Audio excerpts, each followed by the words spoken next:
Welcome, everyone, to the 2026 Lancaster Archery Classic here in Manheim, Pennsylvania at the Spooky Nook Sports Complex. And we are getting ready for incredible archery action today. If you're joining us at the beginning of our stream, we have hours and hours of coverage coming up for you on what has been a condensed weekend because storms are moving into the area. Welcome, everyone, to the broadcast booth. I'm Greg White, sitting alongside two-time gold medalist from the Olympics, Justin Hewish. Justin, man, it has been an interesting weekend of archery. We've seen some incredibly high scores, and, of course, a lot of the chit-chat was about the weather and people trying to get out of here. So what they've done at this tournament is condense it, and it looks like we got a full day of archery ahead of us. Yeah, we're going to definitely have a full day.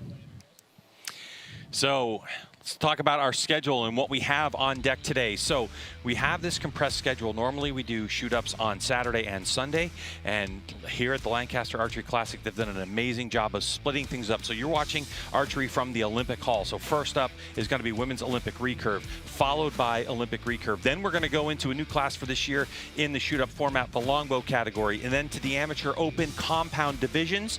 Then we go into women's Barebow, then to women's open pro. So you go from Barebow to the compound bow, then the two at the end, Barebow followed by open pro. We have shoot-up formats that are going to be 4 and as well as 8, but in this particular match that we have coming up, the top 4 that have qualified are going into the bottom-up shoot format. That means that number 4 shoots against number 3, and whoever wins that advances to face number 2, and whoever wins that match is going to go face our number 1 qualifier after your qualification and elimination matches.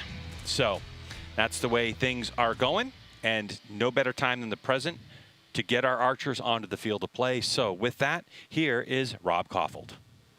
Okay, it's time to announce the women's Olympic recurve. Our 4th seeded adult is Olivia Hale from Cannondale, Indiana. Let's give it a man.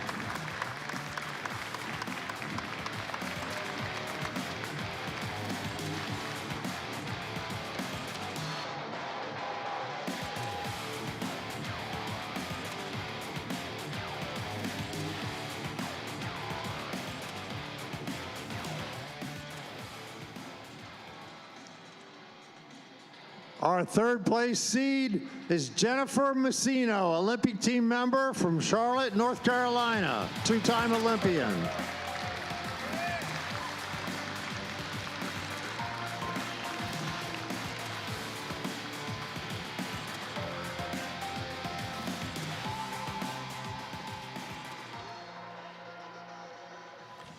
So looking at our number 4 seed coming into this tournament, for Hale, been shooting for 10 years.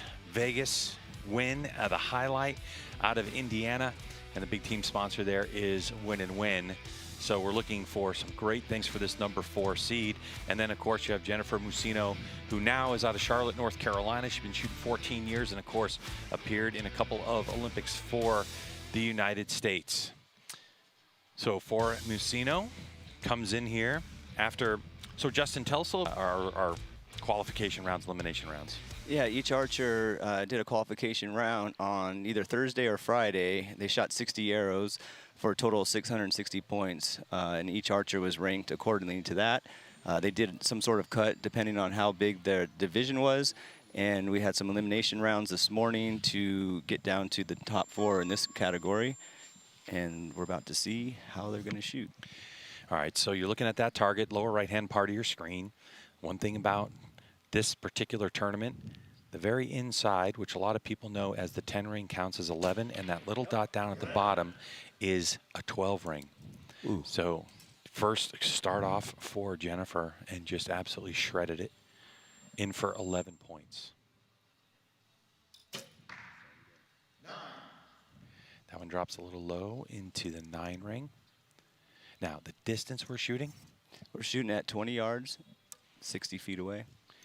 Also, for those of you not in the U.S., just about 18 meters is what we're shooting, what you're used to. They're on a platform. 10.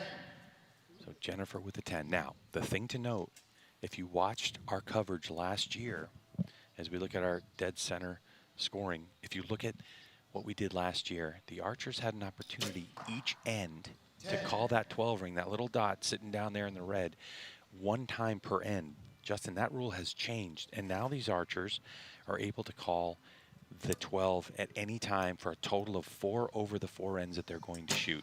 How do you think that changes the complexity of what these archers are going to be doing this year?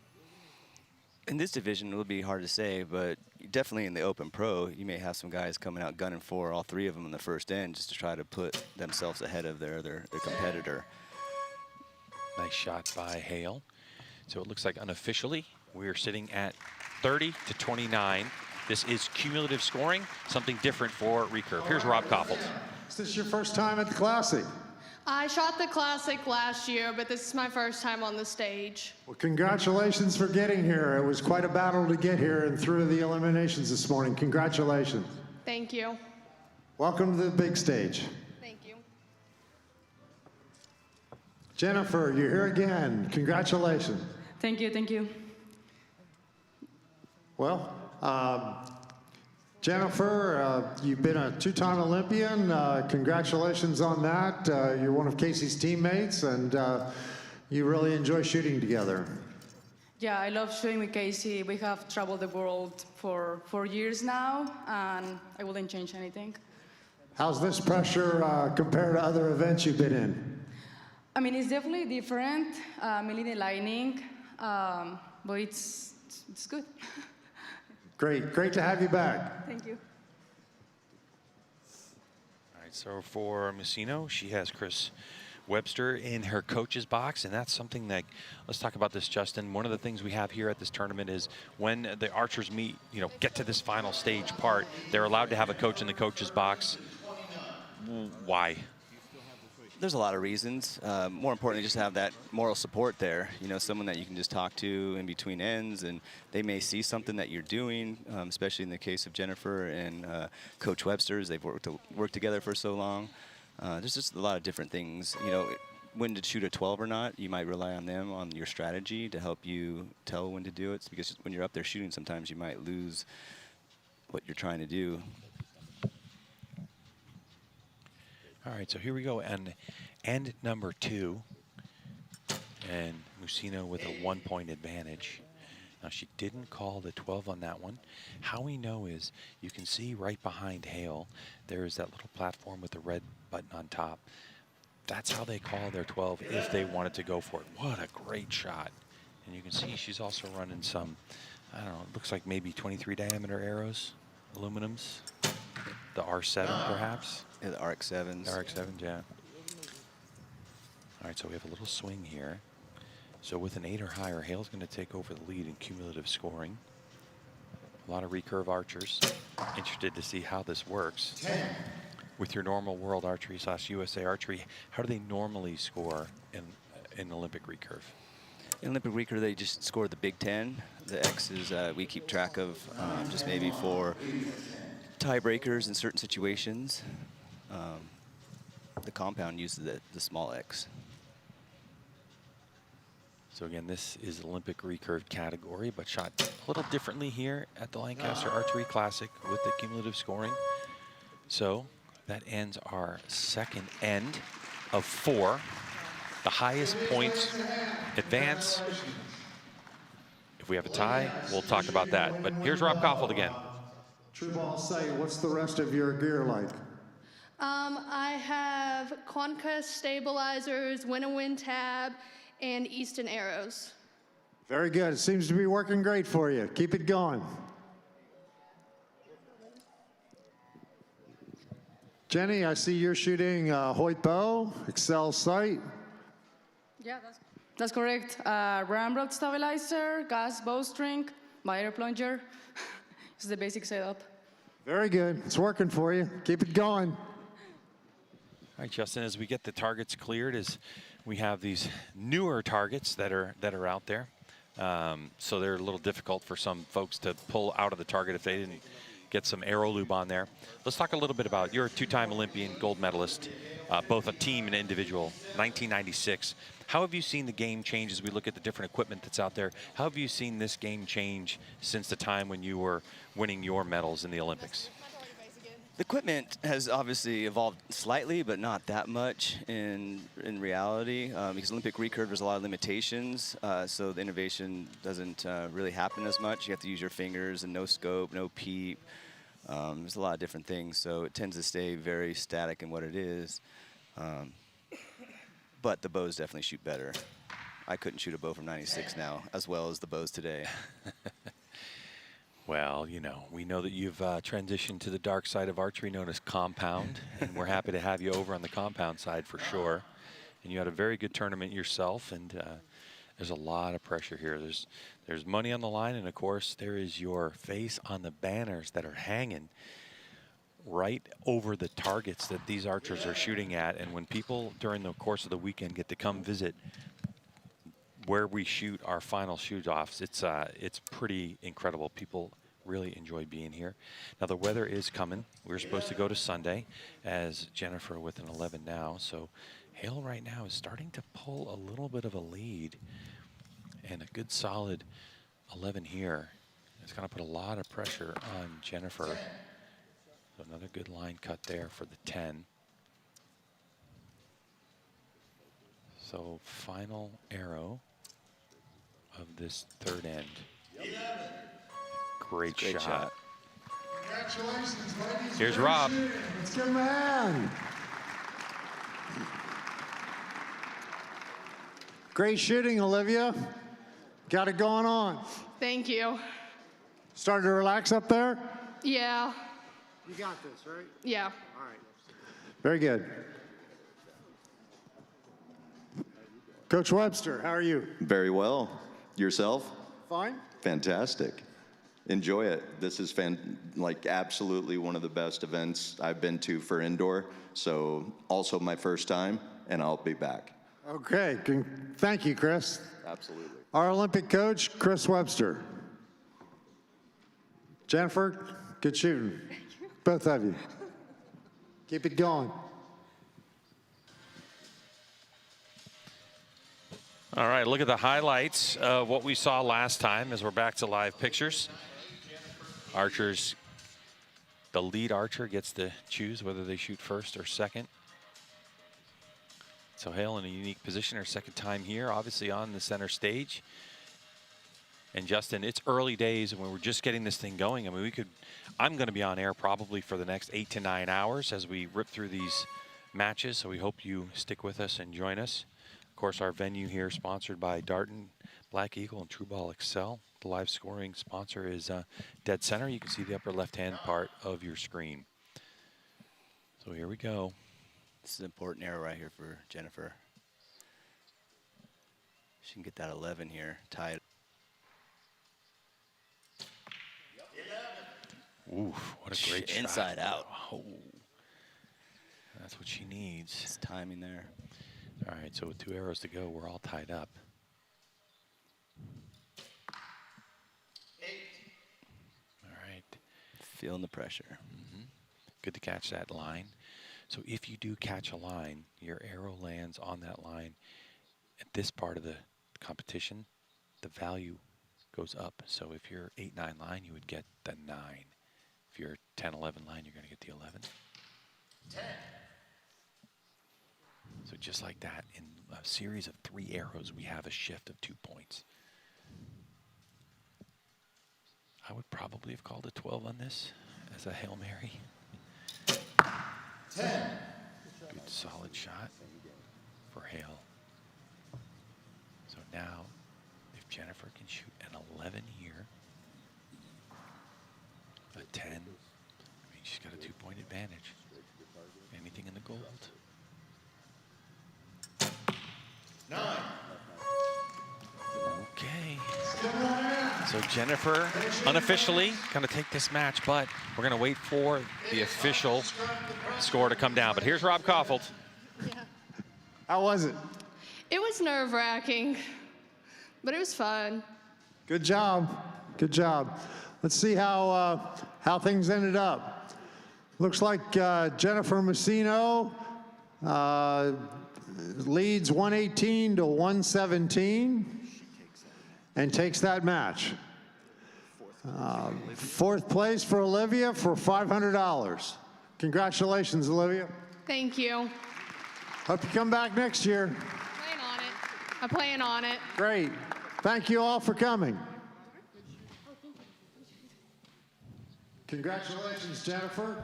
Thank you. You get to move on. It's all about survival. Yeah, I'm excited to shoot against the next person. It'll be great. Next, right? Yeah. Very good. Well, Hang on 1 second. Yep. They've got to load the new archer. okay. Got a new archer coming. Our second seed archer is Olympian Gabriella Slosser from the Netherlands, Nook, Netherlands. She's the 2022 Classic Champion and a 2020 Olympic medalist. Gabriella.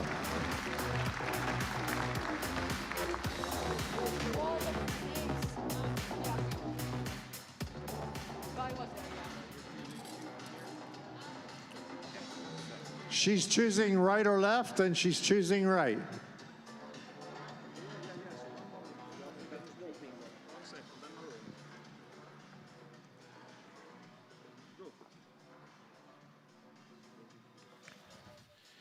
All right, so Gabby Schlusser stepping onto the stage. And no stranger to the big lights. But Gabby Schlusser, who's had such a massive change in life, had a baby recently, and I was talking to her pre-match, talking about if she had expected to be here, and she said, you know, what's interesting with having the baby, Luna, you're on the baby schedule. And then Luna kind of had a little bit of a cold for 2 weeks, and Gabby couldn't shoot, and then she, you know, went to Nîmes. Now she's here, and you know, it's one of those situations, I think, where you just have to kind of rely on your training, right, Justin? I mean, during the course of your career, did you have times when you had to take a month off or a few weeks off at a time and then get back into it? Not when I'm serious competing. That's just really tough to do, especially with a baby, I'm sure. Mm-hmm. And Luna is one cute baby. I saw her earlier at lunch today, and Very chill. Yeah, just Yeah. a little smile on her and everything. So. Oh, yeah. And that's what happens, you know, when you have, you know, Mike Schlusser over there, left part of your screen, of course, a record number of years that he was world #1 in compound. And, you know, these two spend a lot of time together motivating each other to shoot. And so Gabby starts off with a left 8, and then she turns around and we'll have a conversation with her coach. Yeah, I'm wondering if the lighting in here is affecting at all your rights and lefts when you come over here from the practice area. Yep. I think it would, because obviously here, the whole area here, we have an actual light bar that's up high and lights are shining down, and it acts completely different than the lights that they have just adjacent to Olympic Hall where we are. They have like you know, lights that are in the ceiling, so I would think that it would be just a little bit different. All right, so plenty of time on the shot clock. Still with 10 seconds to go for Jennifer. Her coach will be letting her know, too. She's got to get that arrow off. Almost a 12. Almost a 12, but she didn't call it. So, no, we haven't seen anybody yet today here in Olympic Hall at the Spooky Sports Complex call for that arrow. Okay, so Jennifer right now with an 11 could take the lead by a point. 7. Okay, so something has got Jennifer rattled just a little bit. So. Yeah, I think her adrenaline is pumping right now because she seems to have a little bit more of an unstable bow arm right now. But probably after this end, she'll calm down and get right back to it. Killing it. You've just recently had a baby. How is traveling with the baby going? Very challenging. Like we came here with our almost 8-month-old baby, and it's definitely a challenge. It's cool to be having her here. It's amazing to be here as a family, but it brings its challenges, that's for sure. Well, I hope you travel home safely with the snow we're having. Thank you very much. Gabby, you're doing good. Keep it up. Jenny?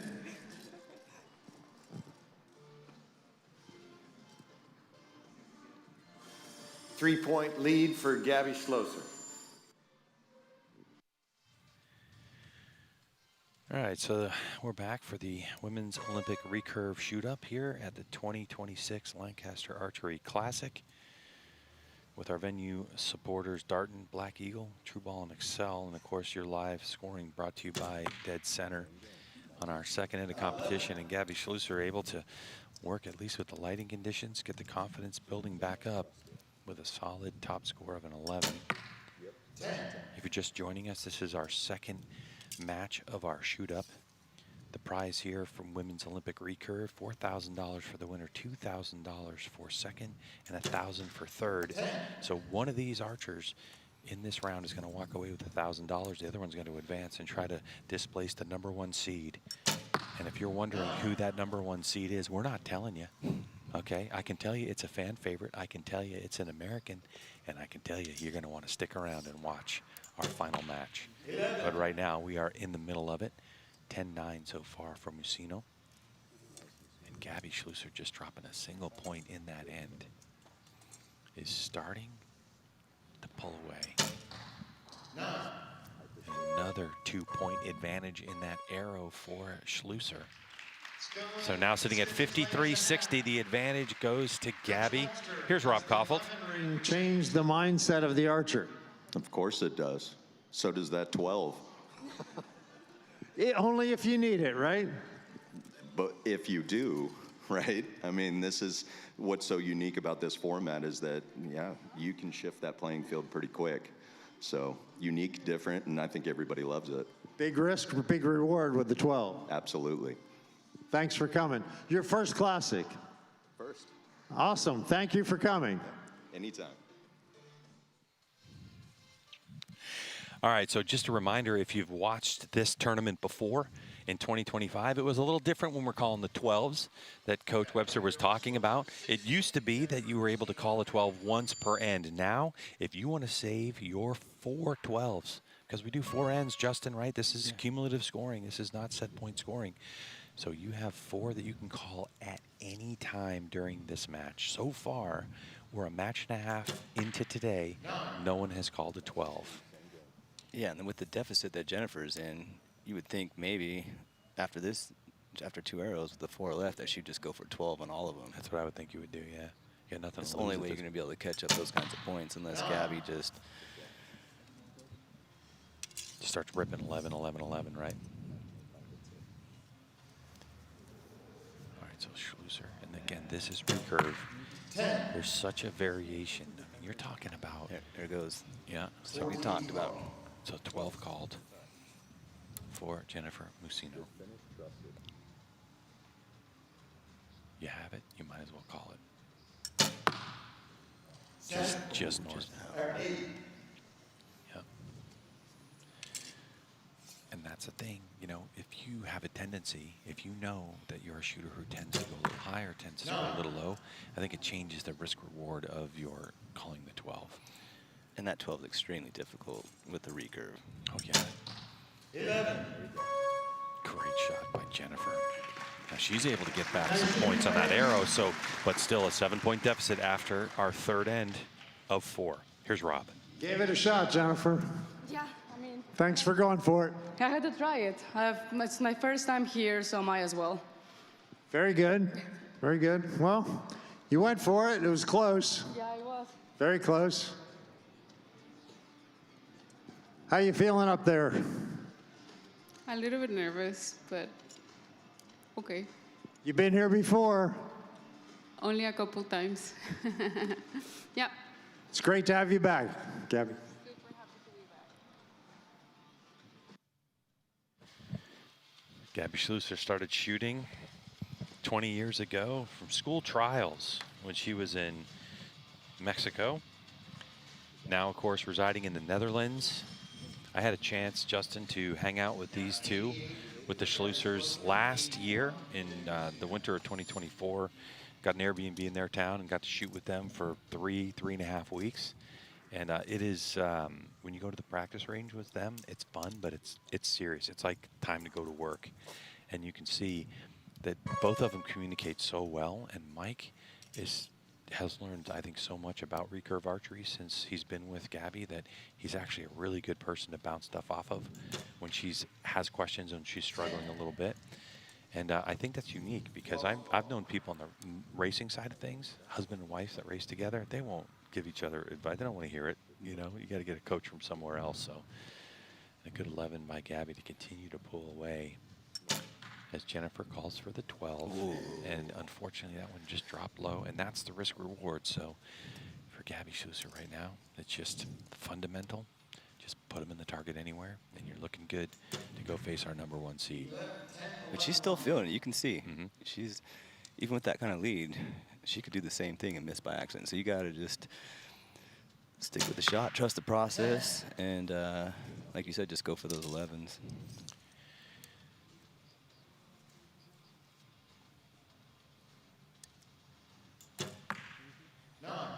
Good job by Gabby, and that'll sew things up for her.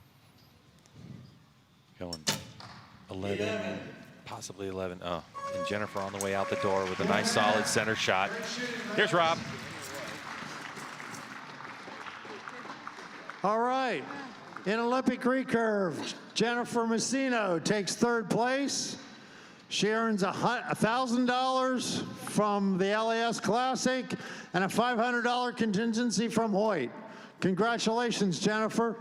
Thank you, thank you. I'll definitely be coming back. It's a very fun, different format.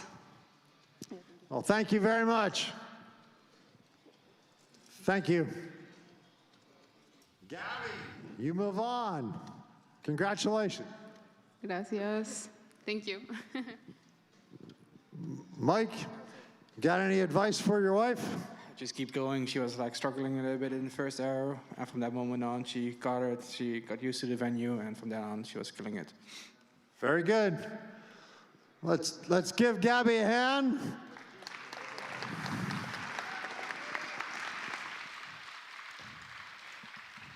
Okay, our first seed is Casey Caulfield, multi-time winner of the LAS Classic, 2024 Olympic bronze medalist, Casey Caulfield.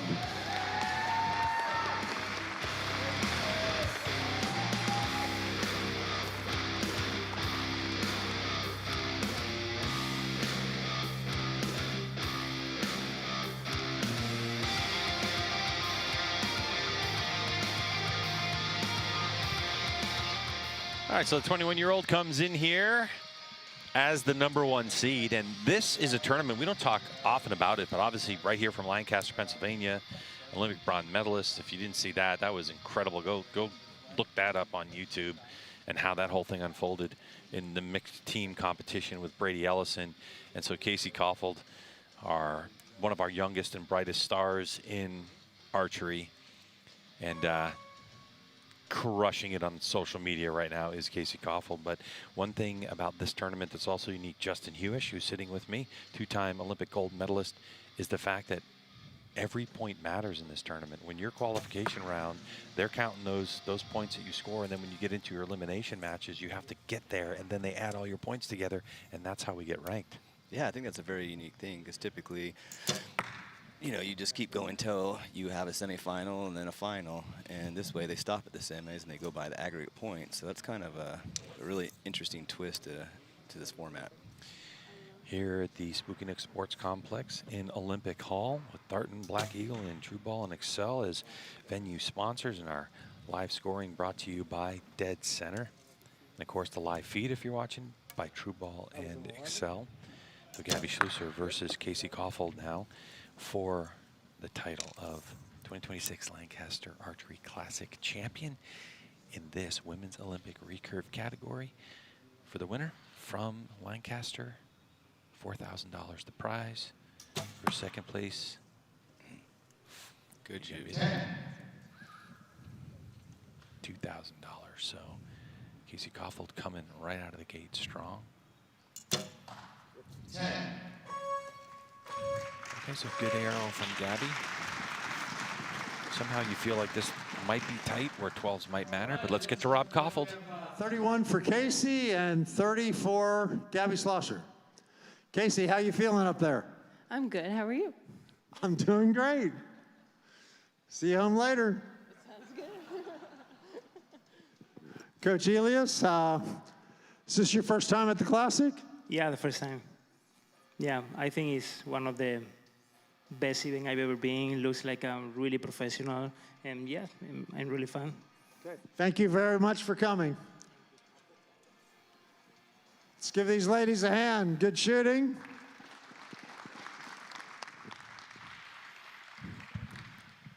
All right, if you're just joining us here at the 2026 Lancaster Archery Classic, we are at the final match for our Women's Olympic Recurve, $4,000 prize money for first, $2,000 for second place. It is Casey Kaufhold and Gabby Schlusser, Olympians, going after it. Of course, Gabby Schlusser with the silver medal in her Olympics, and Casey Kaufhold most recently with bronze. And here we go. This is going to be end number 2 of 4.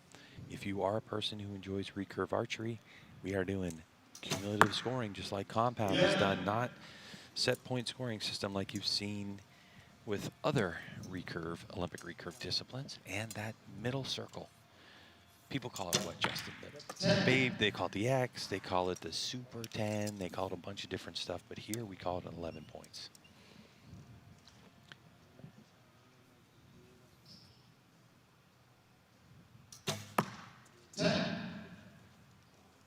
Just so far, look at that target. We're shooting 20 yards from where the archers stand to where those targets are sitting. 40mm targets, that's what we call them. Millimeter, centimeter, come on, 40cm targets. So that's a 4cm 10 ring. All right, so an opportunity for Gabby here. And she capitalized. So now we go to a single point advantage halfway through this match, and here's Rob Kaufhold. Let's give him a hand. Looks like you're starting to feel better up there, Gabby. Do you think so? Seems like it. How's it going, Case? It's good. Last one was a little shaky, but that kind of comes with being up here. So it's okay to have butterflies. Just have to make them fly in formation. So working on that. Great way to put it. Make your butterflies fly in formation. Justin, what's interesting is that I remember being here in Olympic Hall when Casey first kind of made this big stage, and the pressure that was on her because of the family name and because of how she was climbing, you know, the ladder so quickly. Who do you think's under more pressure right now? Is it Gabby or Casey, or is it just doesn't matter? I don't think it matters. They're both up there. We're all watching them. They know what's at stake here, a championship and some money. But yeah, it's been pretty impressive what Casey's done under the circumstances of the Kaufhold name, and you know, just coming and rising up to be an elite archer and everything. It's just a really cool thing to see for the sport. All right, so now a 3-point advantage for Schlusser. She seems to have found her groove. 10. Oof. Just a bit outside. We're in end number 3 of 4 in cumulative scoring. 11 here. 10.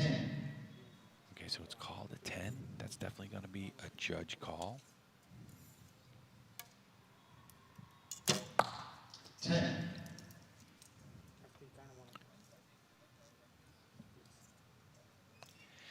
Good opportunity for Casey Kaufhold to close the deficit.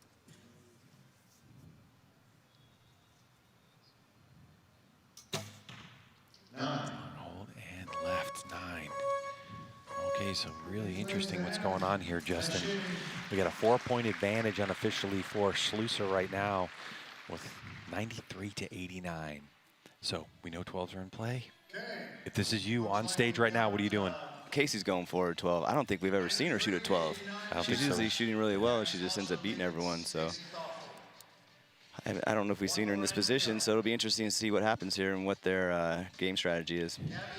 And if you're watching us again for the first time this year, Casey has 3 12s at her disposal, because instead of like last year where you could only choose that 12 once per end, now you can choose your 12s at any time during the match. You could even choose 3 per end. Let's get to Rob talking to Gabby about her equipment. Angel quiver. I don't know if that's relevant. An angel quiver, and I see you're shooting the skinnies, you're shooting the X10s, same as you shoot outdoors. Casey is as well. Very good. Shoot them up. Look, normally when you tune in, you're going to see this place completely packed, especially as the day moves on and as we march towards some really exciting classes coming down. You know, our last two, of course, are Barebow, followed by your open compound category where all the pros shoot.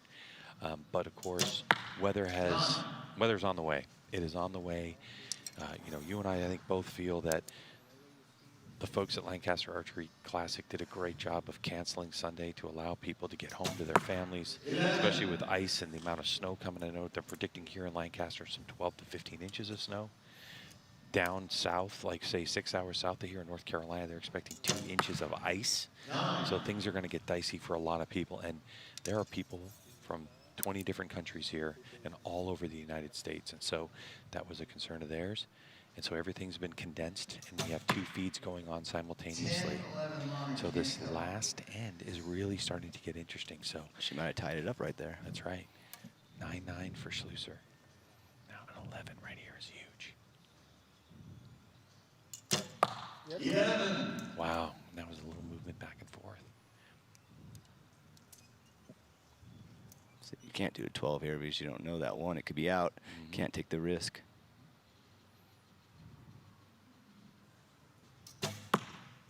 Oh, left side 9.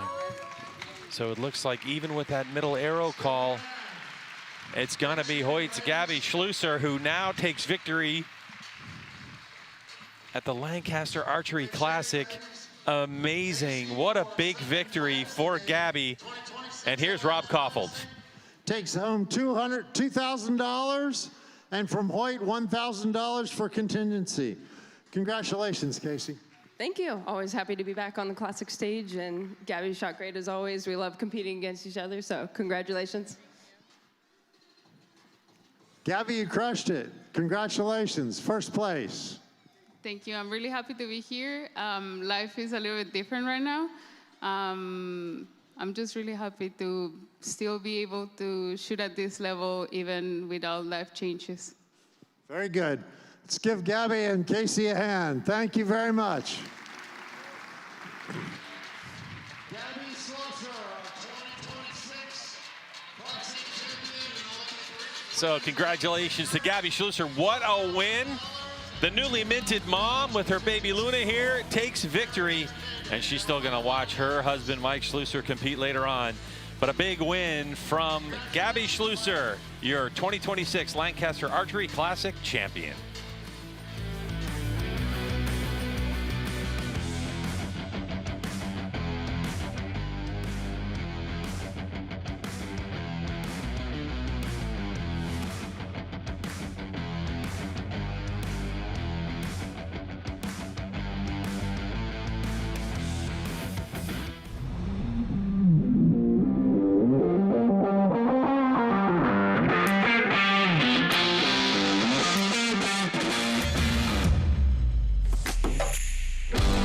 Recurve competitors preferring a parallel design.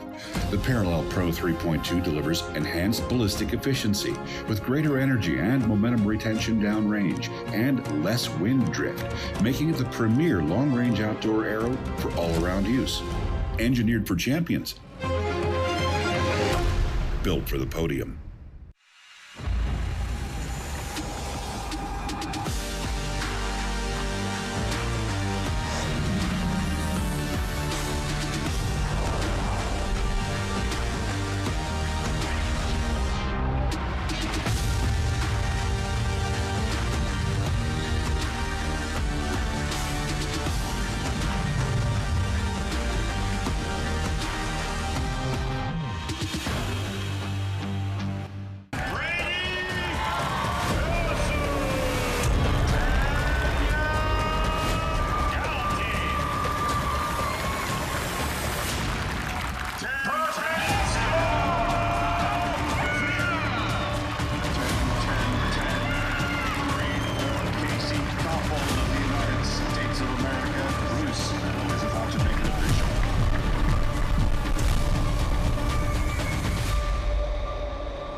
My name is Braden Galantine. My name is Tanya Galantine. I'm Brady Ellison. And this? And this is the Lancaster Archery Classic. This is my 9th time at the Lancaster Classic, and I keep coming back because it's the most fun event out there.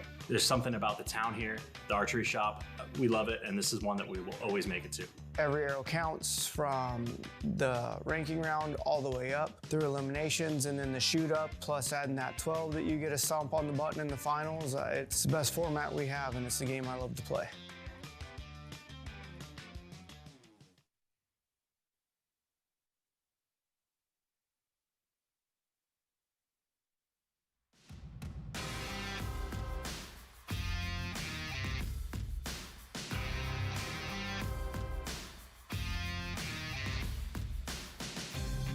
Welcome back to the 2026 Lancaster Archery Classic here in Manheim, Pennsylvania. Spooky Nook Sports Complex. 700,000 square feet of pure fun. And we are in Olympic Hall getting ready for our next round of competition. Greg White, Justin Hewish joining you here. Two-time Olympic gold medalist. Now, Justin, we have seen some interesting shooting so far. We have the 12 ring in play for this shoot-up format, but it's a great one as we have 4 archers getting ready to come. So what have you seen so far today?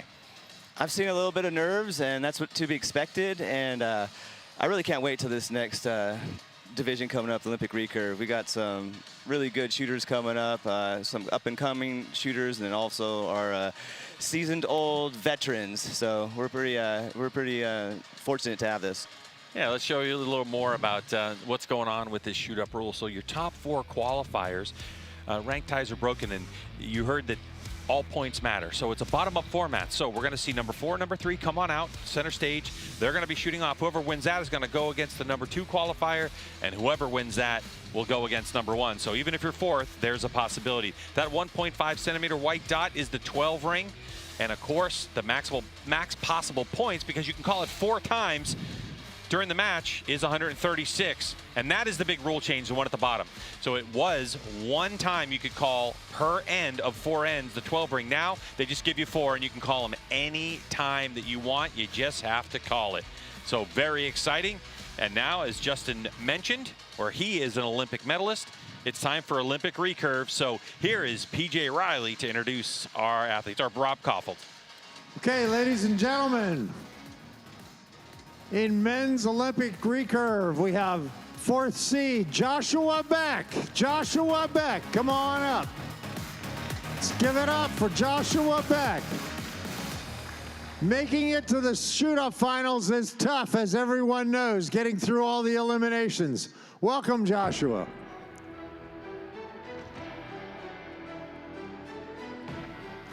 Our 3rd seed is Devang Gupta. Devang Gupta from Punjab in India. Let's give it up for Devang Gupta from India.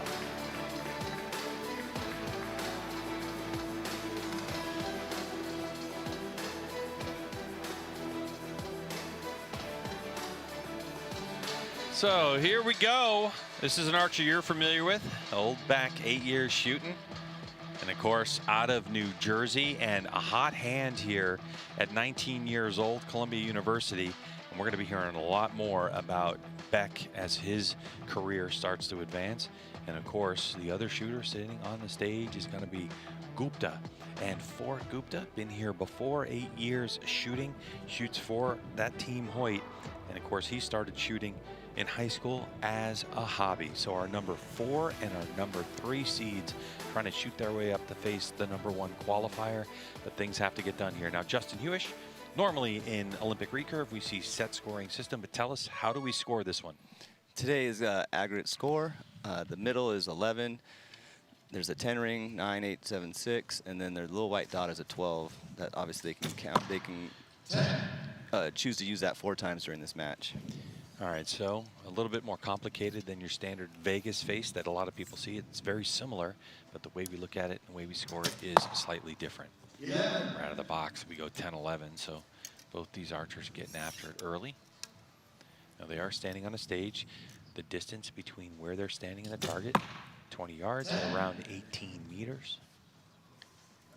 The other thing that I think that's interesting for me too, as we look at this, Justin Hewish, is what's diameter arrows that each of these archers decide to shoot with, because a lot of people think that automatically a larger diameter arrow is going to give any archer an advantage, but that's not exactly true in recurve, is it? The smaller diameter arrows tend to be a little more forgiving. You have to really have your form going, clicking on all cylinders to shoot aluminums really well, especially the bigger ones.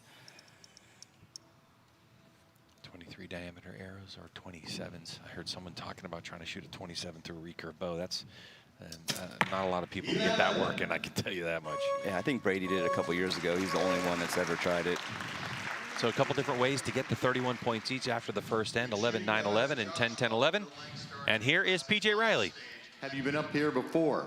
I have twice, but in the youth divisions. In the youth division, okay. How's the competition different now up in the men's division? I'd definitely say it's a lot more intense, but I'm enjoying it. It's pretty fun so far, yeah. All right, well, great first end, Josh. Devang, this is not your first time on the classic stage? No, this is my third time. I thought I recognized you. How's it feel up there? Pretty good. I don't know, same as always. Nervous? A little bit, but just shooting. Just shooting. All right. Well, welcome back to the stage. Looks like we have a tie at 31 apiece. All right, and so Devang Gupta, the Chicago World Series champ in 2025.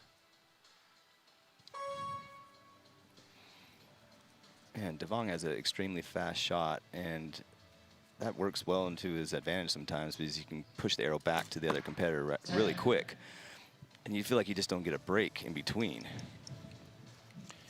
There is a shot clock you can see on Beck's monitor down there. There's 20 seconds remaining. Now, as soon as his arrow impacts, and that's going to switch over to Gupta's. And so it's 30 seconds per arrow that these archers have. We have seen in Olympic recurve people blow through the clicker, but not get rid of the shot and be able to reset. But when that happens, it tends to lose focus. So when I say the clicker, tell us what I'm talking.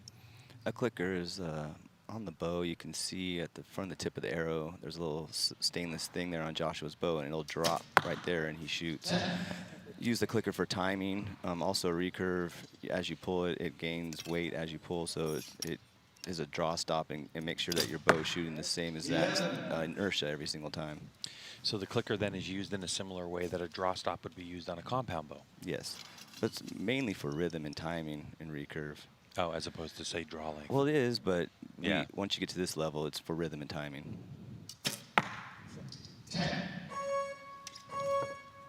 I mean, just a good-looking target, but sometimes you have those ends. Sometimes you have those rounds, Justin, where you're painting around the 10 ring, but that little smaller dot in the middle is worth 11. But here's back to PJ. On the classic final stage, tell me what you're shooting today. So I'm shooting the new Hoyt Exceed with metric slims, ramrod stabilizers, XL sight, biter plunger, fairweather tab, and Easton arrows. Easton arrows. All right, great setup there. Josh, same thing. What are we shooting today? So I'm shooting a win-win bow, ramrod stabilizers, XL sight, Shibuya tab and rest, and Easton arrows. All right. After two ends, looks like Devang leads by 2 points, 63-61.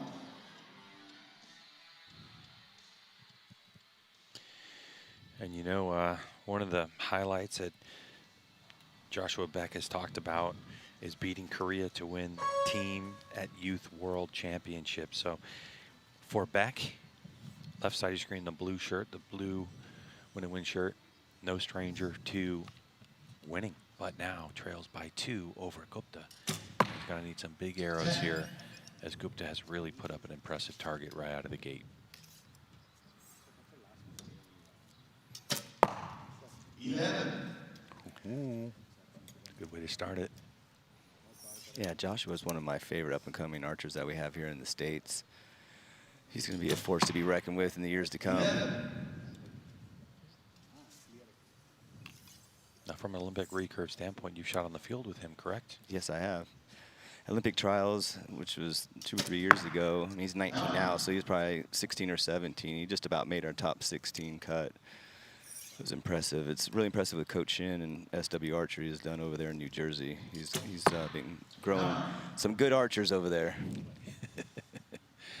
Yeah, it really does take just someone who's understands the sport and is just entrenched in the community to motivate people to shoot. And of course, we know how addictive archery can be for people. Ooh, so that one drifted a little wide. So those two, we're back having a little chat with his coach as we get through this third end of competition.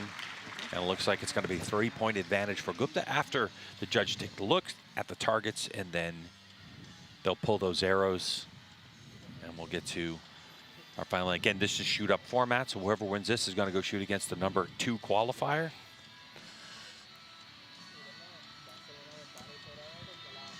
And I think if you saw at the very top of this segment, these archers talking about the uniqueness of the Lancaster Archery Classic.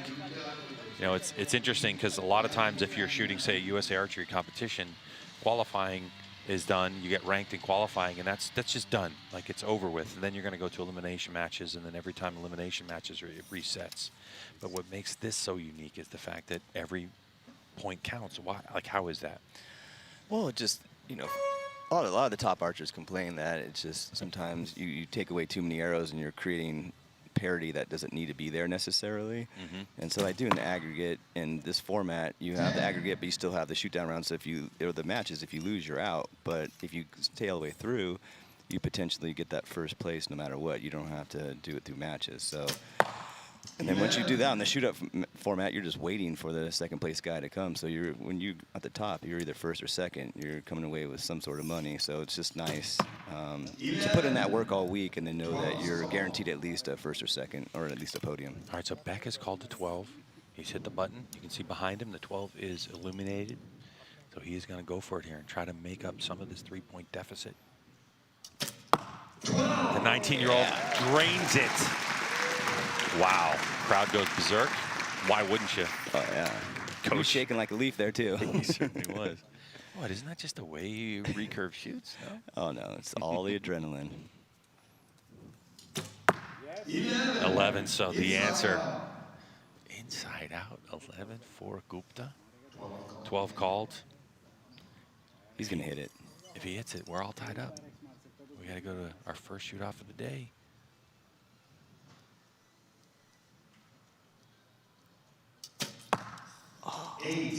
Just off to the left. Yeah, he held that thing for like a second, 2 seconds too long.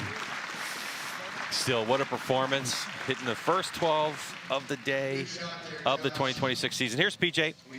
I thought we were going to bat 1,000 today. 1 for 1, you hit that. What's that like hitting the 12 on the big stage here with a recurve? I mean, last time I was up here, I believe I shot a 12, so I'm 2 for 3, which I think isn't bad, so I'm happy with that. You're right. That is pretty good, Josh. Congratulations on your 4th place finish. You're going to take home $800. Give it up for Josh Beck.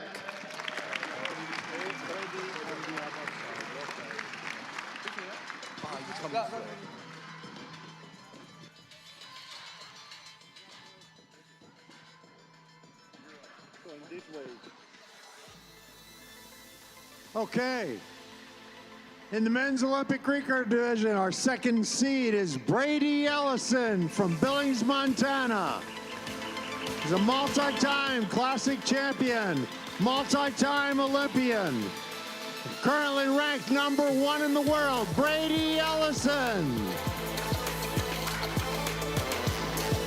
Welcome, Brady. Let's give him a big hand.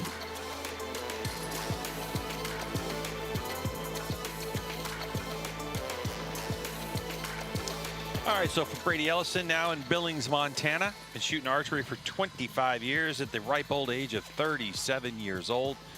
5 Olympic medals, and I would say he's pretty good at archery, Justin. Yeah, that's an understatement.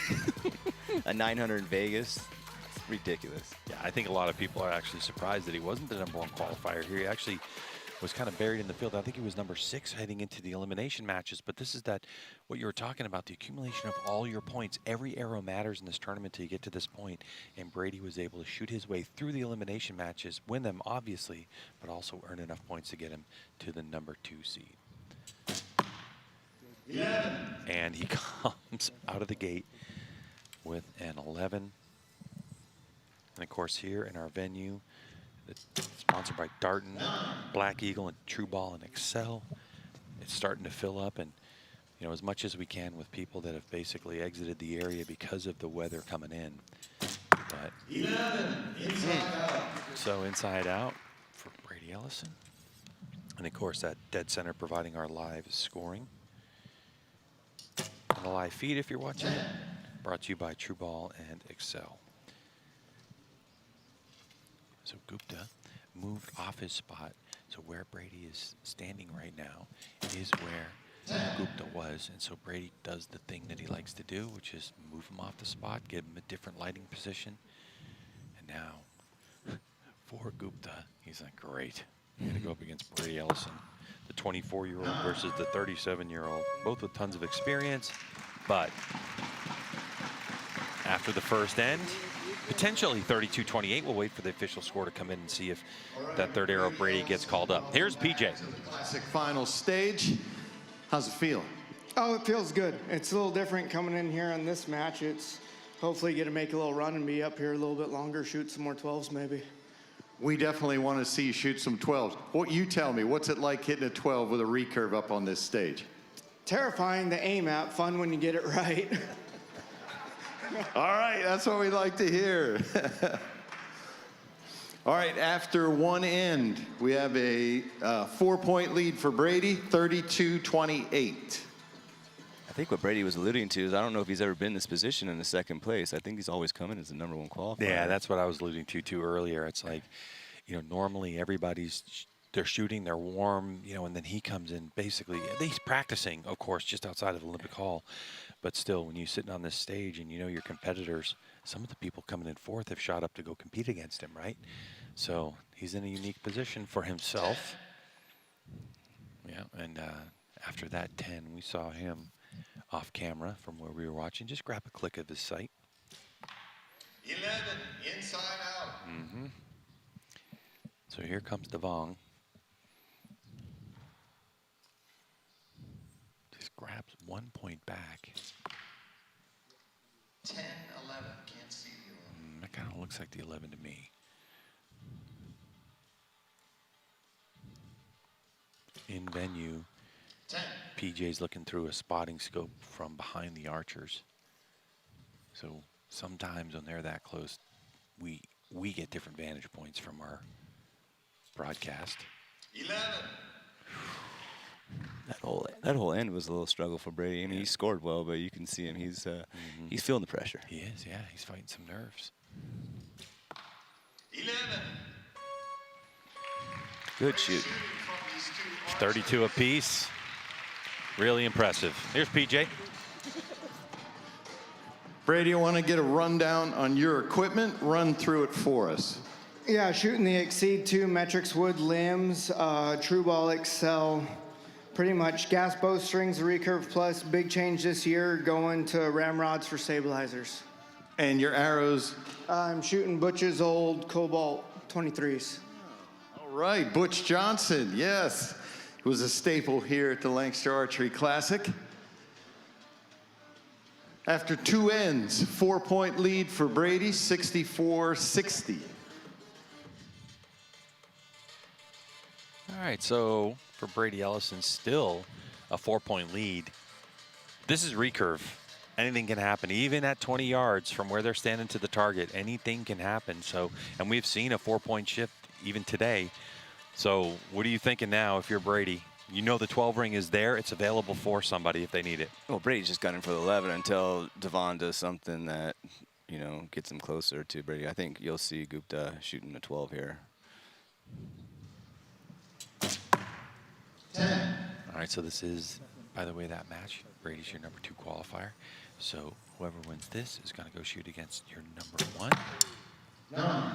You know, Gupta didn't like that one. This is Olympic recurve division. $8,000 for the winner, $4,000 for second, and $2,000 for third. 10, 11 line. So someone in this match is going to walk away with $2 grand. Plus, I'm sure some contingency from Hoyt, I would imagine.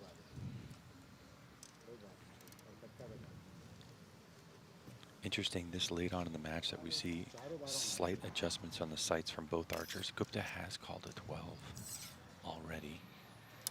So we know Brady here with an 11. 10. 12's called here. And what you didn't see was you saw Gupta for a moment look over and smile. And that's because Brady actually gave him like the thumbs up, like, yeah, you called a 12, go for it. Brady loves the show that this tournament puts on. Just under Oh, man. And I'll tell you something, as much as the crowd groaned, so did Brady Ellison. He wanted to see Gupta hit that one. So, don't worry about it. That dead center scoring, Gupta gets that 7. So, PJ asked him, what's it like looking at the 12 ring? And it is tiny, 1.5 centimeters from 20 yards, from 18 meters. Definitely looks a little different, but right, a right decision, you think, at the right time? Yeah, I mean, he was down 4 points. I mean, if Brady really wanted him to go for it, I want to see Brady return the favor right now and just throw a 12 out there just for funsies. Oh, boy. Put the nail in the coffin, or, you know, bring the score back down to the last end being a little more competitive. All right, so we got that final end coming up. And for Gupta, he's already called 112. And so with the final end, he says 3 12s at his disposal. And he's just going to go for it. That's what I would think. I mean, at this point, you got nothing to lose. If you start hit 1 or 2, it's going to get into Brady's head a little bit. Yeah, you're not making up 7 points unless you hit some 12s right now. Exactly.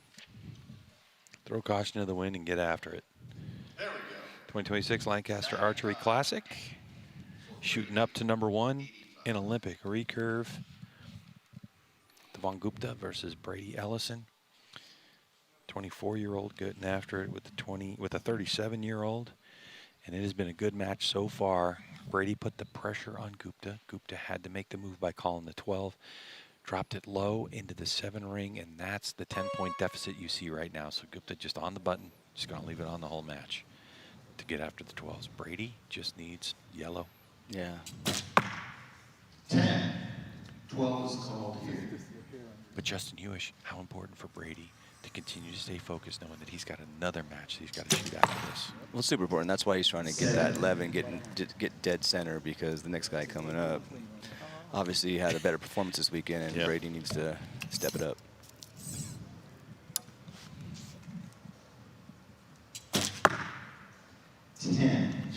So Ellison, practice arrows, I guess, kind of in a way. I mean, at this point, with the lead he has in this match. 7. Oh, Gupta's so close. He's just grabbing some more clicks on that sight. See, I knew he would do it. Brady just couldn't do it. All right. Yep, see, he returned the favor. He's got enough of an advantage that if it drops into the 7 ring, but if he misses it low, which we've seen from somebody earlier. 8. Okay, all right. That was interesting. He closed his eye so you can really see it. Yeah, I suppose it depends on the size of the reticle you're looking at in your sight picture. 8. All right, so both arrows calling 12 on the last arrow, but it's got to be Brady Ellison. Here's PJ. Archer has a chance to shoot multiple 12s in a row if he needs it. Devang went for it. He's going to finish in 3rd place. Take home $2,000 from us, $500 from Hoyt. Give it up for Devang Gupta.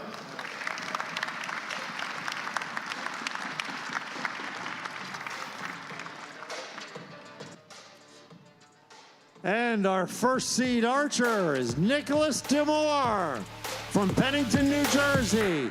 Nicholas, come on down. Nicholas shot extremely well in qualification and is our first seed archer.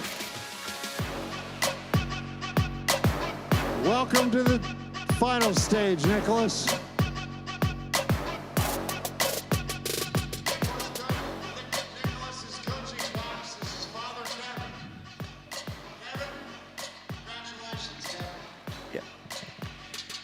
All right, so Nicholas Demore comes onto the stage, a 24-year-old out of New Jersey.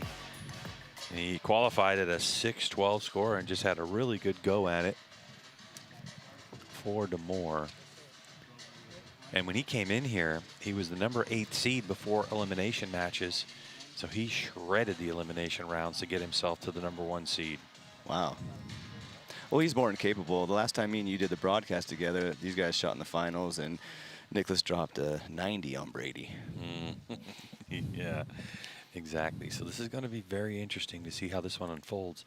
This will be for the title of 2026 Lancaster Archery Classic Champion in our Olympic recurve division. $8,000 on the line for the winner. $4,000 for second, and that doesn't include all the sponsor support that they get. This venue, of course, being supported by Darton, Black Eagle, and True Ball and Excel, with that live scoring provided by Dead Center Archery. You'll see that in a moment. But there's a good look at Demore, and Nicholas going to lead us off, hunting for that 12 ring right off rip. 10-11 liner. If you had a 27 diameter, you definitely would have caught that one, but we'll see with those 23s. No question there. If you're just joining us, this is for Olympic recurve champ for 2026. 11. Cumulative scoring. Every arrow matters in this match. Like what you see at the world level with compound archery, and definitely not what you see at the world level traditionally with Olympic recurve. Potentially all tied up after 2 arrows.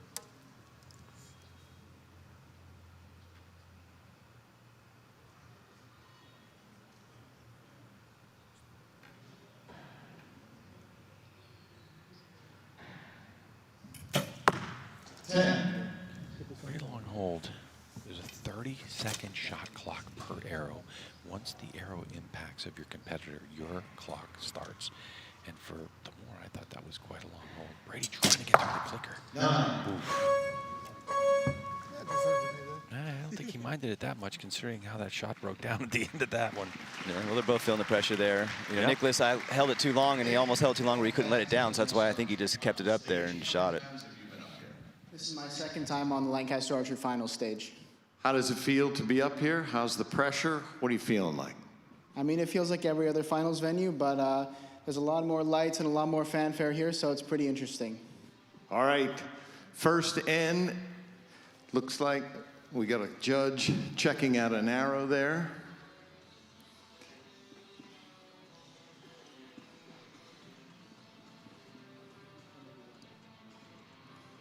Yep, that is an official score.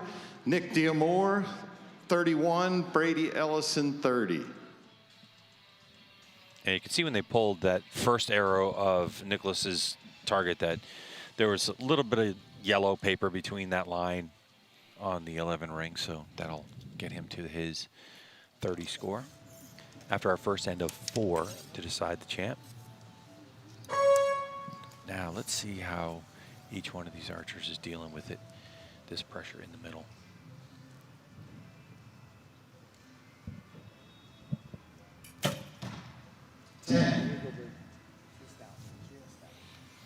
Looks like he needs to give a couple clicks down.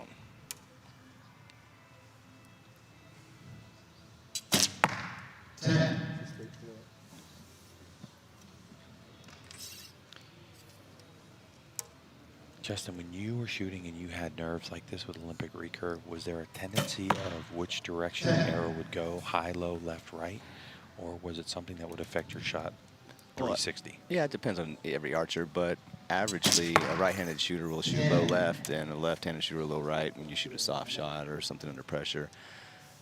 And sometimes you just need to know those tendencies. Like when Brady shot his 900, he knew he would shoot low left, so he gave it a couple clicks each way, knowing that was going to happen on that last arrow. Yeah, that's a testament too to how much recurve archers practice compared to, say, a lot of compound archers, right? Yeah, that also. And, I mean, compounds do the same thing. It's just that's what defines a gamer, someone in competition that can do something like that. because people just tend to just keep aiming at the middle like a robot and go, I don't know why I'm shooting low left. And, you know, but it's Yeah. like, well, I'm under pressure. I'm shooting a bad shot. Let me just throw a couple clicks there and follow my tendency. Let's get to PJ. What folks are shooting, tell me about your setup. Here, you can jump up there. I'll get on this side of you. Tell me about your setup. So I'm shooting an MK riser and limb combination right now. I've got a Trueball XL sight, biter plunger, and ramrod stabilizers. Arrows? Easton arrows. Right. Very good, Nick. Looks like we have a 2-point lead now for Nick Delmore. 62-60 after 2 ends. You know, talking to Nicholas, you know, when he talked about how he got into archery, he said he wanted to go to the Olympics. And he said, what motivates him? And he says, going to the next Olympics. So he's definitely, you know, picked the sport for it. Already a 2-time former number 3 in the world Cup finalist. It's a very talented archer that I don't think gets enough credit here in the U.S.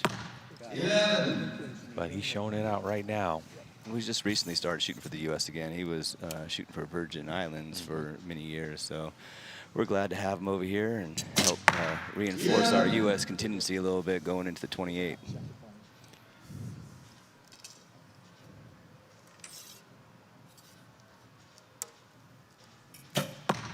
For those new to recurve archery, what's on his forearm, on each of these archers' forearms? They have little arm guards on there.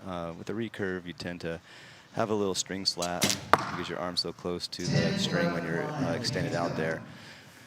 So just to help keep from having little baby abrasions and sores and stuff on your arms. Yeah, little ones, they sting, dude. They welts, all kinds of stuff. But new archers use it to keep big black welts because a lot of Yeah. times new archers will hit their arm and they don't know how to hold the bow properly. That is true. All right, so that one got away from Nicholas. And at 9, so Brady with an opportunity here to not only close things up, but take the lead. I think he got it. Okay, all right. You think he got it? I'm going to wait for the call. Mel Nichols, his judge, Team Pineapple behind him. Also his stepdad for Brady Ellison. And here's PJ again. Brady, I want to get our cameraman, if we can get a shot of this quiver here. This thing's pretty sweet. Tell me about that. So, if everyone remembered, I had a quiver very similar to this that got stolen, that I shot with my whole entire career. And then it got stolen a few years ago, and then Elias, our new coach, had it made for me over in Spain and gave it to me this weekend, so I'm rocking one again. All right, that is pretty sweet.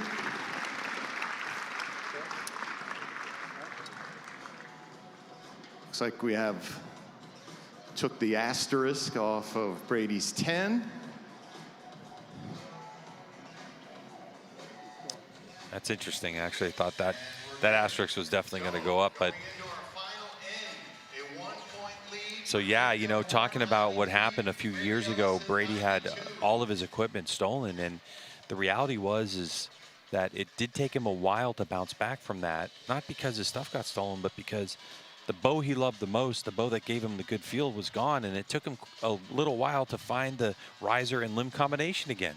Has that happened to you before, where you've had a series of bows and you're like, this is the one, no question, I'm going to shoot this one? I've had one bow like that in recent times, and I had an issue where I wasn't able to shoot it anymore, and I felt it. It's just a shame that happened to Brady. Yeah. All right, our final for the 2026 Lancaster Archery Classic Olympic Recurve. Greg White sitting next to 2-time gold medal Olympian champion Justin Hewish. Yeah, right there. Perfect. And Brady Ellison comes out swinging with an 11 in order to maintain his 1-point lead that he had. All right, so we got a swing just like that. Demore goes from 1 up to 1 down. Don't want to give Brady 1 point like that going with 2 arrows. Oh, he's struggling going through the clicker. He's struggling. He just pointed to the sky. The archery gods. Boy, man, he was driving that struggle bus in that shot. Just honking the horn, and he was able to get through it. All right, so deep breath for Ellison. Again, 30-second shot clock. It's rolling. So for Ellison now, he's got 17 seconds as he draws back. Plenty of time to gather himself back up. Brilliant use of the clock. Will you hear the lion roar? 10. So close. Okay. Now 12's called. Nicholas DeMoor called the 12. If he hits it here, we're tied. Possibly, depending on Brady's call.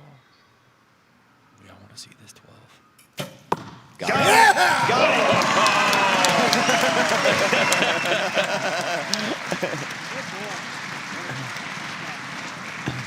What a shot under pressure. Wow. That's what we like to see. Here's PJ. Match to take us to a shoot-off.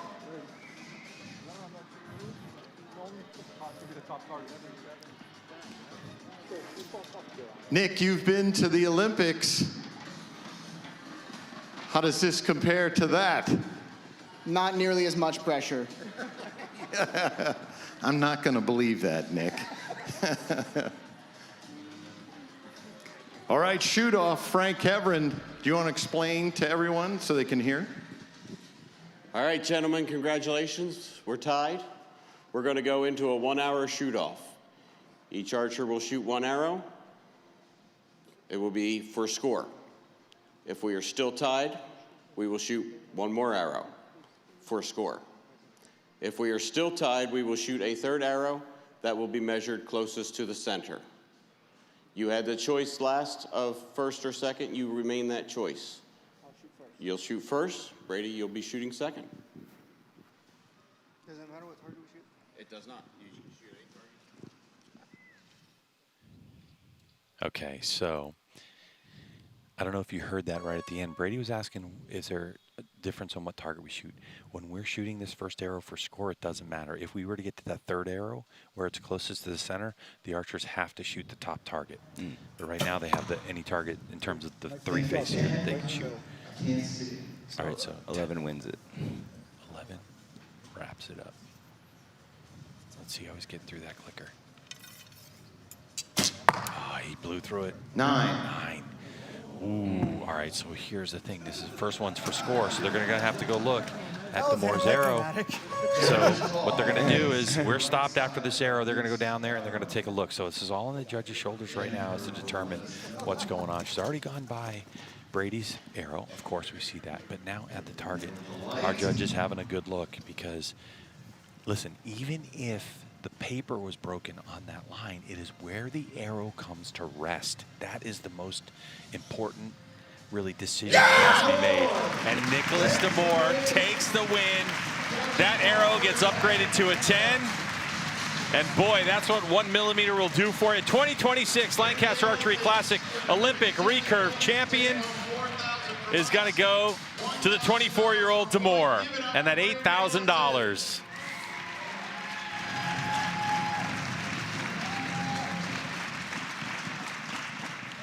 First time as classic champ. How's that feel? Feels pretty good. I mean, to do that with a 12 was pretty amazing. I knew I could only tie and put it into a shoot-off, and I decided at the last minute to make Brady shoot 2nd because I knew that he would probably try and go for a 12, and then if I needed to be in that position, I would need to shoot the 12 first, so I'd rather, you know, let him try and shoot the 12 first, but I'm glad I made the right decisions. All right, great decision there for Nick DeMoor. Nick's going to take home $8,000 from us. Nick DeMoor is the 2026 Olympic recurve champ. Great shooting by Nicholas DeMoor, and that's going to do it for us for Olympic recurve shooting.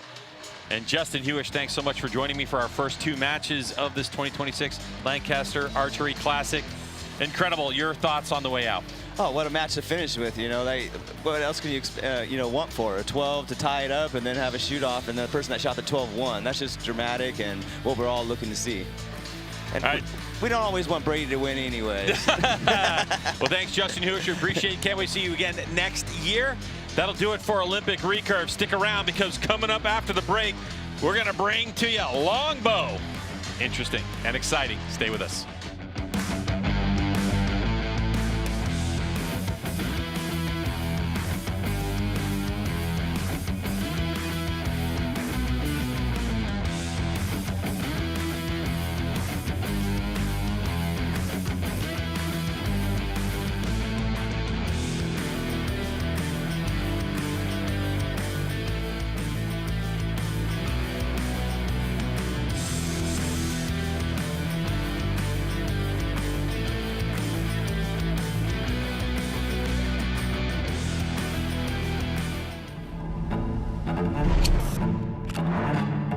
Perfect bullet hole.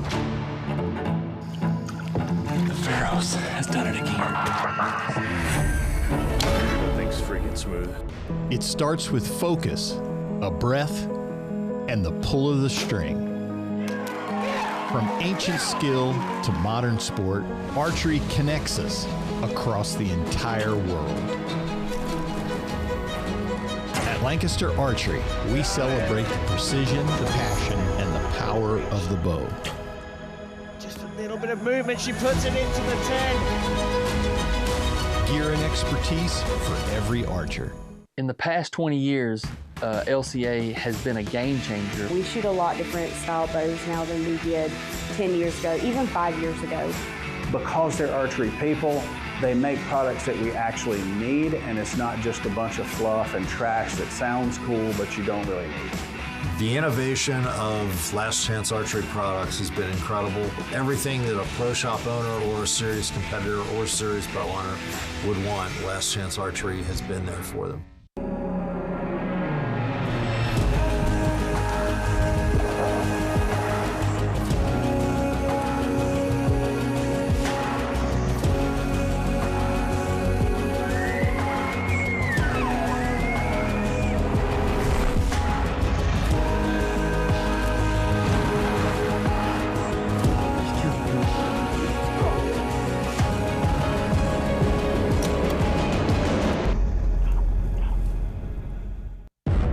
Track isn't for everyone.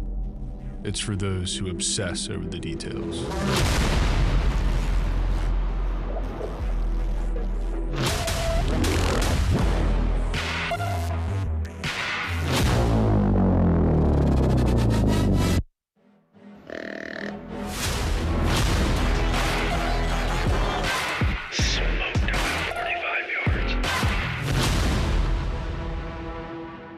Hi, I'm John Demmer. Hi, I'm Kyle Douglas. My name is Fawn Gerard, and this is the Lancaster Archery Classic. I probably started coming around 2015 or 16, and I've been back every year since. Well, I'm not sure how many times I've been to the Lancaster Classic, but I have been here since the inception of Barebow, and obviously it's the people that keep me coming back. I believe this is my 8th year, and it's a family affair. It's a really good show, but for us as pros, this is one of our biggest indoor events of the year, so it's a must-hit stop on the tour for sure.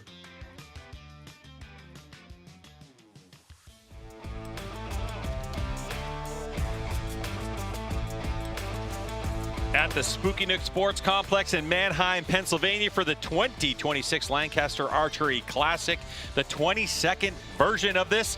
And boy, the crowd showed up, and they're here today to witness something new on the center stage. Yes.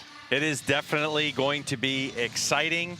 It's Longbow, and I'm Greg White, sitting next to Matt Zernzak, who is joining me for a couple of matches here today.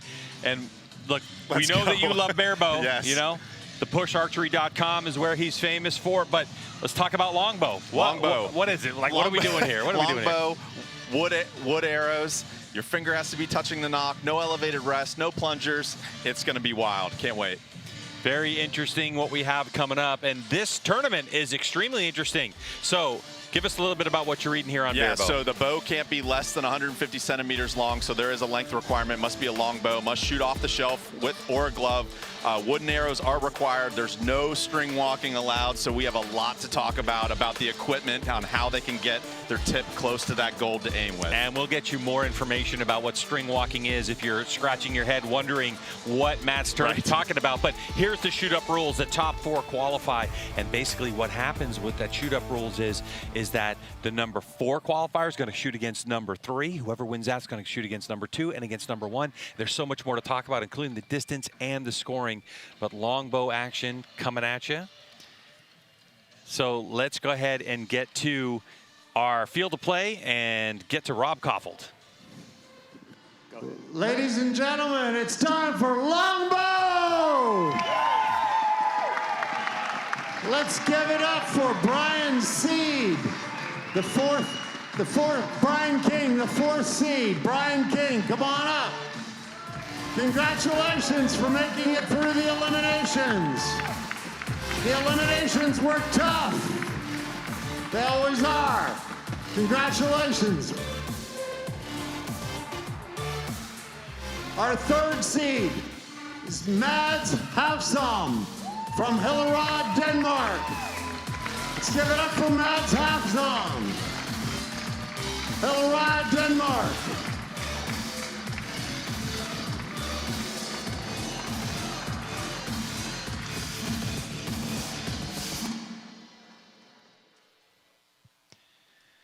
All right, Zernzak, so here we are, and new to the center stage, New to Longbow. the center stage. All right, First look, time on the finals. we compete, obviously, as we look at our shooters. You know, there's Brian King there, 3 years of shooting.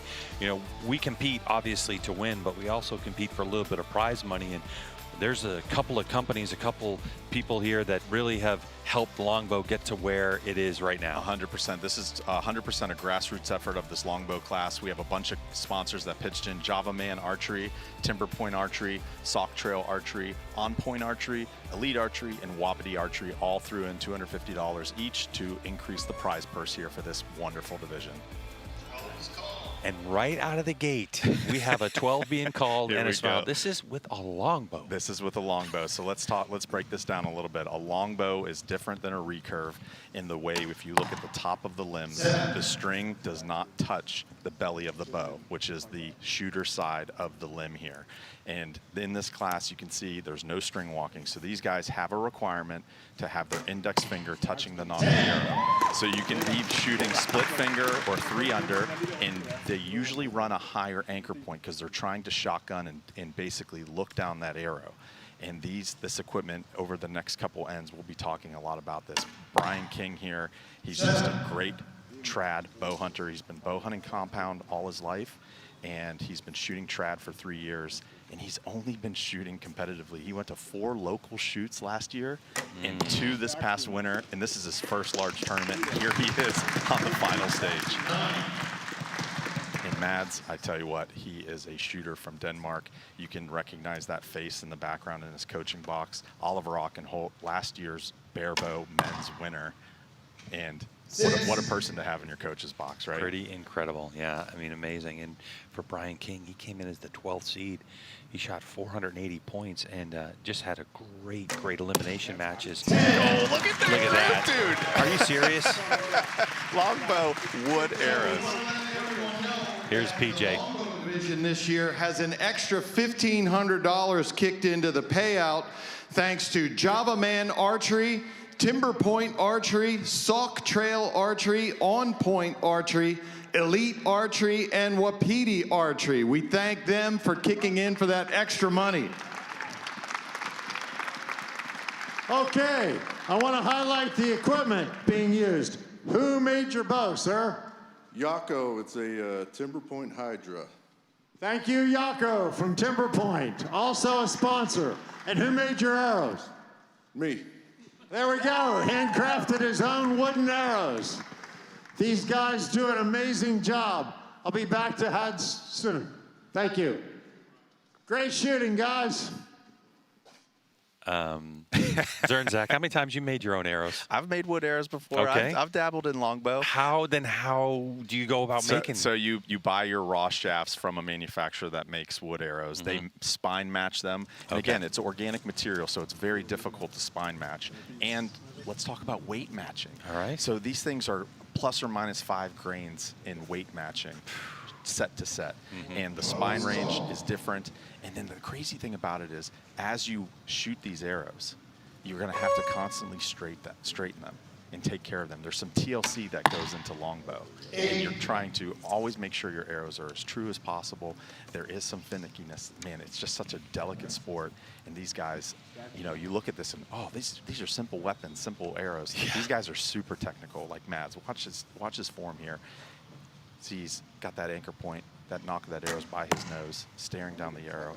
Now, Mads' aiming point. So unlike Barebow, which we'll see here in a couple different matches here in a couple different classes, they string walk down the string to be able to get that arrow as close to their arm. These guys are aiming with the tip of their arrow still, so they're not shooting instinctively. They're putting their tip on a place on the string or on the target. Mads is using the 5-ring, so he's settling the tip of his arrow on the bottom of the blue and letting it hover and shoot. Brian, His is at the bottom of the paper. Now, this is all different, right? Based on your anchor point, how high of an anchor you can get and still get into your back. And you can see he has it looks like a longer face than Mads. Oh, nice let down there. Okay, 30-second shot clock. That's right. That's Brad right. actually responds to that, so he's got plenty of time. Absolutely. Especially with this, there's no clicker like you would see There's in no Olympic clicker, recurve, none so. of that stuff. That's right. These are good, solid shots. I mean, let me ask you this question. We noticed the cant of the bow. You know, like there's no bubble level on here to get your bow straight. No, so that's how right. do you manage that? Does that affect the flight of your That's arrow? right.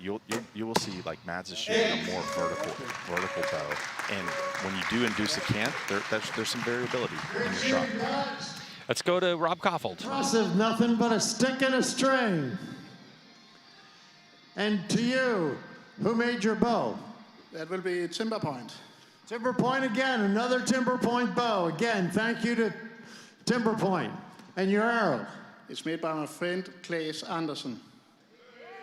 Okay, thank you very much.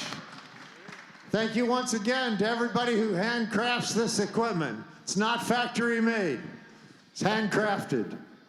A lot of workmanship goes into this equipment. Thank you very much to the Longbow community. Of course, Greg White, Matt Cernzak here with PushArchery.com.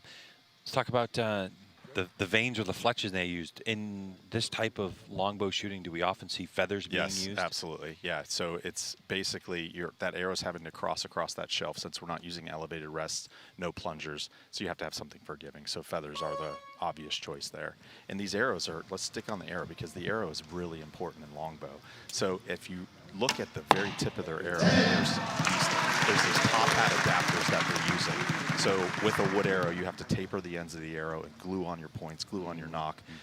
These manufacturers have come out with different component systems that allow you to use screw-in tips. And so you're using an adapter that glues onto the front of the wood arrow, and then you can use a screw-on tip. And the nice thing about those adapters, you'll see most of the shooters using those adapters, is it lengthens your arrow by an extra inch to an inch and a half. So the longer your arrow, the closer you can get that tip to the gold is where you're wanting to aim that. And these arrows, Mads is shooting roughly about 700 grain arrows.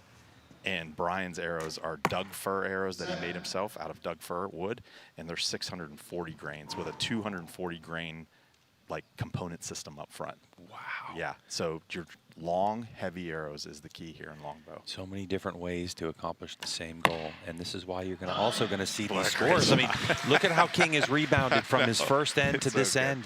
Now, we talk about barebow and barebow, quote-unquote barebow close. You have a little hitch, you have a little hiccup, and it's going to throw it out to the 8-ring, 7-ring. With longbow, that same hitch, you're out in the blue and in the black rings. It's very unforgiving. It almost sounded like on the last arrow from Havsholm there that he might have actually contacted his other arrow and it kicked it a little bit wide. That's right. Back to Rob Koffold. These arrows and all the training that the guys do, they've been training for this and working so hard for months and months. We're very, very happy to give this showcase to the longbow community. Can't thank enough the longbow community, Competition Longbow, Santo, Longbow Outlaws, the whole group. Thank you so much.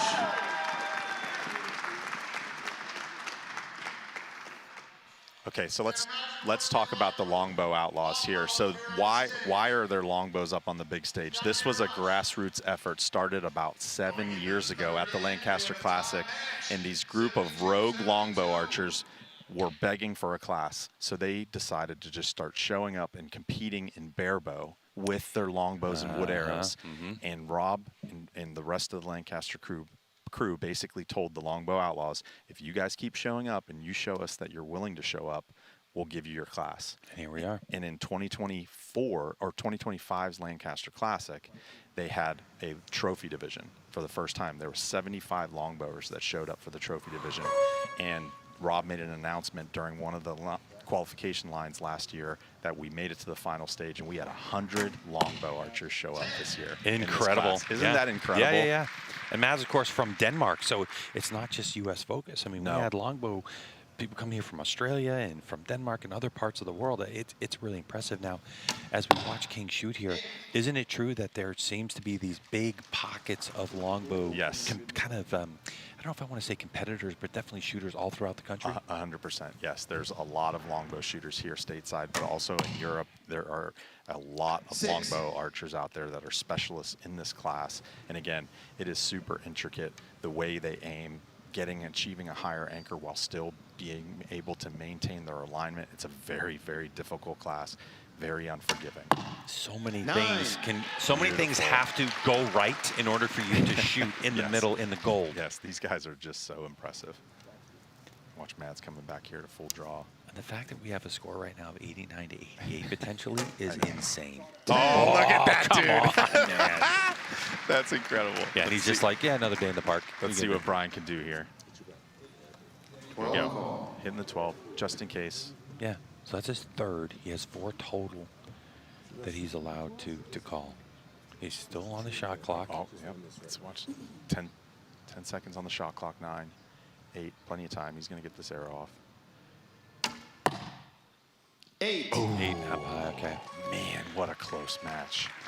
All right, so one of the things I noticed too, like when Brian was pulling back, it seems like he does need a moment or two for that bow to settle more left, right? Yeah, because there's not a lot of mass weight with these bows. Yeah, and we can talk about the mass weight in the next match. Here's Rob Koffelt. Keep it going, man. Okay, he finished 4th place. For 4th place, has a payout of $350 from Lancaster Archery. Let's give Brian a hand.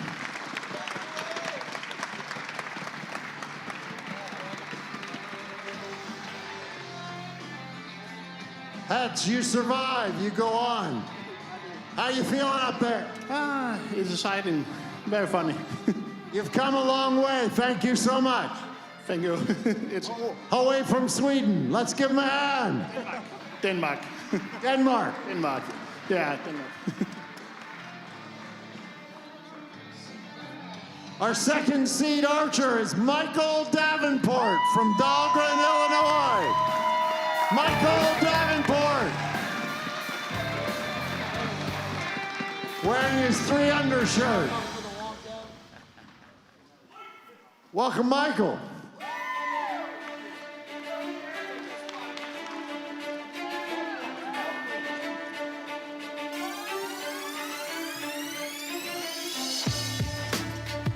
So a bit of gamesmanship happens here at the Lancaster Archery Classic. Gave him the bump. Yeah, he gave him the bump. 39-year-old moved over. So Davenport. He's a stud. So Davenport was our top U.S. contingent. If you asked anybody in this class who's going to win this thing from the U.S., Davenport was the guy. And if you said internationally, who's going to win this thing? It was Claes Anderson from Denmark, and he knocked out Claes Anderson in the final match with a single arrow shoot-off in epic fashion. So the 55-year-old Davenport gets to his spot on stage and already has called a 12. He's coming after it right out of the gate. So let's see. So Mike, deep breath. Yes, Mike Davenport is a bow hunter through and through. He travels internationally. 8. And he was talking to me. He said, you know, I've been charged by a grizzly bear before. And, okay, no thanks. And I felt similar, biological adrenaline dumps when he's standing up and getting ready to come out on the stage. Oh, I bet. So this is just his stuff is getting charged by a grizzly bear here for Mike. So Mike is shooting a twisted ditch longbow, 68 inches long. It's 40 pounds at his long 30-inch draw length. And he's using cedar arrows that are 585 grains made by Paul Jalon of Elite Arrows, which was one of our longbow vendors that pitched in the money to increase our division payout, along with Java Man Archery, Timber Point Archery, Sock Trail Archery, On Point Archery, Elite Archery, and Wapiti Archery. And just what a grassroots effort here in the longbow division. We're so happy to finally see these longbows up on stage. Yeah, that extra $1,500 in prize money goes a long way. Oh, yes, you're not kidding. 8, caught the line. So in longbow, keeping anything red and in is really good for this class. You know, we're so used to other classes seeing golden in. Red and in is very good. All right. Let's go to Rob Koffelt. Who made it? A local guy there in Southern Illinois, Twisted Ditch Bows. Tim does a great job with it. And, you know, we got together and he said, hey, let's build a competition bow. So this is what we've got. This is, I think, the 3rd generation. So we're slowly getting there. So. Well, it sounds like a cooperative effort. You had something to do with it. You got to be proud of that. What kind of weight are you shooting? Fingers? 40 at 30. That's what I hunt with. This bow was hunting about 2 weeks ago. So. Wow, 48 pounds on your fingers. 40 at 30. 40 pounds at 30 inches. And who made your arrows? These are Paul Jalon Elites. Paul Jalon is a great guy and builds beautiful arrows. So I'm lucky to have him in my corner. These are great. If we can get a close-up of these arrows these guys are shooting, they are works of art, every single arrow. It's amazing how straight you can get a wood arrow. I was simply amazed. Let's give these guys a huge hand, huge round of applause. So for Davenport, 2025 U.S. Archery Indoor Champion, 2025 Field Champion, 2025 IBO World Champion, Team USA 3D. I mean, just already just so decorated as an archer. He's very, very familiar with this high-pressure shooting competition, and he's also, like I said, just an incredible traditional bow hunter. This bow that he's shooting and these arrows, for training for Lancaster, he decided he's going to hunt with his competition longbow all season. And he shot a 150-inch whitetail buck with that and a doe this past season with this competition bow. He threw a bow quiver on it, and he's been bow hunting with it all winter long. Isn't that incredible? That is really incredible. And also shows you, like, his dedication to both the competitive side and the hunting side. Absolutely. Which hunting is what got him into archery in his younger days. Exactly. Now watch Mike's form. So you can see he really tries to get his eye as close to that arrow as possible. He closes that right eye. He's a left-handed archer. He's sighting down the arrow with his left eye. Very hard aim. And for Mike, with his long draw length, his heavier poundage, his somewhat light arrows, like he could be up in that 700 grain range, but he's in the 585. He's holding his tip at the bottom of the paper. Okay, and the reason why he's doing that is he's a hunter, so he doesn't want to mess up his hunting. So hitting the gold by holding at the bottom of the paper is just like holding your tip at the bottom of a deer's chest. Oh, yeah. That's why he does it. I get that. Yep. 9. Man. There we go. So you can see Longbow here. Just groups open up. Just a little twitch, a little loss in tension, and you're going to get up into the black ring, just like that. Yeah, and exactly. So first arrow's a 4-5 liner. It's a question mark, and then you think, wow, okay, that's a huge swing. But then look what Davenport did on his last arrow. He gave it right back. Exactly. So potentially we have 3-point difference. Let's get to PJ. Certainly appreciate you coming over for that. What do you think being on the big stage like this? It's amazing. I never tried anything like this before. So nothing like this before. Not this big. All right, well, we appreciate you coming over to compete with us. We're glad to highlight the Longbow division. And it looks like our score is official. We've got a 46-43 lead for Mads Hovsholm. Now, Mads is being a little humble there, like he's never done anything like this before. He competes for the last 5 years in Longbow division in Denmark. They have championships and national championships all the time, and he's a multi-time national team champion in indoor and outdoor. He is no stranger to high-pressure shooting, but there's nothing like the Lancaster finals, baby. Well, I mean, I think that's also the other question is, with Longbow, how often do we see international shooters get together to compete against each other? World archery events, that's pretty much it. Right, so it's not on the regular, so this is a unique event from that perspective. Like, hey, it's like, I know what I do, you know, at the World, I know what I do with my country. And you show up and you go, I don't know who's going to be here in the States. And, That's right. And this is what he's faced with. That's right. Yeah, this is incredible. So let's talk about the bows a little bit. So this is not your granddaddy's longbow, right? So these are specifically designed to be as heavy mass weight as possible. So in the barebow division, you have to fit through the 12.2 centimeter ring. You can add barebow weights to it. But in longbow division, they are, you can see the risers where the handle where they're holding onto the bow is very beefy and heavy and bottom weighted. And the rules in World Archery or Longbow rules is you can't add mass weight to the bow unless it's done at the manufacturer. So so some of these bows you will see they hide it behind the wood veneers, but you can put plugs of metal inside the bottom of the riser to get them to balance and be heavy. Some of these longbows that are coming out now are 5 pounds mass weight. That's compound level. Right. It's amazing. So this now that the longbow division is here in Lancaster, the manufacturers are just getting really involved here. 12 called. Here we go. For Davenport. Ooh, and he smacks his own arrow in the 8 and 9 ring. That was awesome. That might have, yeah, did that push one into 9? All right, let's see where this lands us here. Okay, so that should have been our 3rd end of competition. I'd like to again thank everyone from the Longbow community. Let's go to Rob Koffold. The arrow makers, the archers, everyone, thank you so much. We appreciate all the participation of the Longbow community. We're proud of you guys. I hope you're enjoying yourselves. Thank you so much. You know, Zernzak, when you talked about the fact that it took them so many years, they were here, they're, you know, one of the elements I think that we know that Barebow is so entertaining for the crowd, for people, right, online.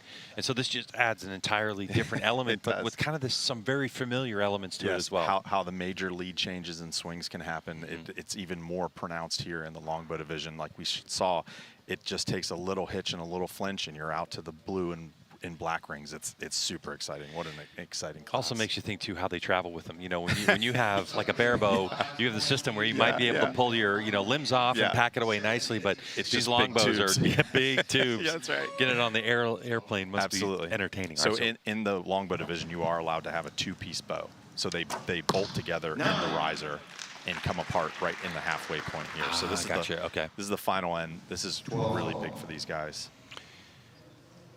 12 called just in case. Oh, no. That must be devastating for Mads at the moment. That's Longbow. That is Longbow. It is Longbow. Now Davenport just needs to keep the pedal down here, capitalize on the door that Mads opened up for him. All right, so 12 is called. The 12 would take him to 82. 10. Ooh, okay. 12 called. Another 12 called. Just in case. I believe. I would not imagine he'd be aiming at that. Full draw. Down the arrow. Look at that. Beautiful arrow. Beautiful arrow. Okay, here we go. So I think there's a little confusion with the 12 ring here. Mads is aiming down that middle. Needs a 10. 8. Not going to be enough. What a great showing by Mads for Denmark. Davenport's going to take this one. See, but this is Longbow. This is Longbow. A miss, and it's that close. Yes, and it's still that close. Let's go to PJ. You're going to finish in 3rd place. Take home $500. Looks like our score is official, 90 to 88. Give it up for Mads Hofsholm.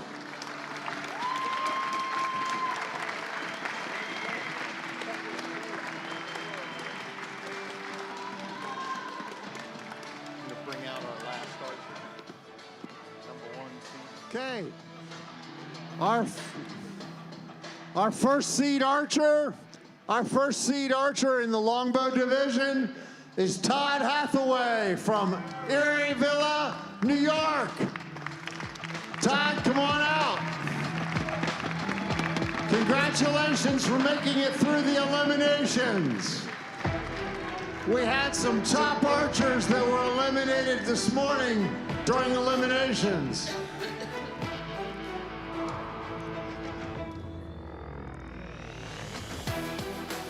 The old Illinois versus New York rivalry, the shoot-off going on. Tell us about Hathaway. Yeah, Todd Hathaway is an awesome archer. 53 years of shooting, hardcore bow hunter, been bow hunting with traditional equipment for life since he was 12 years old, and he's a great shooter. He's our #1 qualifier here, and I can't wait to see what he does here.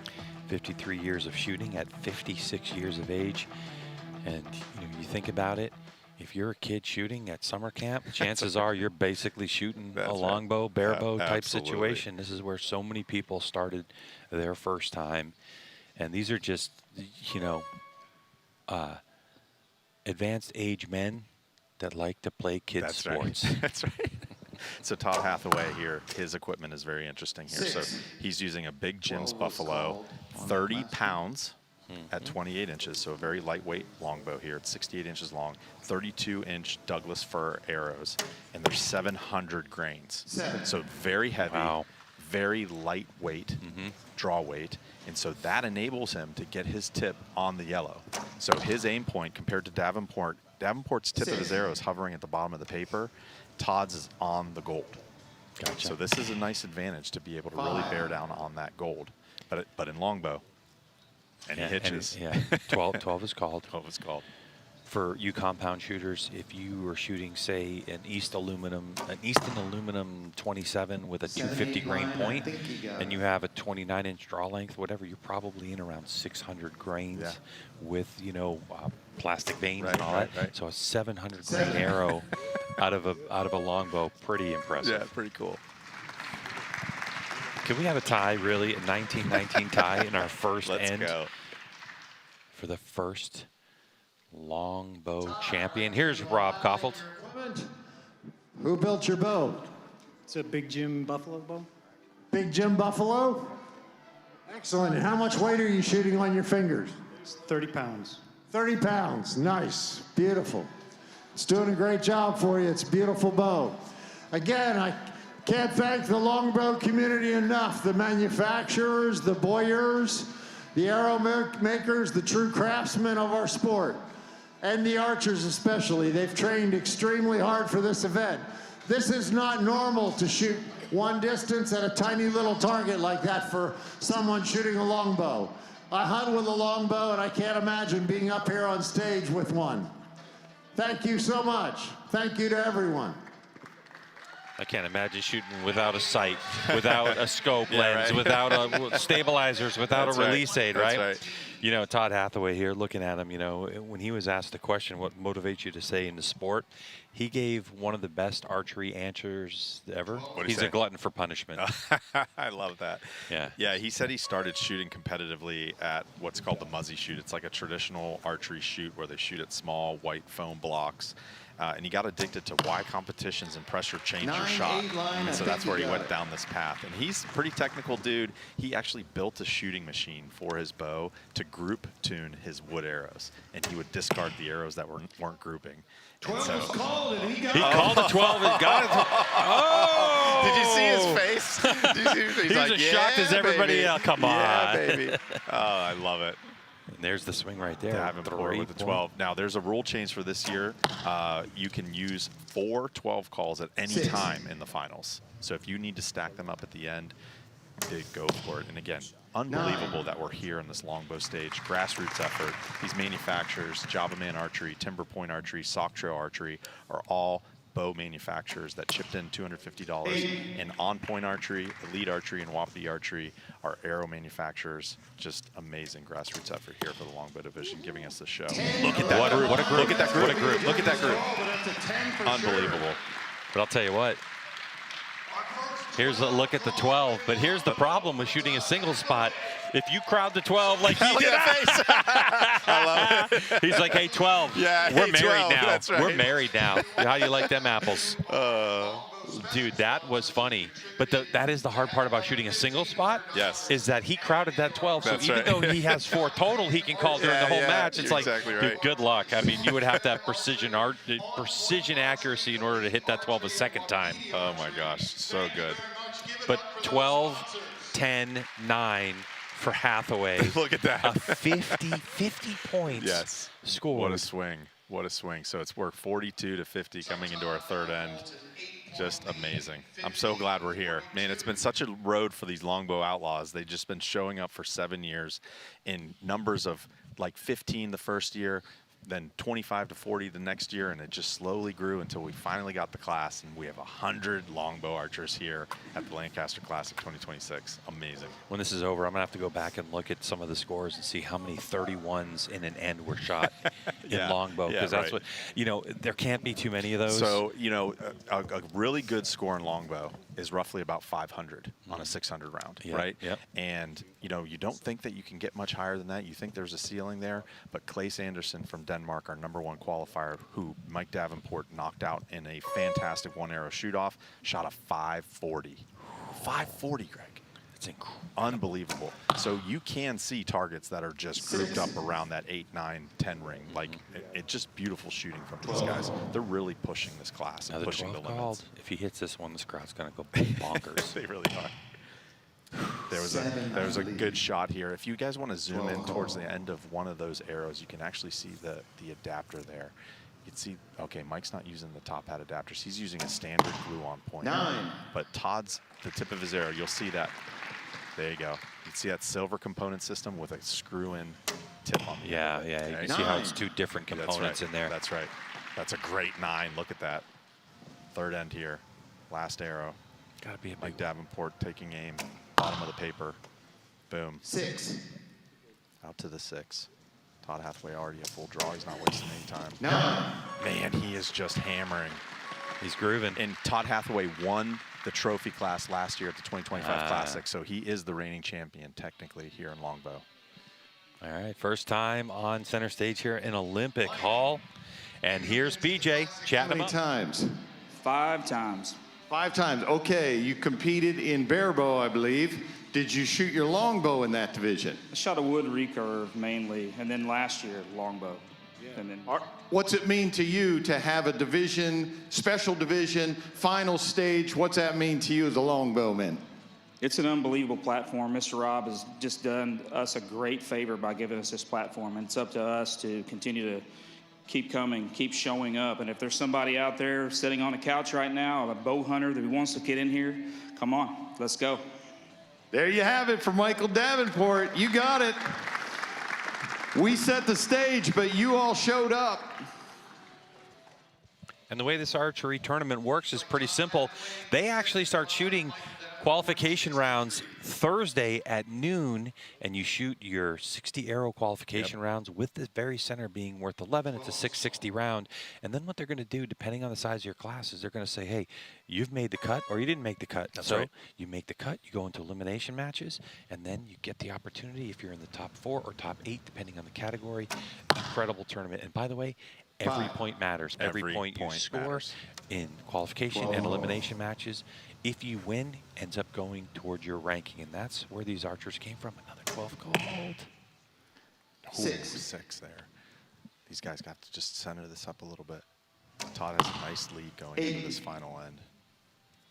All he has to do is just aim for the middle, not try to do anything crazy. He's going to walk away with this one. 8. All right, that's a solid arrow. That is a solid arrow. The winner advances to go shoot against the #1 qualifier, and the loser of this match will be on the podium.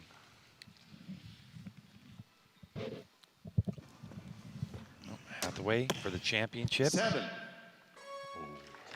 he takes And it away. that's Our first longbow champ. So Hathaway is going to walk away as your 2026 champ with a hearty lead, even though 2 different ways to get 21 points in an end. Absolutely. On the back of a 31-point end, Hathaway in the first center stage longbow There it competition in Olympic Hall. Amazing. What a community. Amazing. Look, they're bringing out a belt. The belt. They're bringing out the Longbow Outlaw belt. That's amazing. Yes, there it is. And the first ever on center stage in longbow competition to shoot a 12. Unbelievable.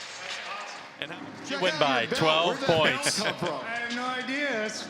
That's awesome, though, isn't it? Longbow Outlaws came home with a belt. Todd, what's it mean to have a stage like this shooting a longbow? It's incredible. I'm going to be on a high for months. That's awesome. All right, congratulations, Todd. Todd Hathaway, give it up.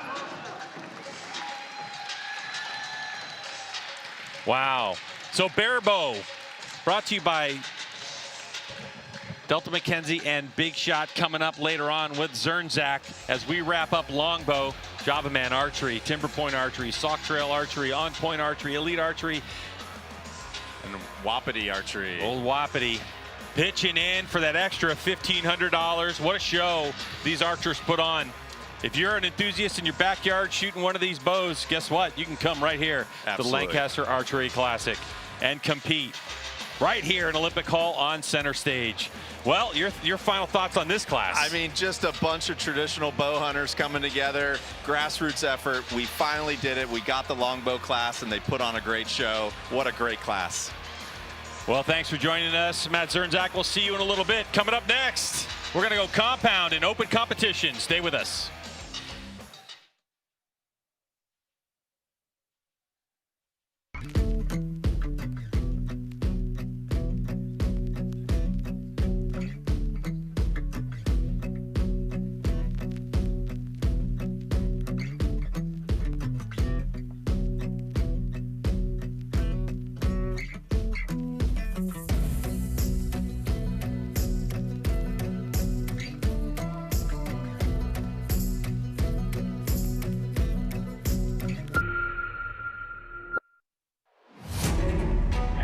Ran about 40 yards.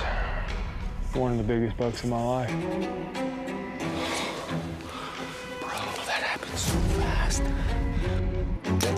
Best on arrow by far. All eyes on me. All eyes on me. All eyes on me. All eyes on me.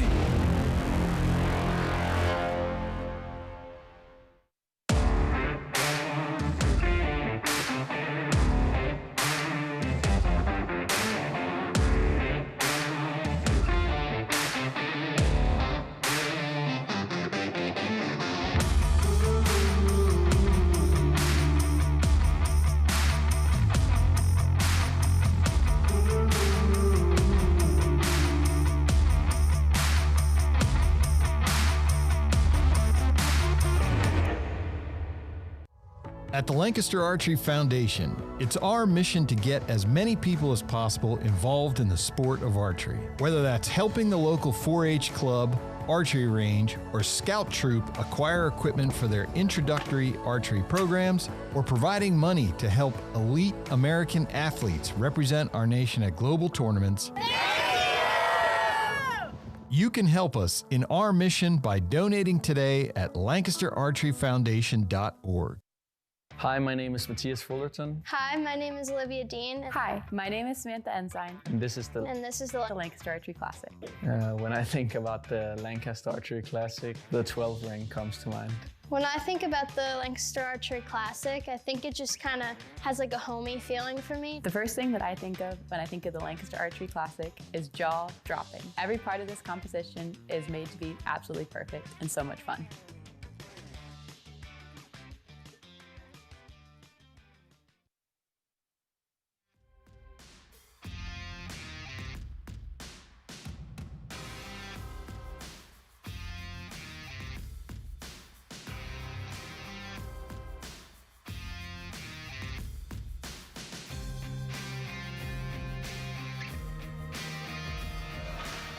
All right, we're back at the 2026 Lancaster Archery Classic here in Olympic Hall as our shoot-ups continue from Spooky Nook Sports Complex here in Manheim, Pennsylvania, the largest indoor facility for sports in the United States. I'm Greg White, sitting next to Dan Yazza, part of the U.S. archery team for field, and Dan has competed all around the world in archery.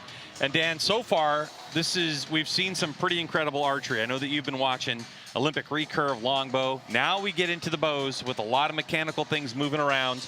And this is one of the largest class we have, open category for amateurs. What are you expecting? We have 8 people in our shoot up. I'm looking at some of the names that are on the list, and I've shot with them before. I've seen them shoot before, and I'm expecting some pretty big scores coming out of these guys. Yeah, I mean, this is such a high level. So many archers competed to get here. Now, this tournament, very unique. Let's talk a little bit about what we are faced with here at the Lancaster Archery Classic 2026. So, in this particular category, here are the shoot-up rules. The top 8 have qualified. We're going to explain more about that. And they're broken by ties. Now, the bottom-up format, this is the real thing. So, you have your number 8 shooter coming in. Your number 7 shooter, they're going to shoot. Whoever wins that goes face number 6. Whoever wins that moves and keeps climbing the ladder. We've seen somebody do it once. But, Dan, talk about this scoring. So this is a very unique target in the target archery world with the 12 ring and play. No other place in the world has this where you've got a little white dot. It's a little bit smaller in the X ring, down in the 6. So it's a lot of risk and reward. So now you know what's going on. They're shooting 20 yards down range, but it's time to get this competition underway. So here is PJ Riley. Okay, our next division is men's open division shooting compound bows. Our 8th seed is Noah Coyle from Plainfield, Indiana. Let's give Noah a big hand. Congratulations, Noah. Welcome to the stage. Our 7th seed is Nate Sellers. Nate Sellers from Phillipsburg, PA. It's his first time on stage. Congratulations, Nate. Welcome to the final stage.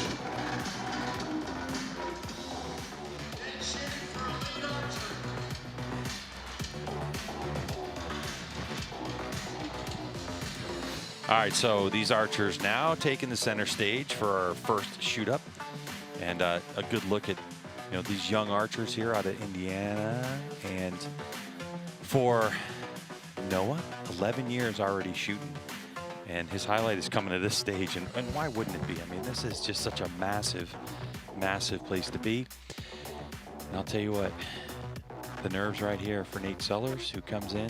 And for Nate Sellers, 34 years old, been shooting for 24 years, and he has got a heavy hitter in his coaching box. We'll talk about that when we get to it. But so many archers competing in this category. It's quite impressive, Dan Yazza, just to get here. Yes, it is. I mean, you think of the things they had to go through, 64 up format, shooting all their qualifying arrows, and every arrow counts for a score. So there's a close one to the 11 line there. All right, so these archers shooting 20 yards downrange from where they're standing, 40-centimeter target face. So 11. You have 2 rings in the middle. The larger of those 2 rings measures 4 centimeters, and then the middle ring, which you normally would shoot if you were shooting a Vegas round as an X, that's going to be 2 centimeters, and that's going to count for 11 points. So that's why when you shoot in qualification 60 arrows, but because that 11's in play, it's counted as a 660 round. 11. Good start here for Noah with a couple of 11s, putting a little bit of pressure on Nate.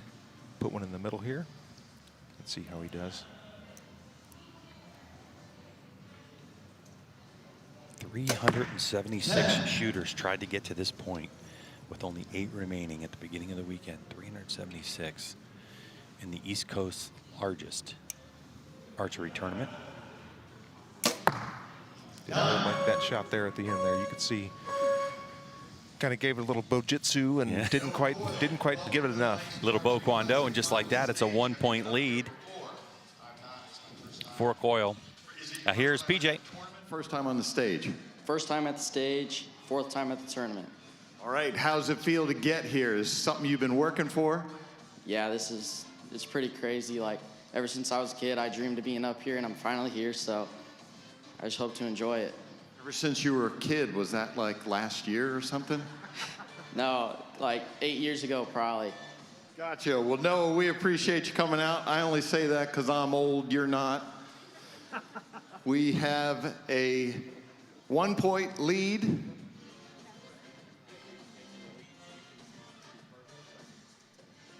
One-point lead, yes. 31-30 for Noah. So for Noah, 19 years old, and he has been shooting for 11 years, so that would track. Yeah. 8 years old when he started shooting.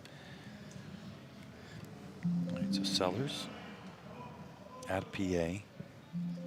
He actually has a, I believe I started seeing him. He's got a little YouTube page on, got a little bow shop, and it's good to see him out here shooting and making the stage and getting to be up here and promote himself a little bit. Coming out of Average Jack Archery, like Average Joe's Gym, from one of your favorite movies of all time.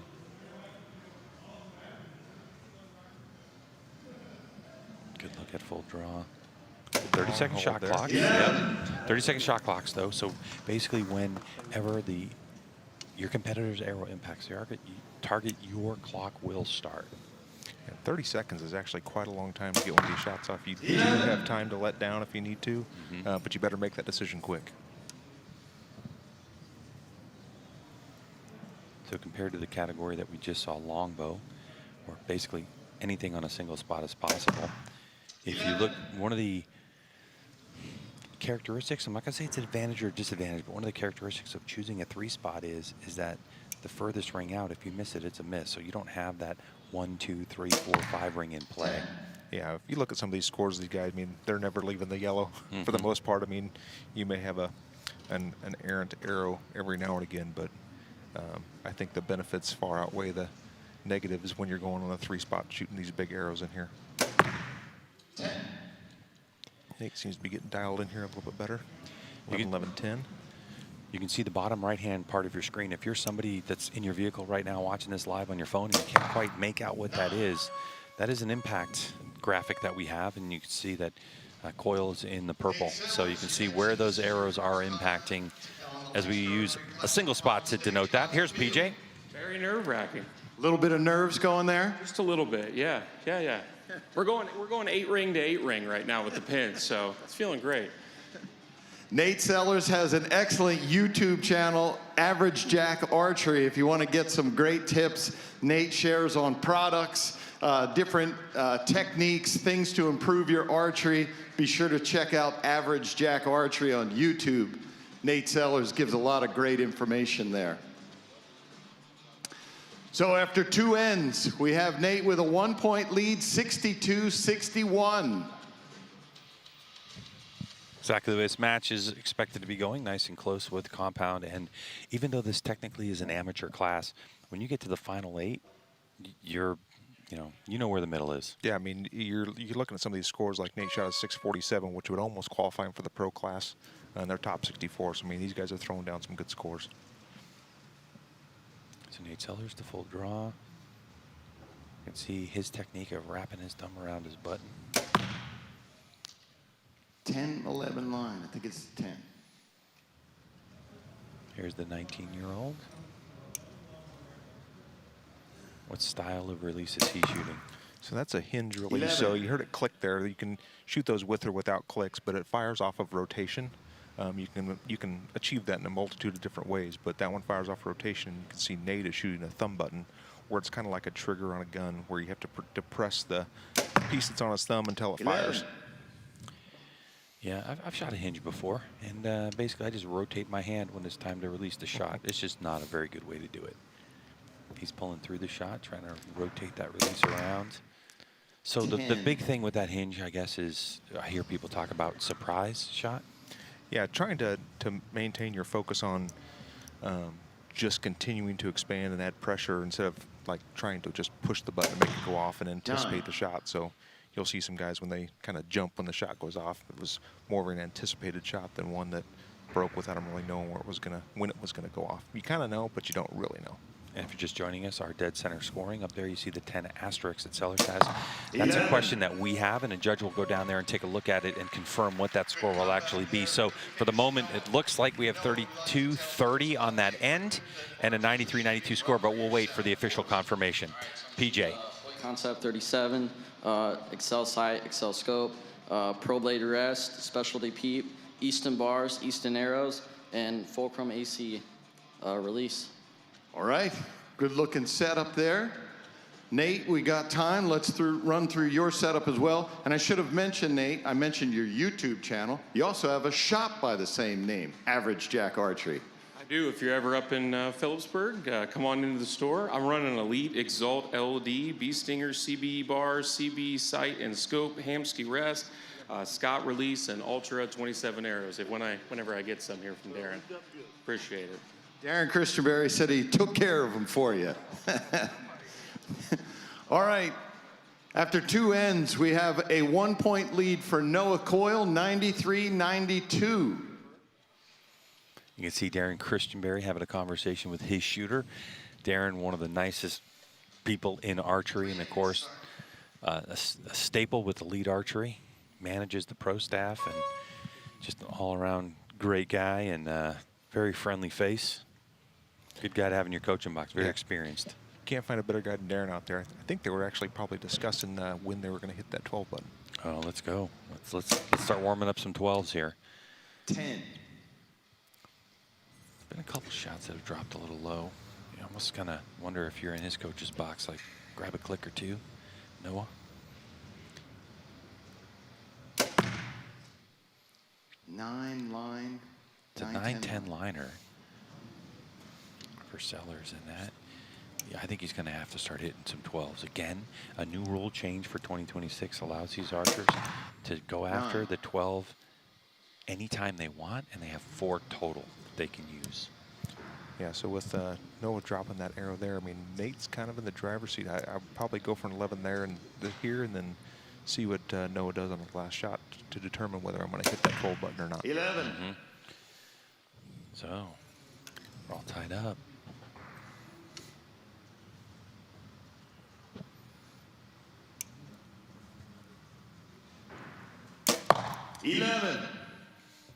So now Nate's got the decision. Looks like he's going to go 4 and 11 in a tie, and then they can go to a shoot-off.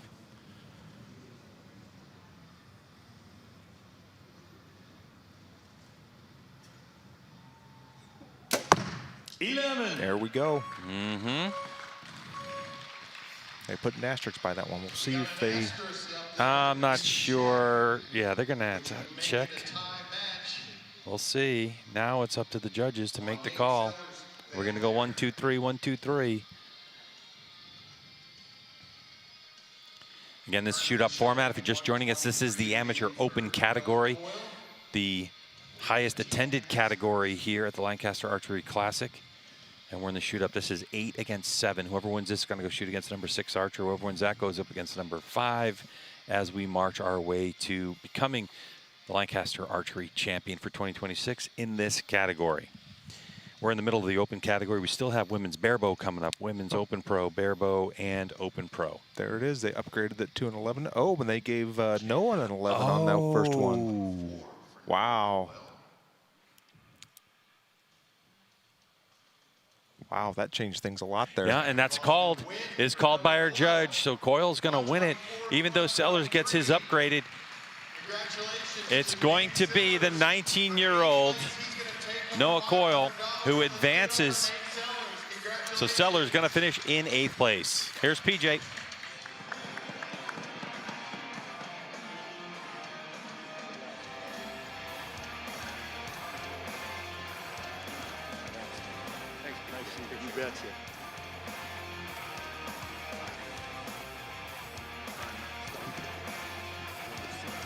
Okay, our number 6 seed in the men's open division is Jeremy Kuntzman from Painesville, Ohio.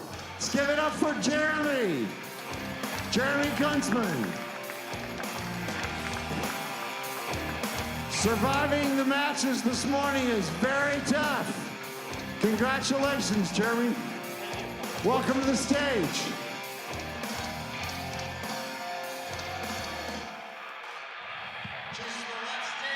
All right, so the 29-year-old Kuntzman from Ohio coming in. And he had qualified with a score of 650 out of a possible 660. I mean, you know, we're starting to get to the top, and you can see been shooting for 9 years, and the highlight of his archery career so far for Jeremy on the stage right here. Why wouldn't it be? Yeah, I've shot with Jeremy for actually quite a few years, and it's really cool to see him up here on the stage. I know he works really hard at it, and I'm pretty proud to see him up there on the stage. All right, so 40-centimeter target down range. Of course, here in Olympic Hall, we have Dart and Black Eagle, True Ball, Excel. Got us going, and once your scoring graphic comes up, presented by Dead Center Archery Products. 11. Good start for Jeremy there. Mm-hmm.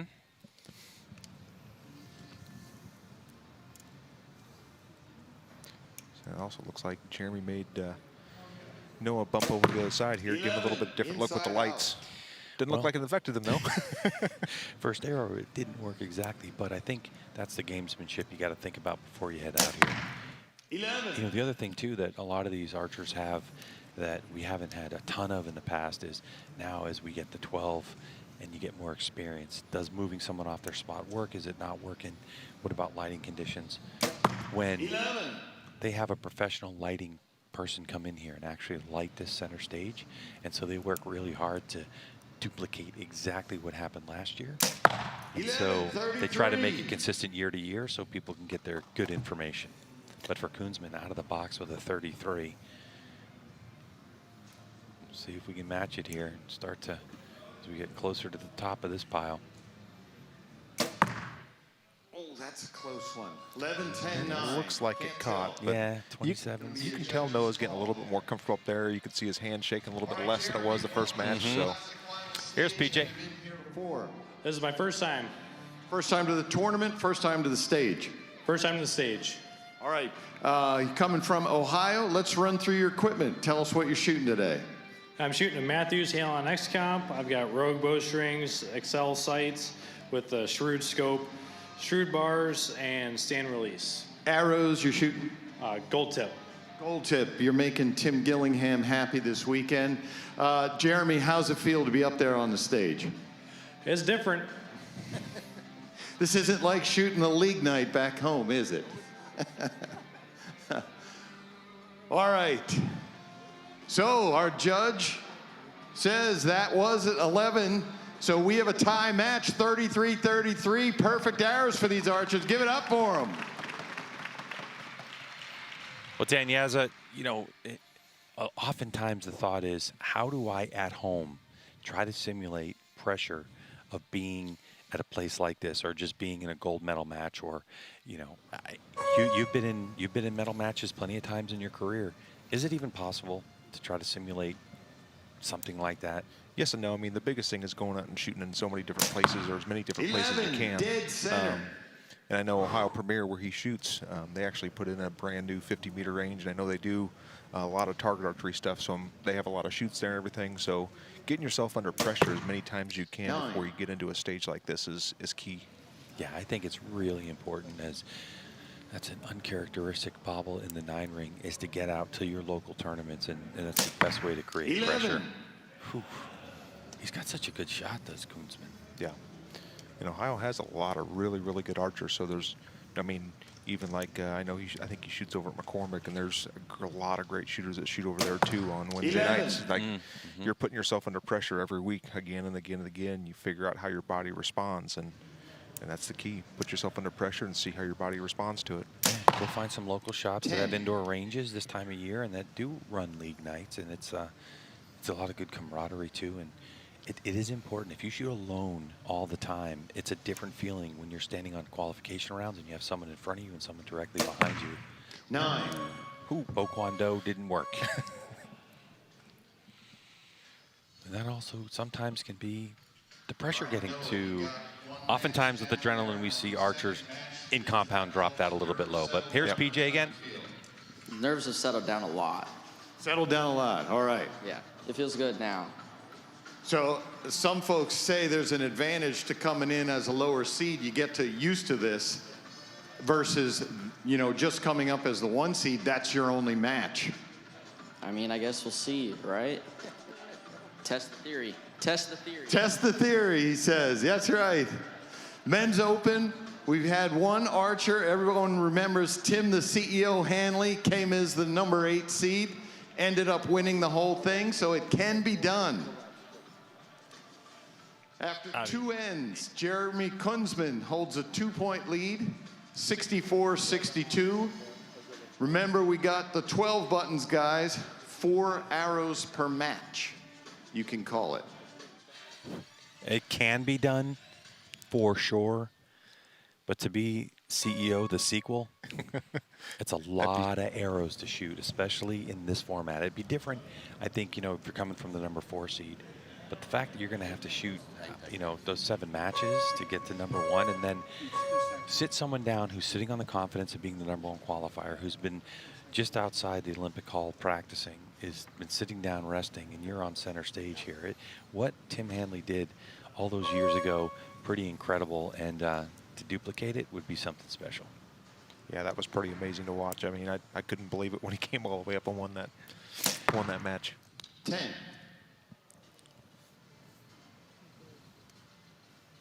Okay, so this young man has got to just get it back to the middle. Those 2 little low 9s. 11. There you go. Brought one back on Jeremy there. Back to a 1-point match.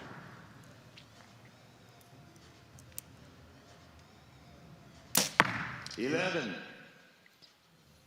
Boy, I like Jeremy's bow arm. Like, you know, on the release, he keeps his bow arm nice and strong, guiding the bow towards the target. 11. You see the little bobble there right before the shot broke, but he was able to keep it in the 11.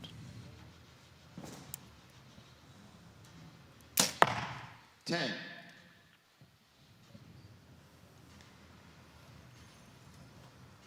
This to tie it up if he can shoot it in the 11. No 12s have been called yet.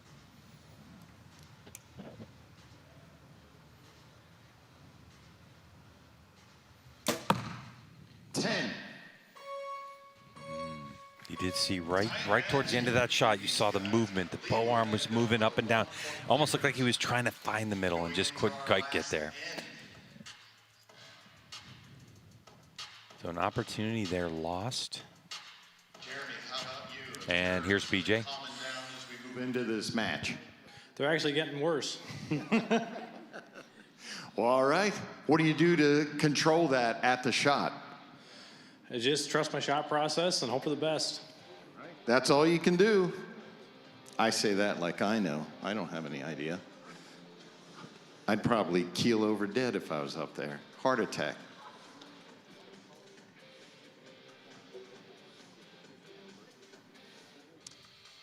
Well, look, PJ's a good shot. We know PJ's a good shot. But it is something different being up on that stage. You know, I come in here on Wednesday, and this incredible crew is setting up this entire venue that you're seeing here. And oftentimes I get asked for camera blocking to stand on stage and shoot. And even with no one in this room and the lights aren't completely set yet or whatever, 11. It is definitely different. But look, I don't blame Jeremy. As you know, your nerves, I think, are going to come and go with the match because you see everything right in front of your face, downrange from the athletes. Just before the target, they have their own scoring. They have a clock. They have their name there. It's not just the fact that you're on an elevated platform. It's the fact that you have all these people here watching you. You know the live feeds going out that you've watched personally many times. And now you're adding the pressure of, okay, there's money on the line. There's recognition. This is the amateur class. Is there a possibility, Dan, that you do well in this class if you want to bump yourself up to the pro class? 11. You're looking at potential sponsors and other people to recognize you? Yeah, absolutely. And this is a great stage for these amateurs to be able to go out and show themselves and let these sponsors and other manufacturers see how you perform under pressure. We got our first 12 called here. Going for that 1.5 centimeter ring.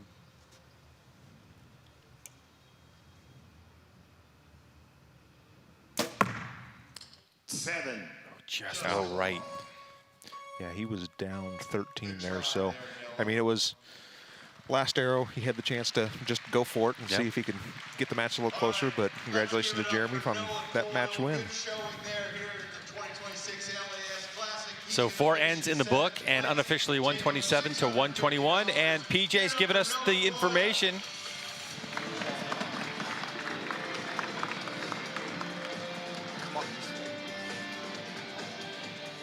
Thank you. Congrats.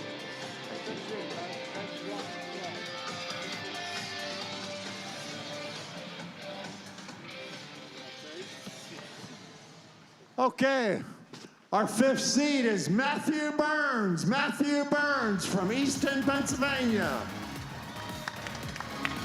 This is his 9th classic stage. He's a veteran of the classic stage. Let's give it up for Matthews. Matthew. Welcome back, buddy.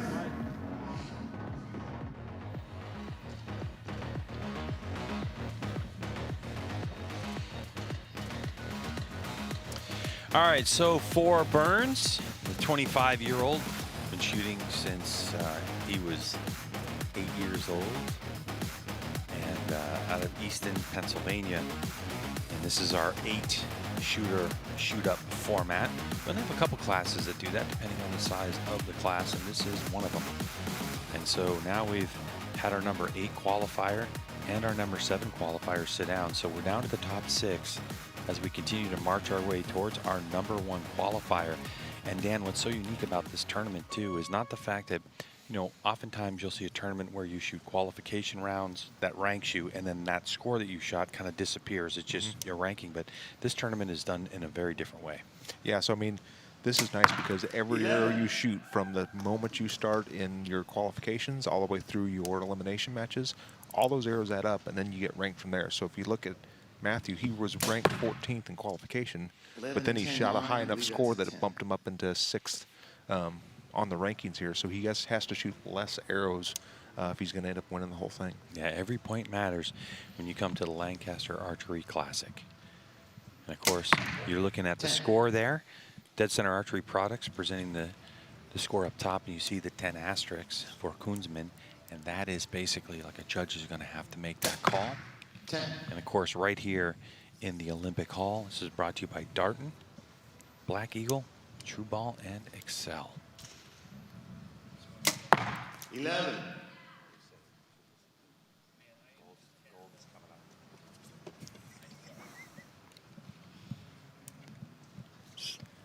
$32 points on the board 11 line. for Matthew. So we're going to get that call from the judges. So here's Matt Burns. Does it get any easier? No. No. 9th time feels just as scary as the first time. Yeah, a little bit. All right. Do you have a way of practicing this with the nerves at home? There's a couple of shops I shoot at. Archery at the Glen, Ram with Rob DeFonso. I shoot at his big tournament every year, so a little bit of practice. A little bit of practice. All right, well, welcome back. We certainly appreciate you putting up with the punishment to keep coming back here again and again, 9 times on the classic stage. That's incredible. I should mention this is our men's open division. This is our biggest division at the classic, and I think it's certainly one of the most difficult to win. These guys are all so good, and there's about like 400 of them competing this weekend. So congrats to all these guys who made it up here on the stage. Let's get the crowd going. Come on. Hey, listen, Burns trying to get every advantage he possibly can at this point, you know. And yeah, it's true. 376 archers compete in this open category. It's the largest category amateurs compete in. Obviously, we know indoor archery lends itself to compound shooting a ton. And so these are some of the top that we have in the country. And of course, if you're just joining us now and you're wondering what's going on here in Olympic Hall, just want to update everyone that we have a massive weather front that's coming in. So there was a decision made a couple days ago to cancel our activities on Sunday. So this is the only day that we have of competition. And there's a simultaneous stream going on right now for some of the other competitions in their shoot-up formats. And so we have some of the premier archers, premier classes going on here in Olympic Hall. I'm Greg White sitting alongside Dan Yazza, who's coming at us here from shooting, competing in archery around the world with USA Archery's field team, shooting USA Archery indoor. You've done Vegas. You've done pretty much everything there is to do out there, haven't you? Yeah, been around the block a few times. Not as much as some, but I've done it quite a bit. So 11.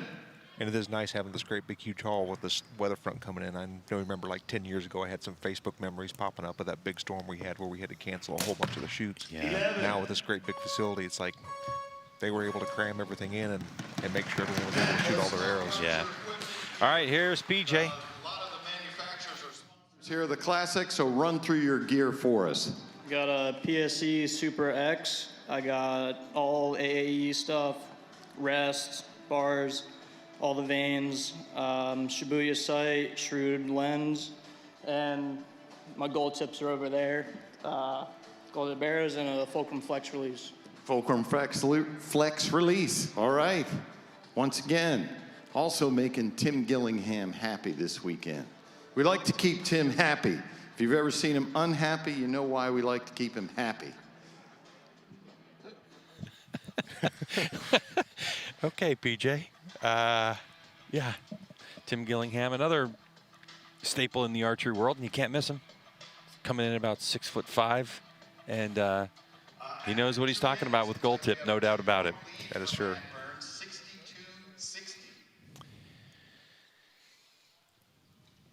Well, Dan, Yazza, this is our first chance, this category, open category, to see a compound bow. So if you're new to archery, or even if you just live in recurve world, tell us a little bit about a compound bow and what makes it kind of work. So a compound bow, you've got a few different styles of cam systems. A lot of them are going to be towards the binary side nowadays. But you've got limbs and cams, and as the cams roll over, you get a mechanical advantage, and there's let off there. So even if you may be pulling 60 pounds, depending on your let off, you may only be holding 15 pounds at full draw. So it makes it a little bit easier to hold it. So you can see like these guys will hold a little bit longer than like a recurve or a longbow will hold. And with the ability to have magnification lenses, click sights, click microadjust sights, you can be really, really precise with those. Yeah, magnification lenses can vary anywhere from none to 8 power, I think, traditionally, and you know, with fiber pin sights and lights available in this tournament as well. I mean, just you know, they're super bikes in motorcycle world. They're, you know, Formula One cars and, you know, Formula One world. So these things have got all the bells and whistles, and ooh, those are the ones you don't like, yeah. So Jeremy's got a chance here to take a lead with an 11. See if he can capitalize. 9. He didn't like that shot either. You could see just that towards the end of that shot cycle, it just started moving around. 1 end to go. So with 1 end to go, we're looking at a 92-91, so a single point advantage. Here's PJ. Going a little better. A little better. Calming down? Oh, yeah, quite a bit. All right. All right, Jeremy. We're going into the last end. We got these 12s. So if folks remember how we do the 12 ring, we changed it this year to allow folks to use 4 at any time just for this type of situation. We used to limit to 1 per end, but now if Jeremy wants to, he can call 12 on every one of these arrows. I probably wouldn't recommend it, but hey, if he wants to. He won't. Now, PJ likes to goat the archers a little bit, you know, like, hey, man, I'm just saying, 12's available if you want to hit the button every time. Not with a 1 point difference. You know, I don't think you want to do that. No, I mean, I could see if there's a 6 or 7 point difference, being able to maybe put a little pressure on Matthew, but yeah, it's going to come down to the last arrow on this one, whether he makes the call or not. Do you think we ever get to the point where we're going 12's available at every single, like 3 and end? I don't know. For me, I like the grind of just trying to put it in the middle every single time, and the risk reward of the 12. I mean, you could be just barely off, and all of a sudden you drop 5 points. Yeah, yeah. All right, so here we go. 10.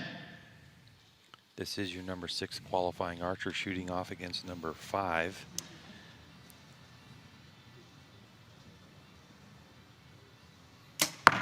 $11. Nice shot. 12. There you go. So it was going to be a 12. Yep. Saw that coming when he took another point on him there. Jeremy just got to trust his shot, not try to over-aim on this. Let it float around that dot and break a good shot. Got it. And he 12. got it. Nice. All it had to do was just touch that outer line. But he was able to get at least a quarter, maybe a third in there. That'll put a little bit of pressure on Matthews, knowing he's got to hit the 11s. There you go. 12 called again. Second 12 called. Pretty aggressive to the back wall. I haven't seen a lot of that from him.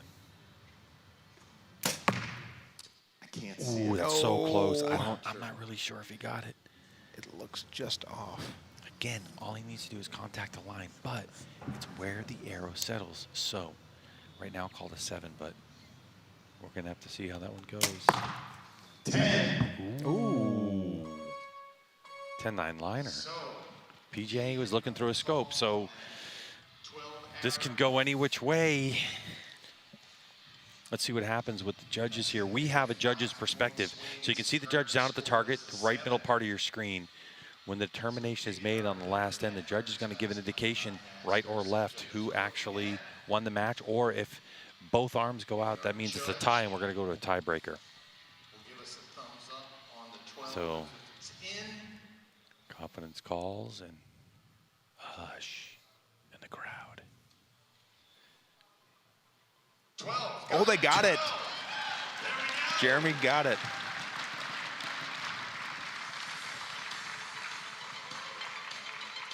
Momentum shifter. Momentum shifter.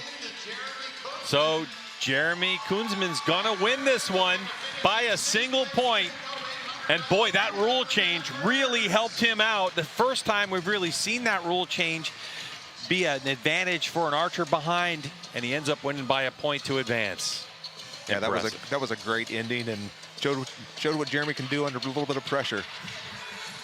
Jeremy calling for some water, because that's exactly what happens when you're under that kind of pressure. So here we have our number 6 archer, knocks off number 5. Here's Rob Koffelt. Marco Morello from Torino, Italy. Come on down, Marco Morello. Let's give it up for Marco.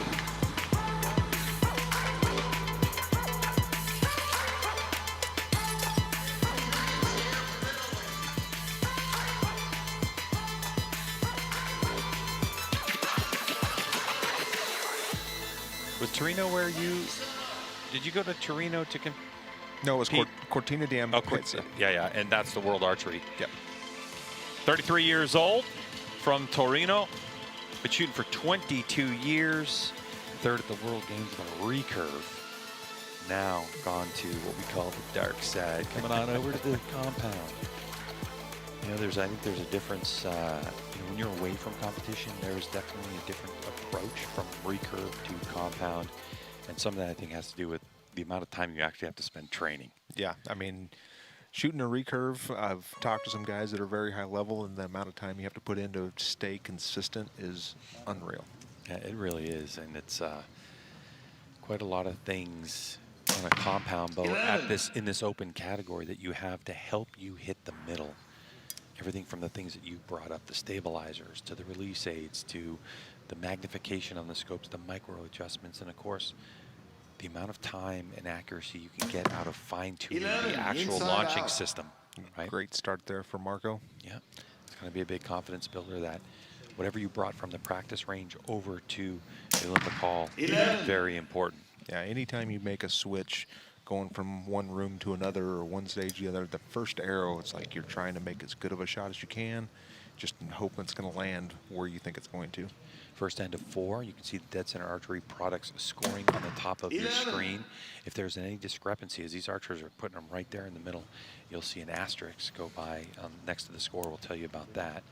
And of course, this haul brought to you by Darden, Black Eagle, and True Ball Excel. Great start there for Jeremy with 33. Puts a little pressure on.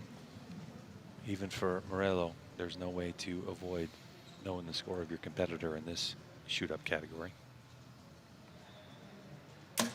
The answer's perfect. Great shot there. Give it up for these guys. Looks very, very confident in the shot. Good follow-through.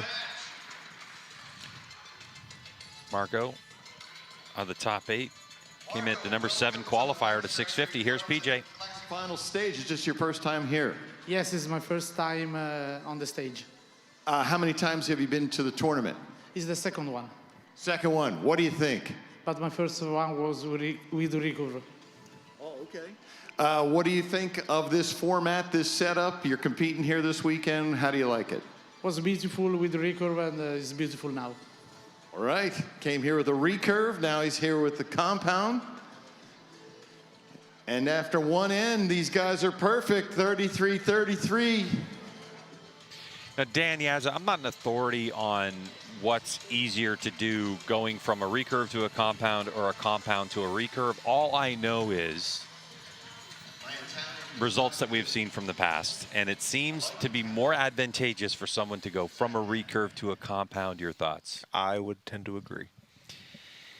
There's a shooter that I know from Canada, Crispin Duenas, and Crispin, of course, multi-time Olympian with recurve for his country of Canada.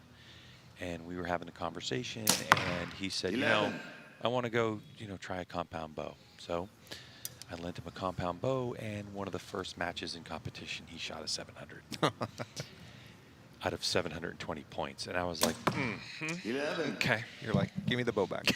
I believe we had someone up here earlier that's made the switch from recurve to compound as well. Yeah. Yep. So 9. Jeremy didn't like that shot. You could see it right when the release went off. He didn't like it. Yeah, you can see if you have a bow that's working for you, and it always hits where the dot is, and that dot is not in the middle when it goes off, you're just like, please, I need something from you. Ooh. 11. Good recovery. All right. Oh, Jeremy called the 12. So his first 12 called of this match. Of course, if you're watching the live feed, True Ball and Excel, and that dead center score on top. Just off. Well, we know what his next 3 arrows are going to be. Yeah, 12s. Going to have to be now. Don't even turn the light off. Just leave it on. 11. Especially if Marco Another keeps putting down 33 arrows like that. for Marco Morello. Here's BJ. Marco, back-to-back 33s. We got to have you run through your equipment for us because clearly it's working. Okay. I shoot with the PSA Bow Dominator Duo, Axle Sight, Shrew Scoop, Trouble Release, and the Flex Strings. And your arrows? Is a gold tip, Bee Stinger Stabilizer. Bee Stinger Stabilizers. All right, Bee Stinger and gold tip. You're really good friends with Tim. PJ. Tim Gillingham's getting more press by just people shooting gold tip and bee stinger. The thing that's impressing me, I think, from the Italian is really just, he just has so much confidence in his shot. His poise, just stand up there even talking. He seems very, very confident. He's very rock solid in his hold when he's at full draw. Great follow through. I mean, we all know classic European form is strong in the back end, strong follow through, and he's definitely exemplifying that today. Let's see if Jeremy can turn his frown upside down. Get it? With the 11. Smiley. All right. He does. Does good solid 11.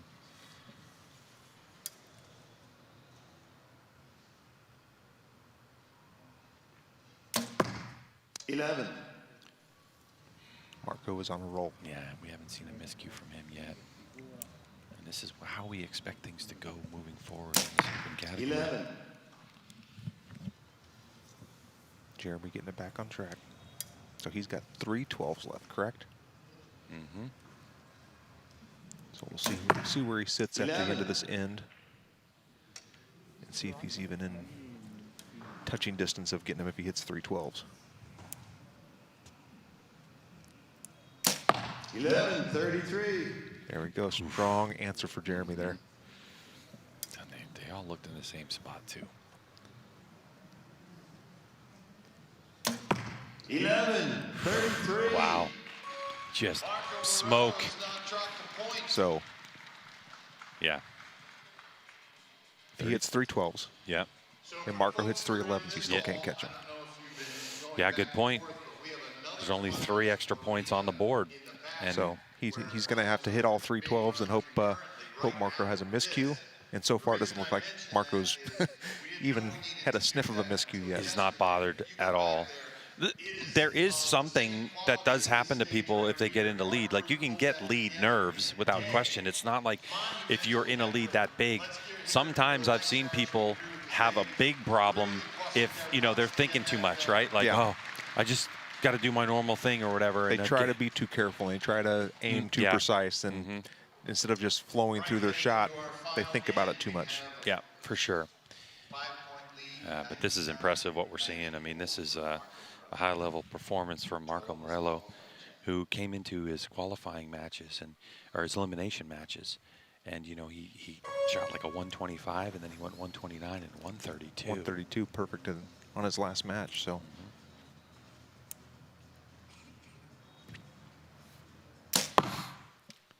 Eight. Oh.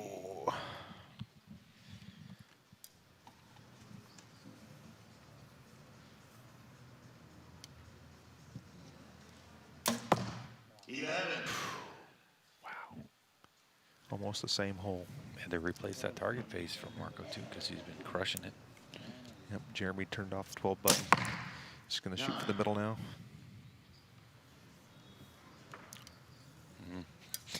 Yeah, I know. You're kind of thinking like I am. Just leave it on, just in case.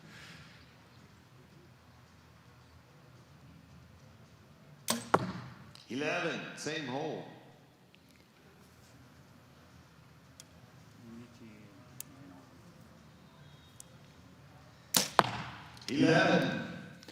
Good last shot there for Jeremy to finish this match out. Good to see him up there.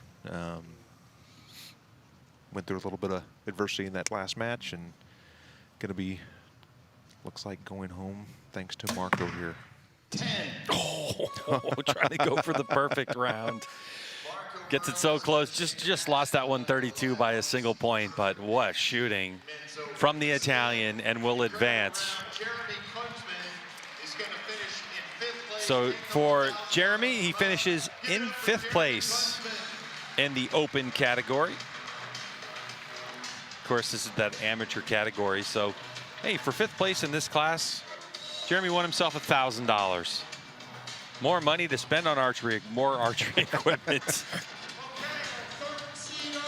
So now here's Rob Kaufhold. Ryan Irwin, come on down. Dundee, Michigan. It's his first classic stage. Congratulations, Ryan. You survived all the elimination rounds and got here. Welcome to the stage, buddy.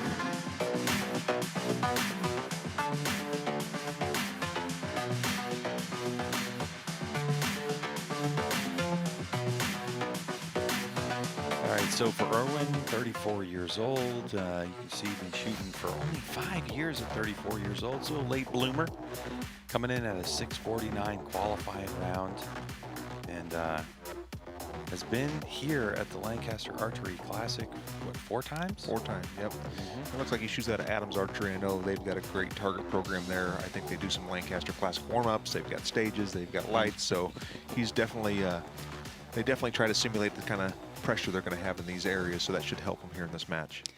Yeah, it does help if you're able to search for, before you come to this tournament, a lot of people just call it the Lancaster Archery Classic warm-up tournament, where they're going to have a format where everybody gets to shoot in these shoot-up formats, no matter how you qualified, and it gives people an opportunity to at least feel some of that pressure. 11. All right, so back to the 11 ring, coming off of a nearly perfect round. We haven't seen one yet. We definitely expect to see a 132 from some of these archers, either in this category. We have, you know, 11. In terms of compound, we have women's open pro coming up, and we still have the open pro category as well. And don't forget, Zernzak comes back here after these matches, and we got women's Barebow and Barebow category coming at you, still on the ticket. So Ryan led off with a really, really strong 11, almost inside out. So see if he can back that up here with another one. 9. Yeah, just a little bit wide. Just at the end of the shot, I saw that movement. I saw his arm break left.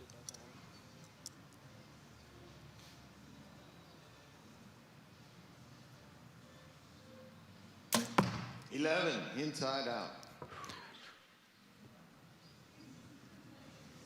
Marco's looking really, really strong right now. 11. Great finish there for Ryan. Putting him down 2 after the first end. Here's PJ. Stage, you got your first end under your belt. How's it feel? Not too bad. Not too bad. All right, I like the positivity. Do you have anything back home that kind of seems like this competition setup? Yeah, we do an LAS prep and a bunch of SmackDowns in Michigan. At the LAS prep, I get like messages all the time. People ask for the size of these platforms. Do you shoot on platforms in your prep? Yeah, 2 of them we did. All right, good to hear. Well, welcome to the Lancaster Archery Classic final stage. After our first end, looks like we have a 2-point lead for Marco Morello, 33-31.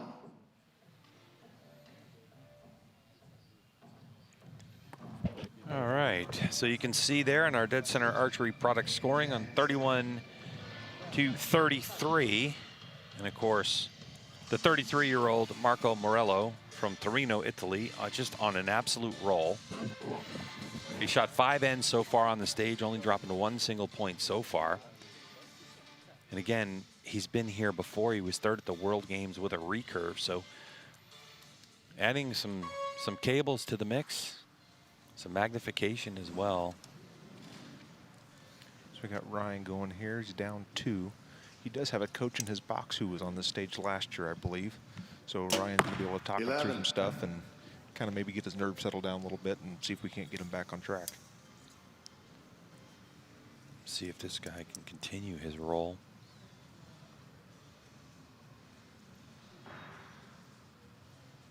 You can see a little long hold starting to bobble a little 11. bit. Still catches in 11.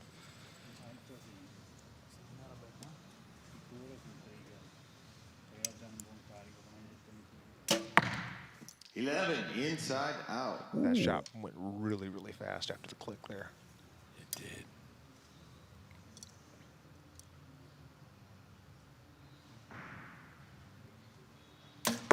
11.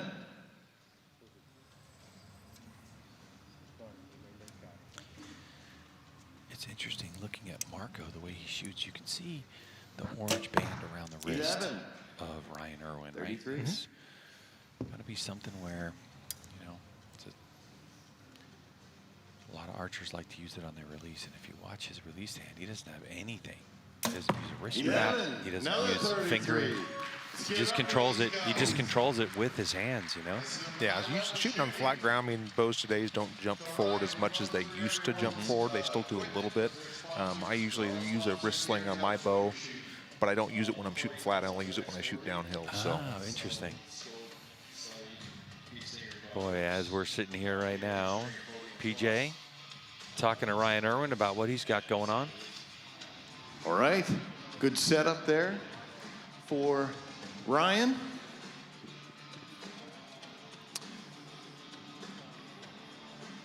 Our venue sponsors, we should mention, True Ball Excel, Darton and Black Eagle. We thank them for their support this weekend. You can't do something like this. Look all around you. You can see what that cost. Thank you to our sponsors.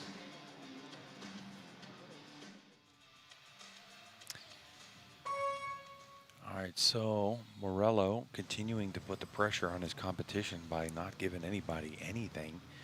The question, I think, is when are we going to see Ryan Irwin go for that 12 button? 10. Maybe sooner rather than later. Gonna have to come down to see if Marco continues to put him in the 11 here. Put pressure on Ryan.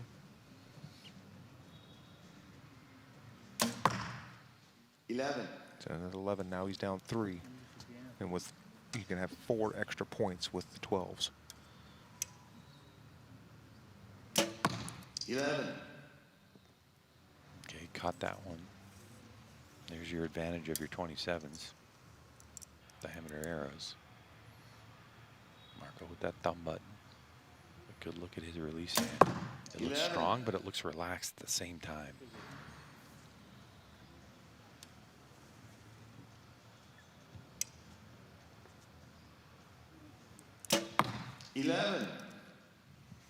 That looked like more like the shot was in control, like he was ahead of the bow and not behind the bow. See what Marco can do here, and then if it's a 3-point advantage, he's going to have to go for the 12s because Marco seems to have no signs of giving up any points here. 10. And as I say that, nice job. Commentator's curse. So 32 apiece. So looks like it's going to be a 2-point lead. So this is where the rule change for 2026. If you haven't heard, if you're just joining us or whatever, we used to be able to get 112 per end, and the rule changes now. You have just 4 total, and you can pick them anytime you want. So, and for Irwin, he hasn't chosen a 12 yet. No, he has all 4, but there's only 3 arrows left. Yeah. So, I mean, we've already seen the multiple 12s in one end come into play when Jeremy was able to move on the match from hitting 2 12s in a row. So, I mean, if I was Ryan, I'd already be turned around and have that thing on lit. Yeah, so. for sure. All right, so 96-98. So 2 points for the Italian, as noted in our Dead Center Archery Products scoring. And of course, as you can see in the upper right-hand part of your screen, this feed is being brought to you by True Ball Excel. So here we go. The archer behind will lead us off. And of course, your number 3 qualifier, Ryan Irwin, who actually had qualified after your 660 round in 11th, but just shot lights out, 130, 129, 128 in his elimination matches. And those points added on to his score got him to a total of 1,036.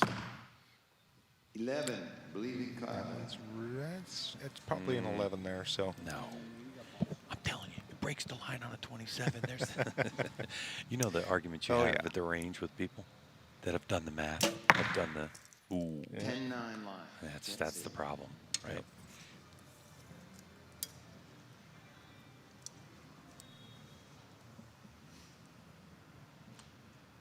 The former recurver.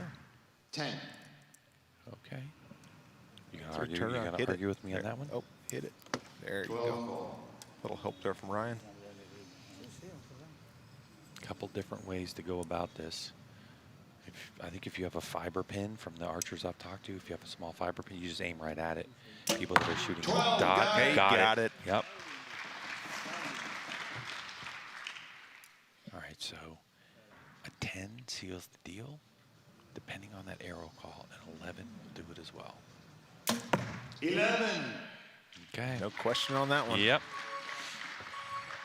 So, yeah, I mean, I've heard of different people either aiming at it or putting clicks into it. Putting clicks into it, yeah. Here's PJ. It's looking like we're going to have a 2-point victory for Marco Morello.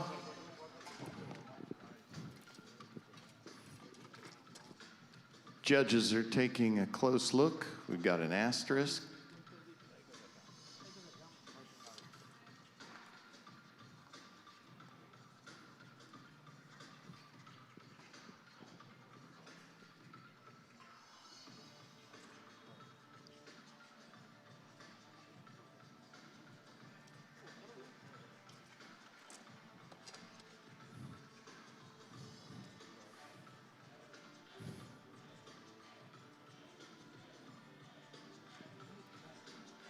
Making the judges work for it today, but we want to give the archers every chance to get every point.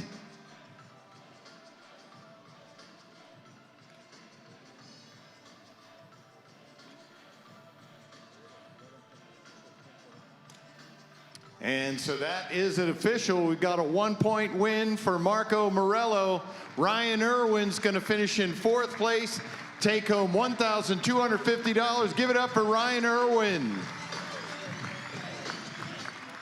Okay, our 2nd seed archer in men's open is Landon Standish. Landon Standish, let's give him up. Give it up for him from Shelby, North Carolina. It's the first time he's been at the classic stage. Congratulations, Landon. All right, so here comes a 23-year-old, 12 years shooting his bow out of Shelby, North Carolina. The 2024 NFA Indoor National Adult Male Freestyle winner. And he had to win that in the shoot-off.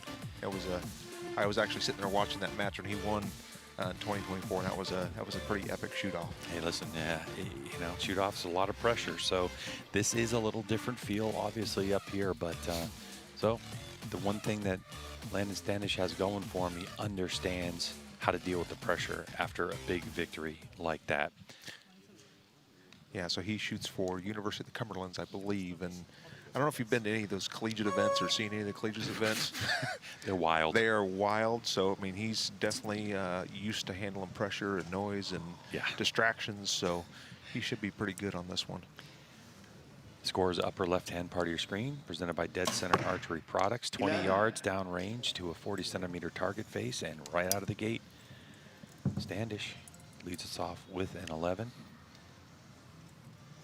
Marco Morello still, who is your fourth place qualifier, is now guaranteed himself a podium. The winner of this match will go to shoot against our #1 qualifier. And you have to stick around to find out who that is. 11. This live feed presented by True Ball Excel. And of course, here in the venue, Darton, Black Eagle, and True Ball Excel have made this possible. 11. Just landed off to a quick 1-point lead here. A couple of strong shots right out of the gate, putting some pressure on Marco. That's his only second 10 he's had. Third 10, yeah. Third 10 since he's been up here. So 11. Got it. Ooh. Doesn't look like 20 still. 23s. Yeah, 23s. Yeah, but we're both looking at the same thing going, wait a second. 23 diameter arrows is what we're talking about. The maximum diameter arrow allowed is basically what we call 27s. Yeah. Here's PJ. Archers. Landon Standish, you got your own smoke screen going over here. Welcome to the Lancaster Archery Classic final stage. Have you been here before? This is my 6th year being here, first time on the stage. First time on the stage. How's it feel so far? Not as bad as I thought yet. How's it feel to open? Judges have given that an 11. What's that do for your confidence open with a 33? Just to repeat the same process over and over again. All right, great attitude there, Landon. And yes, as we mentioned, 33 for Landon Standish, 32 Marco Morello, heading into our second end. Now there is a distinction in arrow sizes when you get to a lot of European competitions, definitely World Archery, USA Archery, whether indoor competitions, that 23 diameter arrow is the largest one. But then, here in the States, we like to give archers a little bit more in the 27s. So it really, I think, what's he shooting a PSE Dominator Duo? So it just seems like these arrows probably come out of the bow best for him.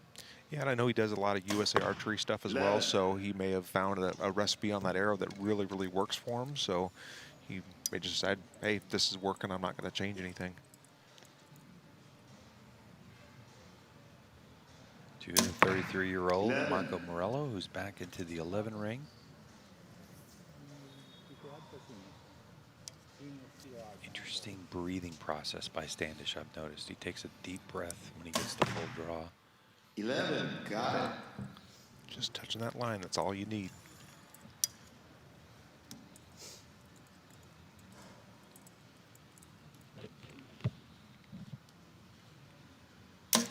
These guys aren't giving each other an inch.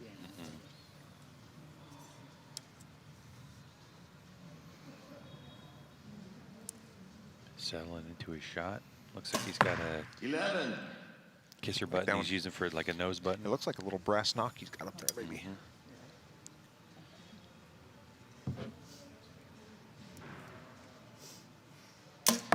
11. This is impressive. 66 for both of them. Here's PJ. We'd like to talk about the equipment. First, I have to ask what kind of chalk, because I inhaled it when I walked up here. It's kind of bitter. Yeah. But what is that chalk? So my dad does bowling, and it's a rosin bag for bowling, so it keeps your hands dry the whole time you shoot. Maybe you could get flavored chalk next time. A little nicer for me. Let's run through your gear for us. So I shoot a PSE Dominator Duo 38 M2 with True Ball sight, Shrewd Scope, Hamskea Peep and Rest with Conquest bars, Easton X23s with Bronco vanes and Stan Lynx release. All right, great setup. It definitely is working. You have not dropped a point yet. 66-65 after 2 ends for Landon Standish. He leads by 1 point. Yep, so their combined score in that last end was 66, but with that 110, uncharacteristic after all the arrows that we've seen from the Italian Morello, shooting a 10. So could we, I don't think we have seen Marco actually go for a 12 yet. No, we have not. So He hasn't been in the position where he's needed it yet. I think this is the first time he hasn't led. 11. And make no mistake, these archers have been watching this with the 12 ring long enough to formulate a strategy before they get to this stage. If they haven't thought about it, I would be shocked. Yeah, I mean, last year when they started that 12 ring, was it last year or 2 years ago? 2 years ago. 2 years ago. I mean, first year, didn't really see much of it. Last year, you really started seeing some gamesmanship, and especially in the Open Pro class where it came out and first arrow hit the button or something like that. So, I mean, it's Jeff Cousins did it, and then Stefan Hansen was doing it, Mike Schlusser. Well, and now with another change of having it where you can call it 4 arrows in a row, it's gonna put another little wrinkle in there. 11. Marco's putting on a show.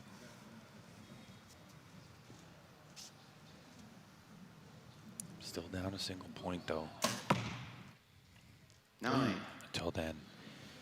And that's what it's, you know, staying there in the game and just pounding out these 11s and Standish just with that little high bobble. You can see lower right-hand part of your screen, the green circles are Standish's arrows and where they're landing. So Marco wasn't able to take full advantage of that 9 by Landon and hit an 11 to take a 1-point lead. So we're going to go tied score into the last end. We're all even.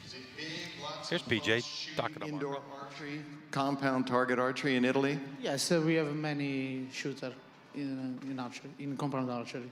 Is that club-based, or where do you compete at? What kind of venues? Sorry? Are you shooting at clubs, different clubs around there, shops? Where do you compete in Italy? My club is the Aeronautica Militare. There's also my sport group, is like army, and it's my job. All right. So it looks like we have a tie match headed into our last end, 97-97. This is for the right to take on the #1 seed. Yeah, Marco's alluding to the fact that, you know, like, archery is his passion and it's his job. So, in a very good position. And right now, if you're in Italy watching this, you're Saul smiles because he's putting on a show. 10. Landon aimed really long on that one. You can tell last few ends, his shot's been clicking along pretty good, and that one seemed to hang up a little bit on him.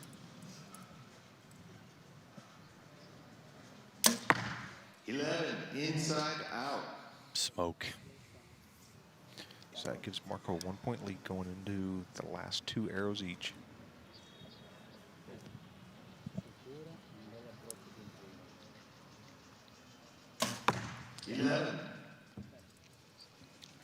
See what Marco does here, and if Landon's going to turn around and push that button on the 12. He's already reaching for it.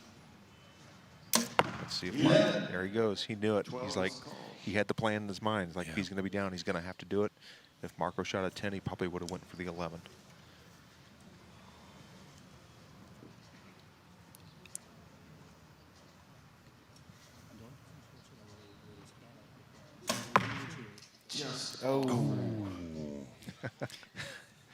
He turned around, looked at his coach, Todd Tongle, and was just like, all right, well, we gave it a go. Yeah. That dot is so small. I mean, it's it's a little bit smaller than the Vegas X, and 11 to end for Marco, and he's just rolling through them all. He certainly is. On that one, he dropped 2 points, but Marco's going to advance. Here's PJ. Is going to finish in 3rd place, take home $2,000 from us. Give it up for Landon Standish. Thank you,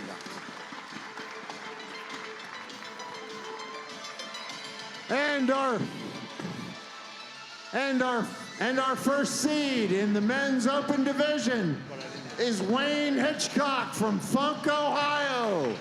Wayne Hitchcock. Let's give it up for Wayne Hitchcock. Funk, Ohio. This is his first time on the classic stage. Welcome, Wayne.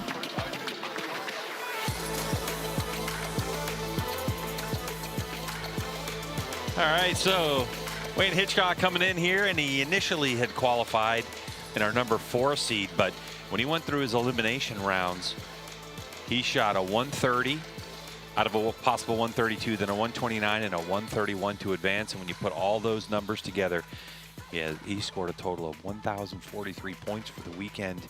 And Standish, who we just saw exit the stage, 1,042 points. So now the number 4 seed going up against the number 1 seed for all the marbles in this hotly contested amateur open category.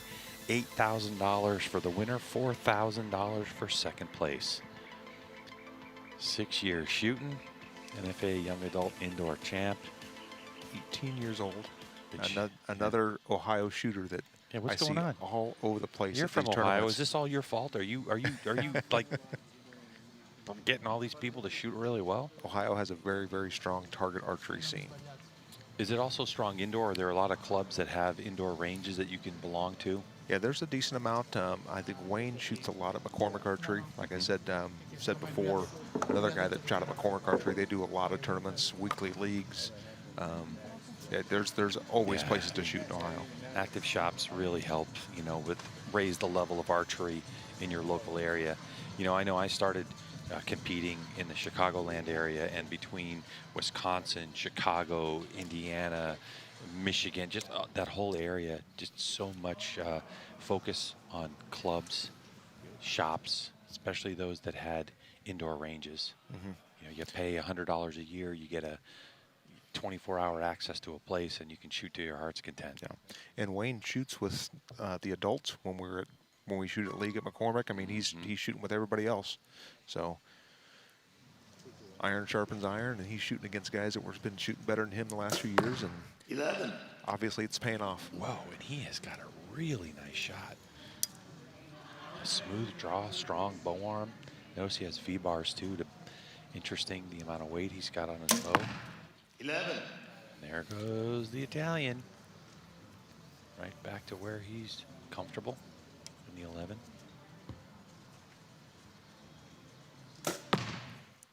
Nine.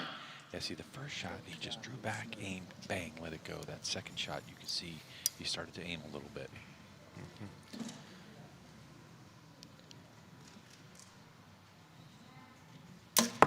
11. Hey, this is where Marco's probably got a little bit of an advantage, being up here, being under pressure a few times, and he kind of knows what's going on. He's been up on the stage for 4 matches. Get Wayne back in it now.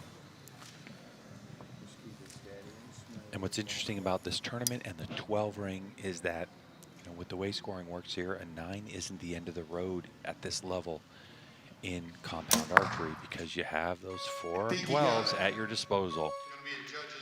Get the 4 12s, and if you get a 10 here and there, you can gain a point back if you shoot an 11 to match that arrow. Here's PJ. Welcome to the Lancaster Archery Finals Classic stage. Is this your first time here? Yes, sir. How's it feel? Great. Great.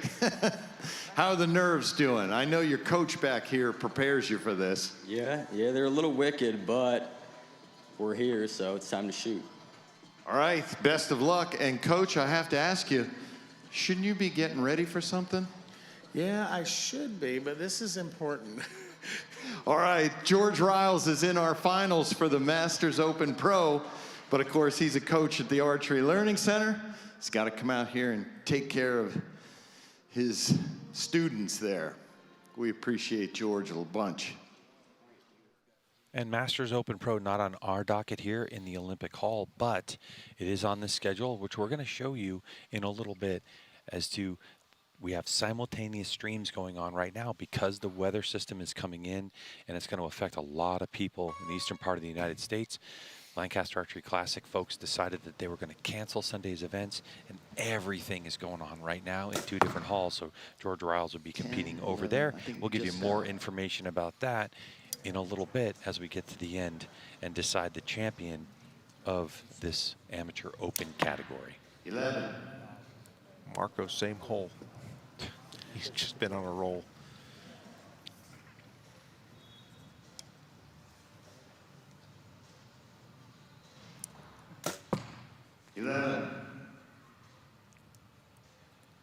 Wayne back in the 11 ring there.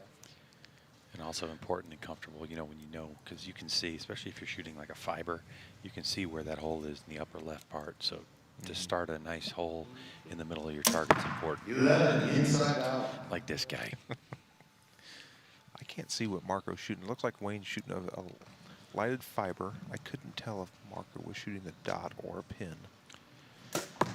11.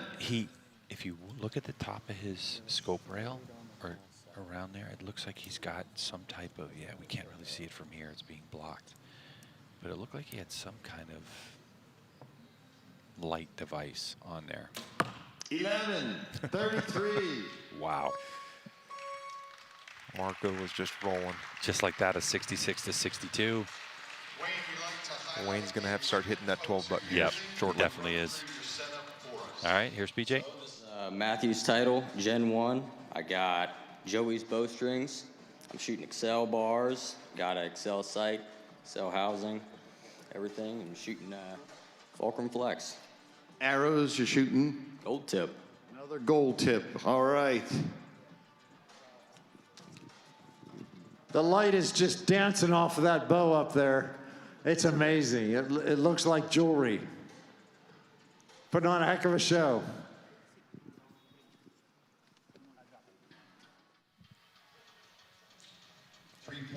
Talking about the riser was Rob Koffold. Looks like some type of candy, right? Like a candy red. Yeah, didn't you have a Camaro like that one time when you were like 16? I can't remember. Field number 4 seed shooting off against the number 1 seed. And right now, Marco Morello from Italy he was initially our number 7 qualifier, and he has just rolled through the competition and now continues 11. to put the pressure on the young 18-year-old Wayne Hitchcock out of Funk, Ohio.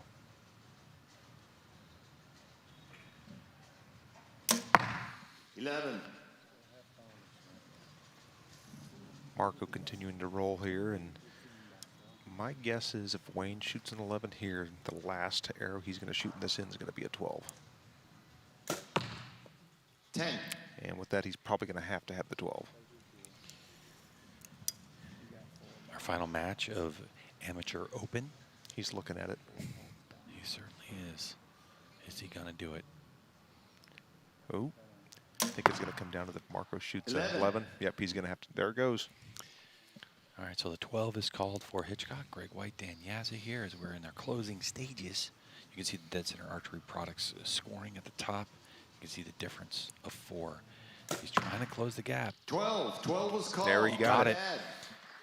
Okay, so, but the way Marco's shooting at this point, it could just be a 1-point advantage, like gaining back 1 single point. Yeah, he had 4 points on top of him before he hit that 12, with 4 extra points available. So, yep, here we go. If Marco continues to shoot the 11s and Wayne can shoot 3 12s, they're going to be tied and have to go to a shoot-off. Just 3 12s. Just 3 12s. It's not that big of a deal. Now, what is interesting is I did see Wayne just grab some clicks. So Wayne is at the possibility, instead of having to, like, you know, we've talked about the different ways that you can do it, right? In this particular case, if he's able to adjust the sight because he knows from this point on it doesn't matter, I'm just shooting 12s, he can still aim to the middle but set the sight so it hits the 12? Well, yeah, you can see that arrow. I think it hit a little bit high on the 12, so he may have put a few clicks in it. It'd be like, because if you're aiming at the big yellow spot, it's a little different than aiming at a little tiny white dot. So your aim may be a little different, and it'd be like, all right, let's put some clicks just so I can feel comfortable not to aim so hard. 3-point lead, 99-96 over Wayne Hitchcock. 99-96. We're kind of assuming right now the way that Marco Morello has been rolling through this He is capable of shooting a 10 every now and again. But I think with Hitchcock, you got to say, especially with George Riles in his coaching box, look, he's just going to put up a 33. Yeah. So just leave the 12 ring on, and let's see if you can get 3. Really, this is going to be 4 for 4 in the 12 ring if he can do it. Yeah. And if he hits a 12 here, it may start putting some pressure on Marco as well. Got it. There it 12. goes. Oof. Right there where he needed, across the line.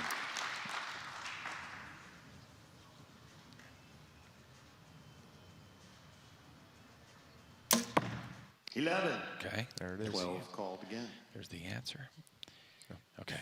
So now He went to push the button. I'm like, what's he doing? It's already on. So now it's 2 points. The difference. All of this for the championship.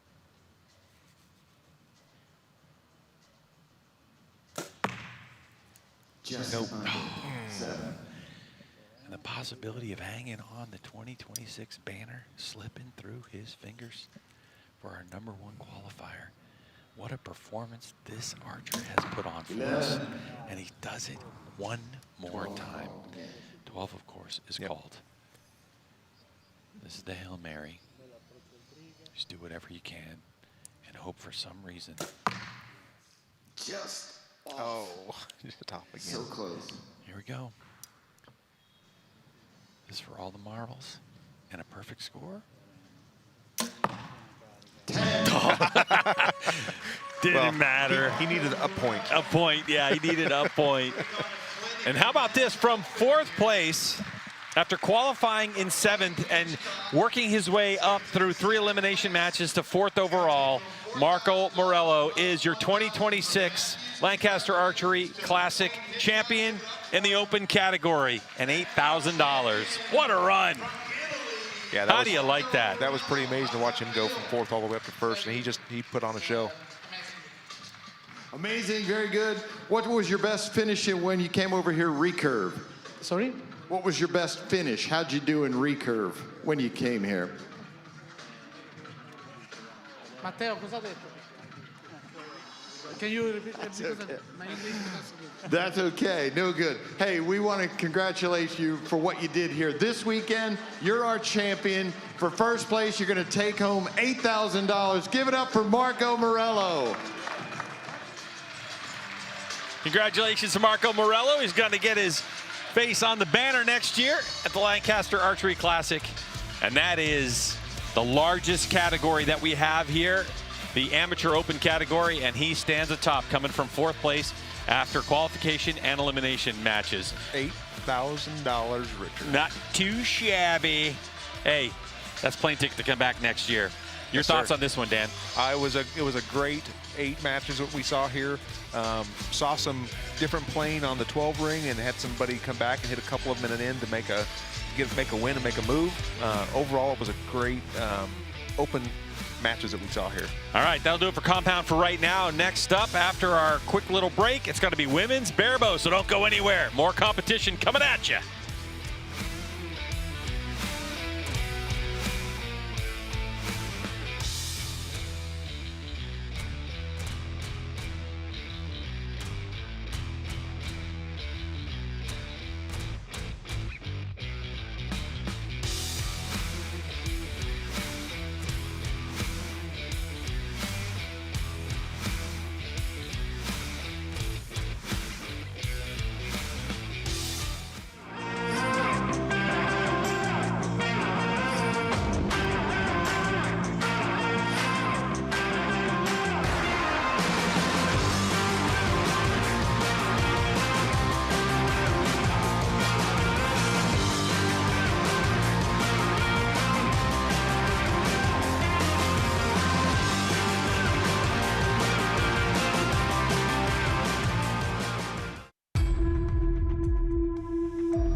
Enough.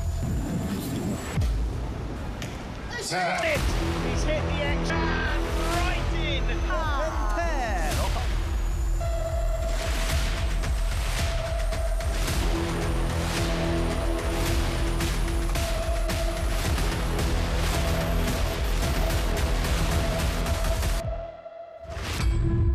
There. Imagine a target rest that could significantly increase forgiveness and make the arrow hit the same spot, even if the bow is torqued. The next revolution in target rest design is here.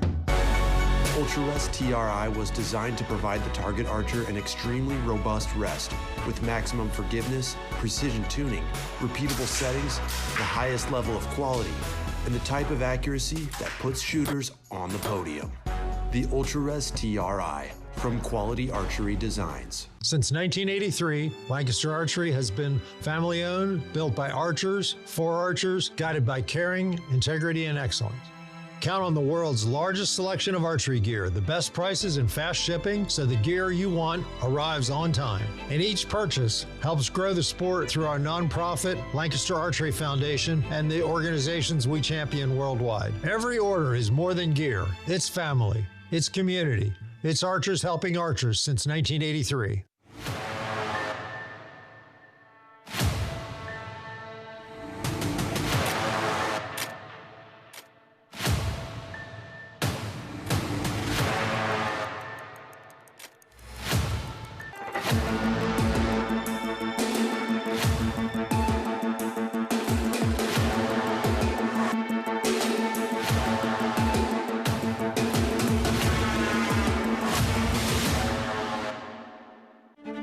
Every innovation is grounded in the belief that shortcuts have no place in true perfection.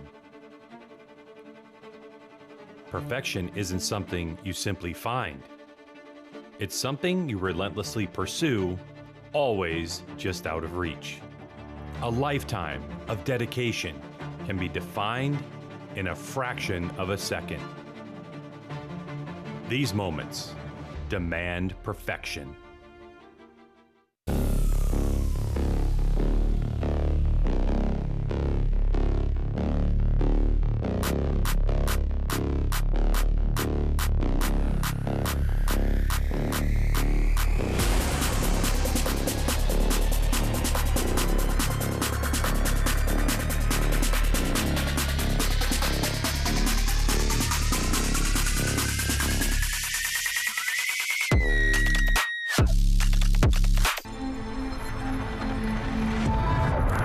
One shot, no second chances. A riser that's 47% stiffer, lighter, and immune to the flex that silently robs accuracy from ordinary bows. Because ordinary is where excuses live. Accuracy is everything. And if you expect anything less, Prime isn't for you. Connor, come on! For those who demand more and can prove it, shoot Prime.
My name is Danielle Woody. My name is Madison Cox. Hi, my name is Matt Yaka, And this is the Lancaster Archery Classic. When I think of the Lancaster Archery Classic, I think of the perfect 660 that everyone's chasing, the money, everything. The shoot-ups are always fun, and like it's fun to see if anybody shoots a 660, if they can hold it together and shoot that for the weekend. This is a very fun and family-oriented event that I love seeing all my friends and family at.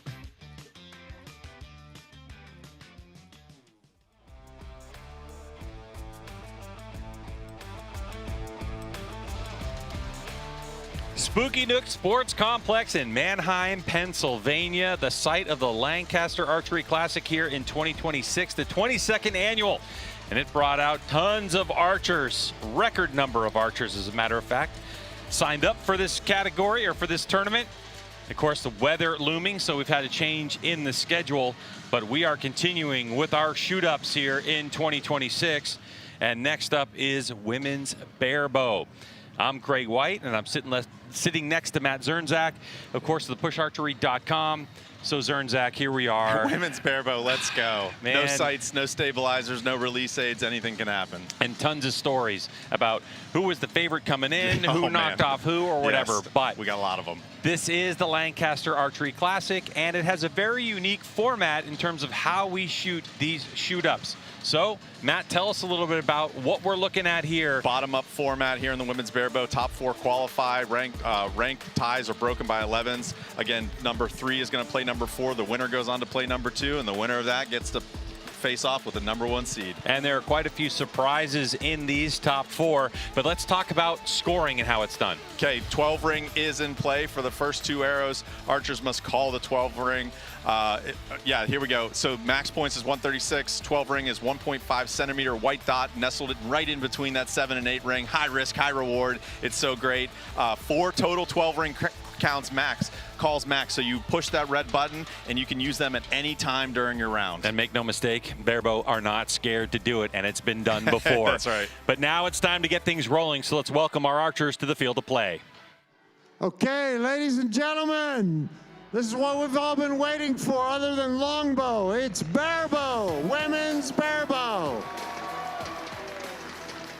Women's barebow, the number 4 seed is Cindy Sacco. Cindy Sacco. Cindy Sacco from Houston, Texas. Come on down.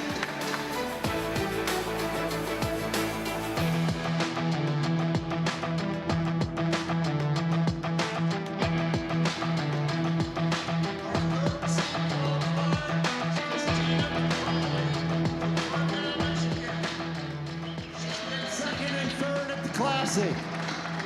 Christina Piccoli. Congratulations and welcome to the final stage.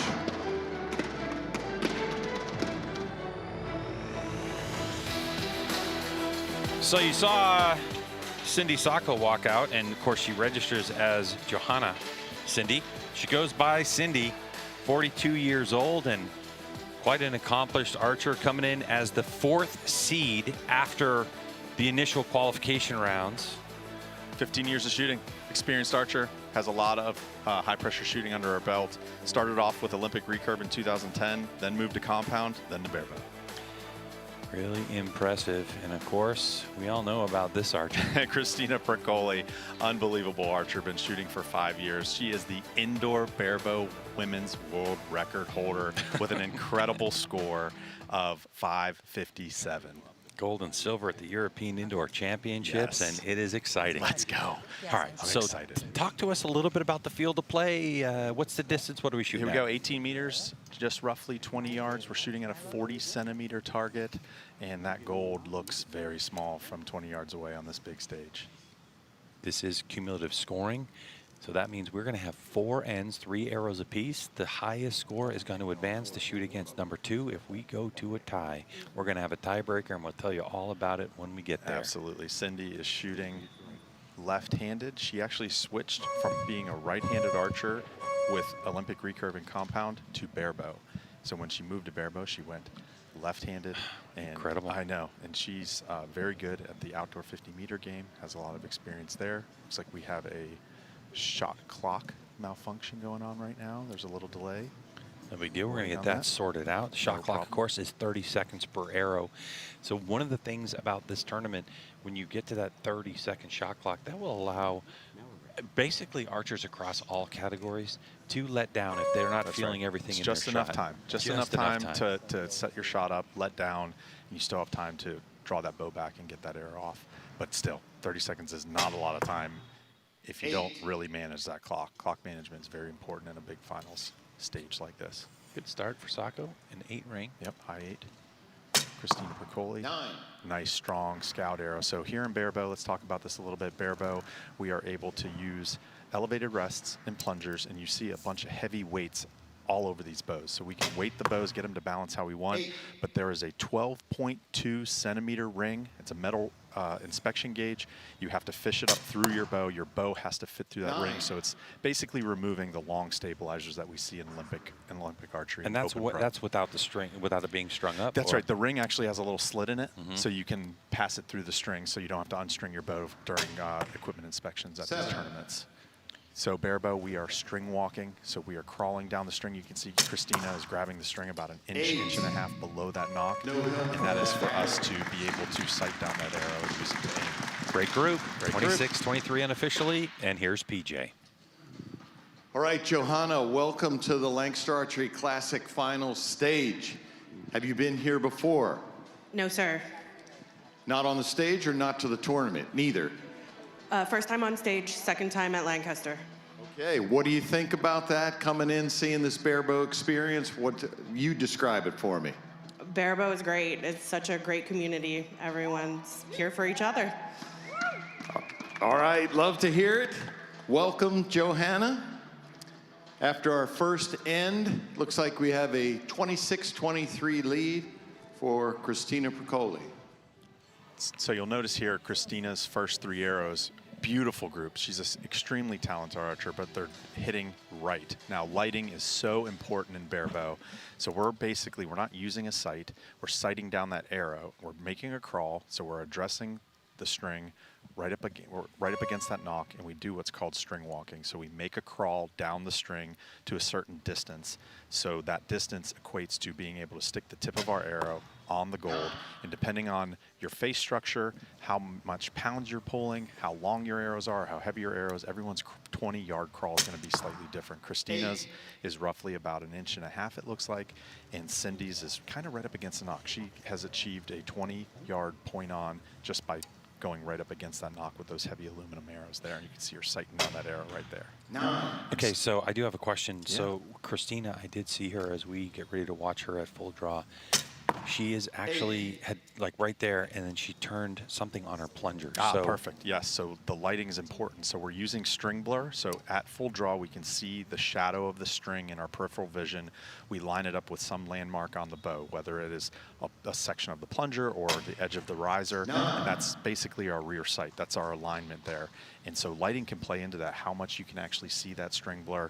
And so she comes out, puts her string blur where it needs to be, and she starts grouping to the right. She just a little crank of the plunger to bring that over to the left. I gotcha. So that's your left, right? Yep. All right, so unofficially 51-50 after Sacco, 999 with a 27. Here's PJ again. Classic final stage, you've been a staple here for years. How's it feel? It feels great to be back. Awesome. Well, hey, let's run through your equipment. Tell us what you're shooting. So, do you want me to hold this? You can if you want. I do. I want it, PJ. So, so I have a Gilo GT riser. I have Podium Plus bowstring. I have Win and Win limbs, a biter plunger, a sniper rest, a Jaeger grip, a Jaeger tab, and Victory arrows. All right, excellent setup there for Christina Procoli, who's been to the Classic many times and right now holds a 1-point lead going into our third end, 51-50. I was hoping she was going to do a mic drop there. Hashtag Barebow, man. That's right. Hashtag Barebow, So, I'm telling you. So Christina, let's talk about her. Her road to the finals was not easy. She had to take down the monster Lena Bjorklund from Sweden. We all know Lena. She is a multi-time Lancaster champion. She has finished 2nd and 3rd here at the Classic. It's not her first time on the big stage here. And this is actually, she has one more competition after Lancaster, and she is laying down the Barebow and picking up the Olympic recurve to make a push for the 2028 Olympics. No kidding. For the country of San Marino, which is a landlocked country inside of Italy. And she's been really progressing as an Olympic archer and practicing, and she just has a dream to make it to the Olympics, and this might be her swan song here. San Marino has got an amazing racetrack. Oh, I'm yes. just saying, I've been on it. I know you know I that. have been on that racetrack before. That's awesome. Right on the Adriatic, man. That is an awesome place. Well, we'll have to see if she gets that done. That's right. That would be quite an accomplishment. Yes, it would. Cindy here at full draw, sighting down that arrow. Look at that group. Cindy, just both of these great archers, shot. though, have really shot some tight groups. Oh, that's what she needed right there Yep. to hold a lead here. She's going to retain a 1 to 2 point lead coming into this last end. Here's PJ. You folks are all individuals with your equipment. That's awesome right there. So why don't you run through what you're shooting today? All right, I'm shooting a 5X Argon riser. They're skatey limbs, stock grip, Hoyt weight, OCD string, spig rest, biter plunger, and a win-and-win recurve tab. Arrows, you got? RX-7s from Easton. All right, good looking setup, and she's got the release pouch. Got lots of good luck charms. There's a whole lot of luck involved in Barebow, so why not get some extra help? Why not? Everybody's saying, easy, I'm getting it from right here.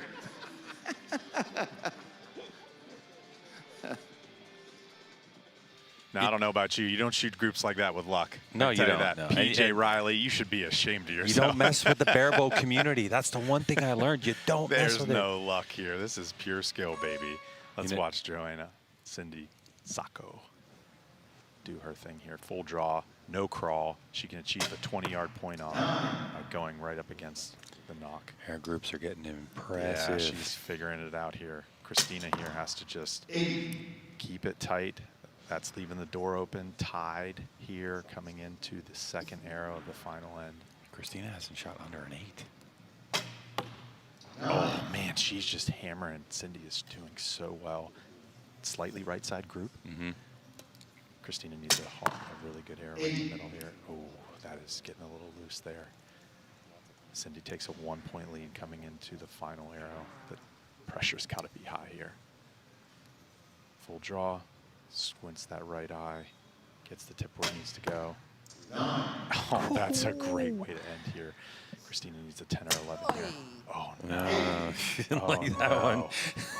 Cindy Sacco. We heard that one. We could hear from here.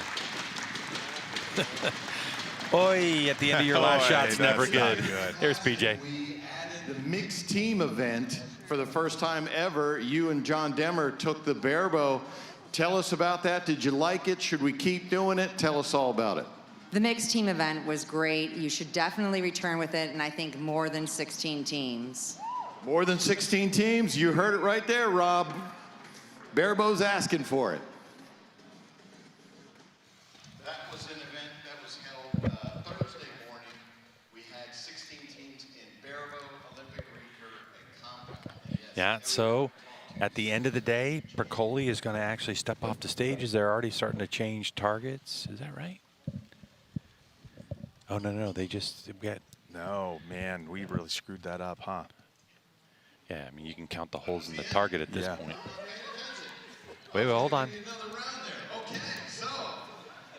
Johanna is our winner. Yeah, no, we were right. We were right. Christina Percoli is going to finish in 4th. She's going to take home $500. Give it up for Christina Percoli.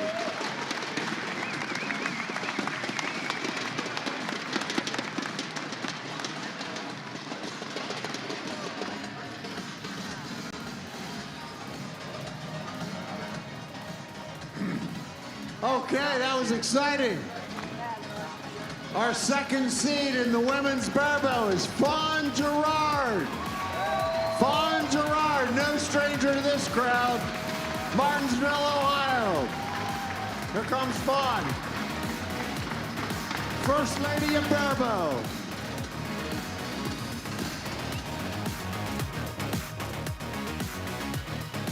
Sorry about the confusion, everybody. Everybody was a little bit baffled, Yeah, but this, you know, this is a long PJ day. wanted to give an extra end. I was really confused. That would have been like 120 points. that would have been a heck of a 4-end group. But man, Fawn Gerard, here she is. Oh, come on. Oh my gosh, I cannot wait. Martinsville, Ohio, 16 years shooting.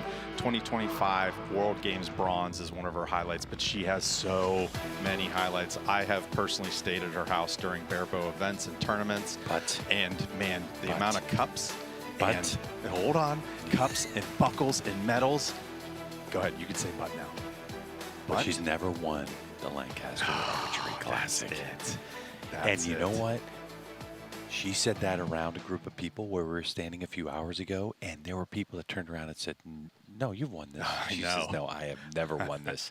This is it. But she's come in quite often as the #1 seed, and now she comes in as the #2 That's seed. right. So she has, the women's Barebow division has had 6 times on the big stage. So it's been 6 years that the women have had their own class. Before that, it was a mixed team event, okay, men and women. She finished for those 3 years. She finished in the top 8, okay, and got knocked out before making to the final stage in a men's and women's mixed class, right? Yep. And then 6 times she's been up on the stage. Every single year she's made it up here. She's not taken this away. Is this her year? Could and be. that's a good starting arrow right there. I remember Fawn being sick. You know, like Oh, one year. remember like, that year? Yeah. There have been different times where like luck has stood in her way, Yes. in a way as well. And So- does Cindy feel the pressure of the aura and legend of Fawn Gerard? All Fawn has to do is just shoot her shot. I was watching her warm up back there in the back arena, and she was shooting tight groups like this. Now this is fine.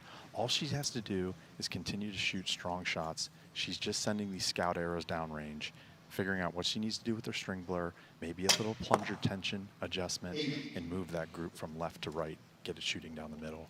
Elevation, maybe making a small adjustment on her crawl. 2 9s to open up this match is a very good place to be right now. See if she can make it even better. No Yes, Fawn, look at that No group. filter, Look Fawn, at that getting it group. done. Unbelievable.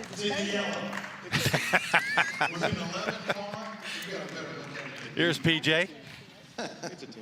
We think it's a 10. Fawn Gerard, welcome back to the Lancaster Archery Classic Finals stage. First off, how you feeling? Because you're always sick when you're here. I'm always sick when I'm here. How's It's just ick. just ick? Okay, I'll stand back. But how's it feel to be up here again? The same as it always does. It's awesome. I mean, Rob puts on a great show. The staff is amazing. I mean, you can't ask for a better shoot. There you have it, Fawn Gerard. She would not lie to you. She gives it to us. Fawn had to win a tight match on her last end to get here to this stage. Tight match in eliminations Fawn had to win. And now here after the first end, she holds a 1-point lead, 26-25. So, Matt Zernzak, there is a questionnaire that we have for archers describing some of the things about themselves. And I just want to make note here. The question is, how or why did you start archery? Her answer simply, Ken Gerard Gerard and I had a date in the woods. woods. That's how she started I love archery. it. So, Fawn, there's a running joke that she's always sick when she's here. That's because she's a school teacher. Yes. And the Lancaster Classic just happens to be at the end of January, right when all the kids come back from being with their families over Christmas break. So, you know, cut her a break, PJ. Yeah, she's special needs teacher as well. She loves her job, loves her work. She's an amazing person. Yeah. And I tell you what, so Fawn here, she had a hard road. She took down Medina Otayachik, the 2025 Lancaster champion, to get here, to get onto the final stage. It was a thrilling match. It came down to the last arrow, and here she is. battling Because of out that with victory, Cindy. too, it moved Medina down to 6th overall in the finishing ranked. There we go. We got the scores corrected here. 8-9 for Cindy. Good strong arrows. Fawn here has one in the gold. Second arrow, second end. You can see the shake of her quiver there. Adrenaline's going. Oh, Barebow, here it is. Just a little flinch there. She's not going to be happy with that. Now she just needs to leverage this experience on the high pressure stage, rebound. She's breathing. 10. And I was just going to say, can Cindy walk through that door that Fawn just opened for her? Wait a She second. did. Wait a second. Who's her coach? That's Reggie. Oh, yeah, Raymond Reggie. Here we go, Fawn. It's not really Reggie. There we go. That's a veteran move right Yeah, there with yeah. a nice high five from her coach, Paul Helms. Incredible. PJ. Because I need to hear about your equipment. We like to tell everybody what they're shooting. Run through that for us. All right, I'm shooting Hoyt.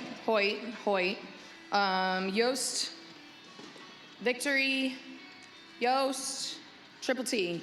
No. Yeah, Triple T feathers and Paul Helms wrist grip. All right. Hoyt. Hoyt. Good looking setup there, Fawn. After 2 ends, Johanna, how do you pronounce your last name? Sacco. Sacco, okay. Johanna Sacco with a 2-point lead, 52-50. Fawn giving us the rock on. She was telling me in the back, she goes, you know, on these final stages, all she hears is my voice going, Fawn. She's on the final stage. One cool piece of her equipment there is that wrist strap. Her coach actually makes those and sells those. Really, really cool. Paul Helms there. Go check those out. Really cool magnetic wrist sling. Oh, yeah. She was actually showing me. It's really neat. She Super also innovative. uses what he has for binos as well. Oh, yeah. Yep, a magnetic bino. Yeah, the strap and everything else. That's right. Oh, that's a good shot from Cindy here. Third end, first arrow. Had a 2-point lead. Now it's up to 3. Cindy is just slowly chipping away here, increasing that lead. 3 points here, second arrow, third end. You can see Cindy's process is really interesting. She comes back to full draw. She passes the tip up through the gold and then comes back down, settles in and fires. And of course, for Cindy Sacco, she was talking about, you know, like why she started archery. Oh, no. But not called. Not called. She didn't call the 12. You would have known it. This place would have they would have collapsed. But for this archer right here, she said something to do post-divorce. Yeah. And sometimes that happens in Heck archery, yeah. you know. Love of And archery, baby. what motivates her is the kids that she coaches, because she's at Houston Archery. She's a JOAD coach. Yeah. Awesome. And Fawn does a lot of JOAD coaching as well. Both of these women are just passing along their love for the sport. There we go. Back on track there. 5-point lead coming into the last end. This is going to be She tight wish she here. called that 12. I know. But, I mean, you never know. You never That's know. the whole thing. You never know. This is Barebow, by the way. This is not over by any stretch of the imagination. not. Hey, let's go to PJ. How's it going? I'm doing good, PJ. Hold 1 second. Stop distracting me. It's good. How was your weekend? It was different, but always pleasurable. It's great being here. Yeah. We appreciate Raymond Reggie Huang. I will take full credit for giving him his nickname of Reggie simply because I read his name wrong. So, but it's always cool to cheer, Reggie, Reggie. So. I personally like Reggie better than Raymond. I mean, it is. It just kind of it works. He has and his cool hats. Raymand's cool about it. Yeah, he's I mean, cool. So he was a 2024 Lancaster champion, and then he was a finalist in 2025 as well. So yeah, good dude. All right, third Canadian. You know. Our fourth and final end here. Let's go. There's Bodie Turner. We'll be seeing him later tonight. Will ya? Oh yeah. Yeah. See his friends whacking him around. He's got the. That's right. What are those things called? I don't know. Boomsticks or I don't something. care sticks. Here we go. Last and final end. It's a 4-point game. All right, Cindy's up first here. Can Cindy hold on to this lead and maybe even extend? Yep. That's right. She's been slowly chipping away through this. Trying to roll from number 4 to number 1. Okay. Doors open a little bit.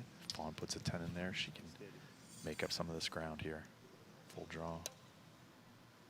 Pulling through that shot. 7.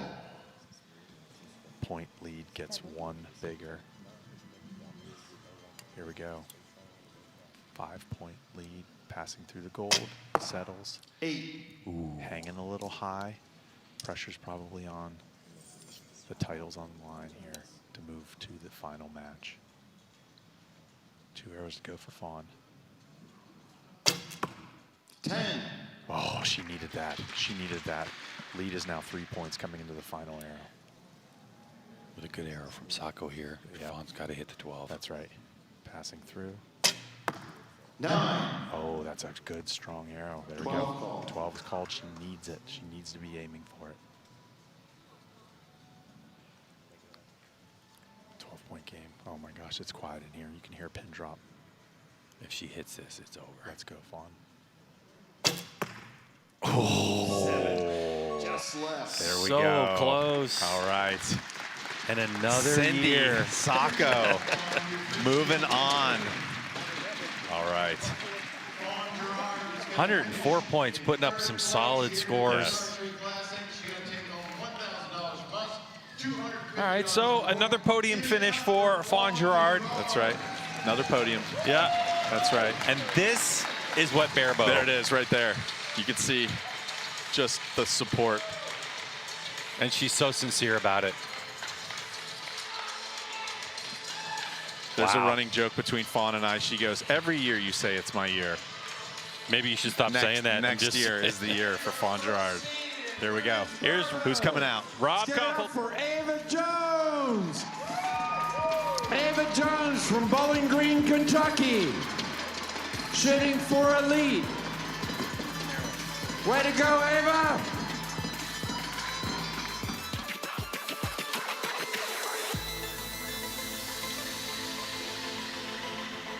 All right, so Ava Jones, 17 years old. I know. Out of Bowling Green. Here she is again. She was the 2nd seed last year in the 2025 Lancaster Classic. She is sponsored by Elite from Bowling Green, Kentucky. Holds 6 world records. She is a demon on the 3D course.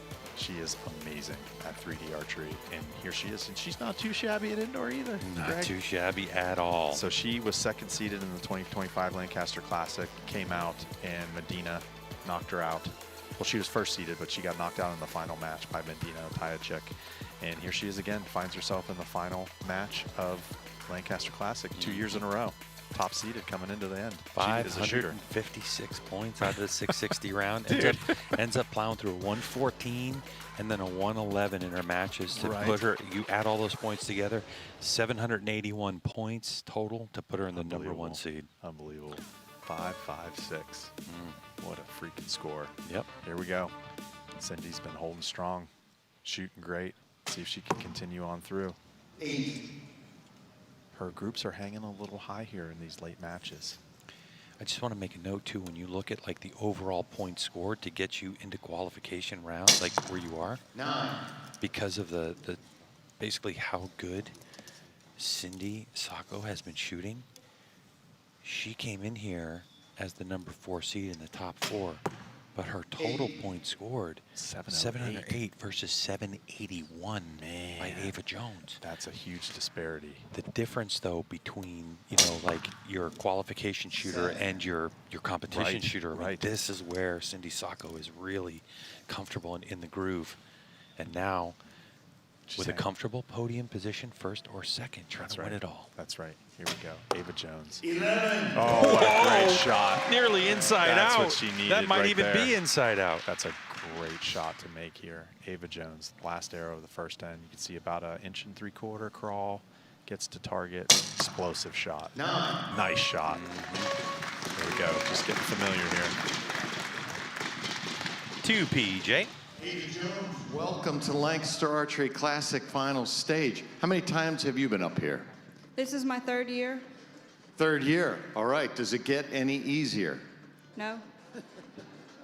How you feeling so far this weekend? You had to do a lot to get here. I feel pretty good this year. Right. That's what we like to hear. We'll come back and check on your equipment in a minute after the next end, but after this 1st end, it looks like we have a 2-point advantage for Johanna Sako, 27-25.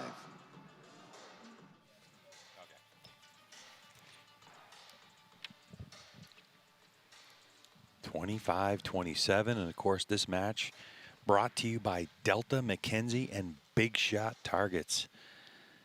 Boy, thanks for them for presenting this, because this has been so exciting. This is a show.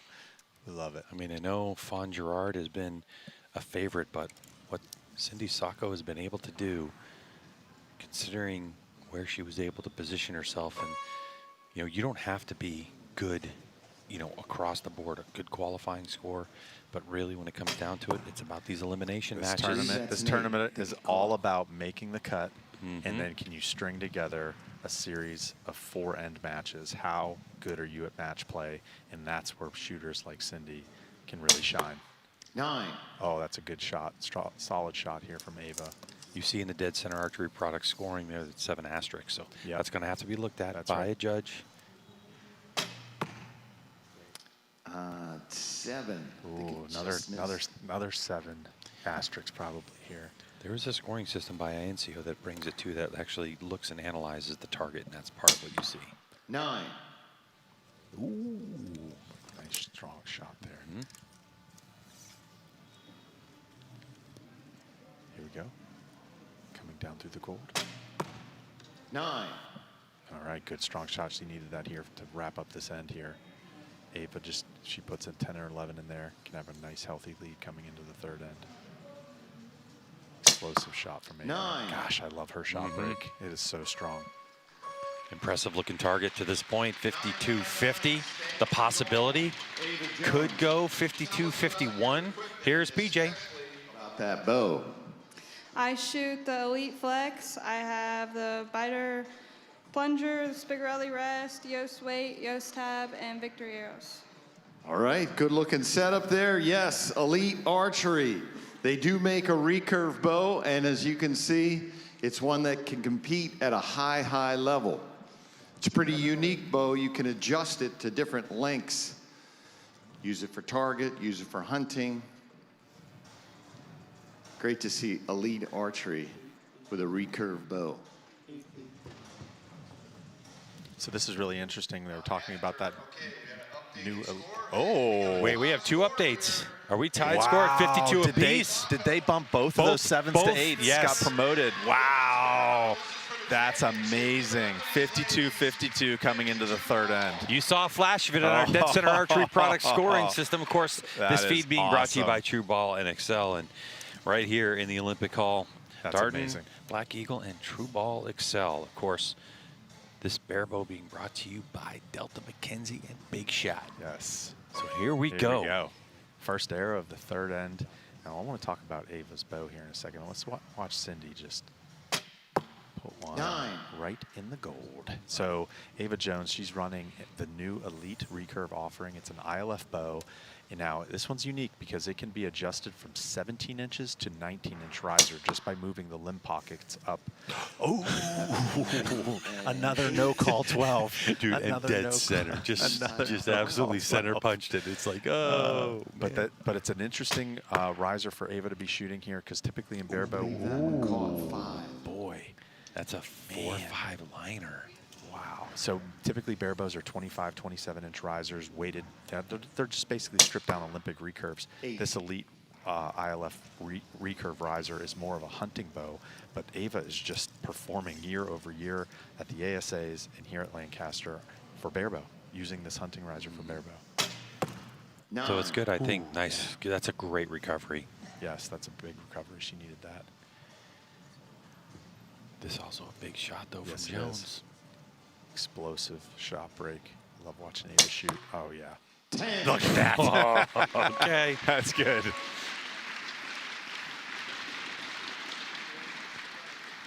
Possible 3-point lead now for Jones. Final end. Already. I know. It's going fast. Inside out on that 12. How's that feel? I mean, you know you can hit it now.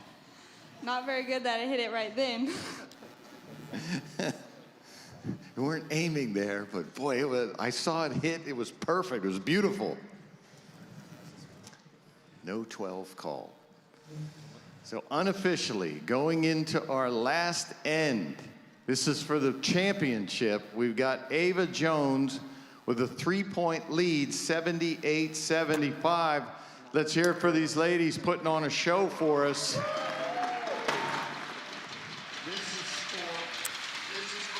Shooting the 12 when you haven't called it, I know. It's kind of like, in a way, you ever go to Vegas and play like a slot machine, and it goes like 7-7, and then the 7's one tick away. I almost won. Yeah. You didn't. No, You it's didn't more win. like stepping away from that slot machine and having then the next person come in and win. And win. And you're like, no, one more pull, and I would have been it. Here we go. 4 points coming Barebow. into the It's Barebow. final, and 4 points isn't a we are lot about to in Barebow. crown the 2026 Women's Barebow Champion. We've been waiting all year for this. Is it going to be Cindy? Is it going to be Ava? Let's see what we do here. Let's watch Cindy's shot process here. She's bumping right up against the knock. No crawl required with her poundage and the heaviness and length of her arrows. 9. That's a great shot there. Ava Jones, big disparity in between these two archers. She makes a pretty healthy crawl, gets that arrow right under her eye, and a very dynamic, explosive shot break. 9. Oh, and they're toe-to-toe. Toe-to-toe, 9-9. Let's watch Cindy here. You'll see her pass this tip up through the gold and then come down on it, pause, shot break. 9. Oh, man, here we go. Man, if I was Cindy, I just would have called all the 12s. Yeah, just in case. Hitting that button. Here we go. Got to keep it in the goal for Ava here to take this one away. 9. Nice. That's what she needed right there. Retaining her 4-point lead. Last and final arrow. No 12 call. So she's just basically 11. Oh, she needed that. So now she's just hoping that Ava does not put this one down the pipe. Here we go. 7 to tie, 8 to win. 9. Yes, you did it. Good shot. That's an 8-9 liner, though. They're calling it 8, so Oh it's my kind of God. irrelevant, though. No, Yeah, it's yeah, irrelevant. Yeah, it's irrelevant. She's either Yeah. going to go 105, 103, Yeah, or 104, yeah, 103. that's right. Either way, Ava Jones. your women's Barebow Yes. champion from the #1 seed. Here's PJ. Barebow from Texas, Johanna Sacco. Oh, wait. Wait. I'm backwards. Take 2.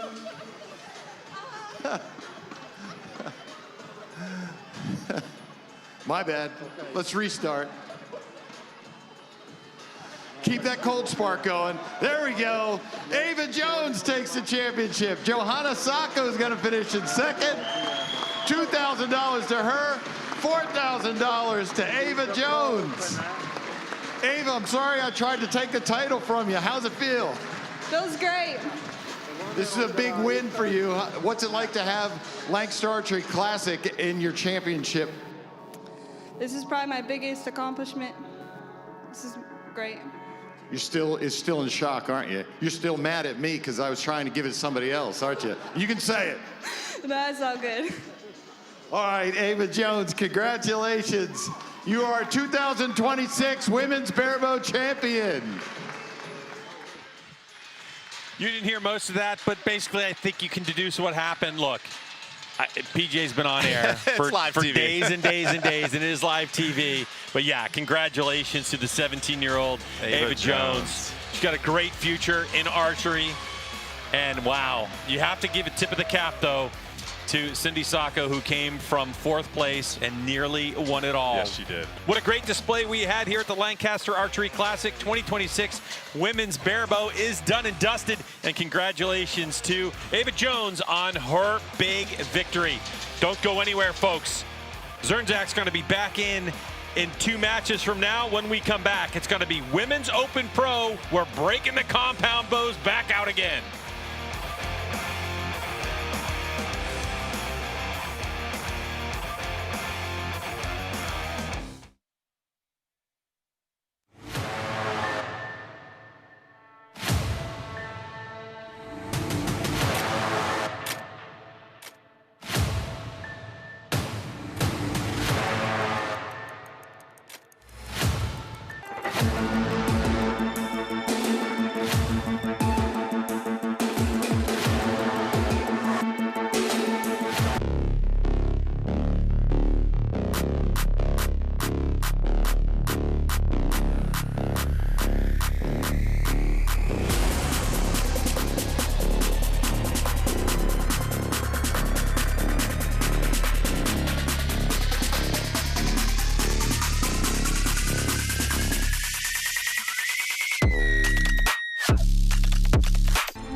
second chances. A riser that's 47% stiffer, lighter, and immune to the flex that silently robs accuracy from ordinary bows. Because ordinary is where excuses live. Accuracy is everything. And if you expect anything less, prime isn't for you. Connor, come on! For those who demand more and can prove it, shoot prime.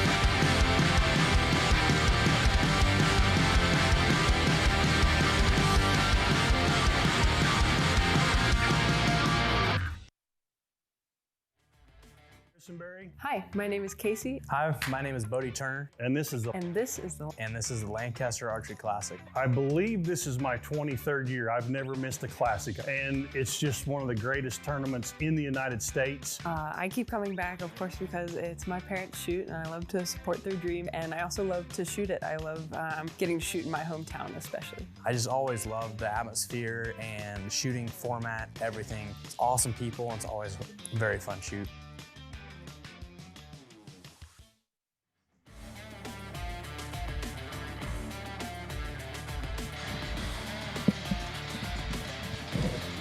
The 22nd annual Lancaster Archery Classic coming at you from the Spooky Nook Sports Complex here in Manheim, Pennsylvania, as we set the stage for another fantastic shoot-up match to determine in this one who's going to be the Women's Open Pro using compound bows.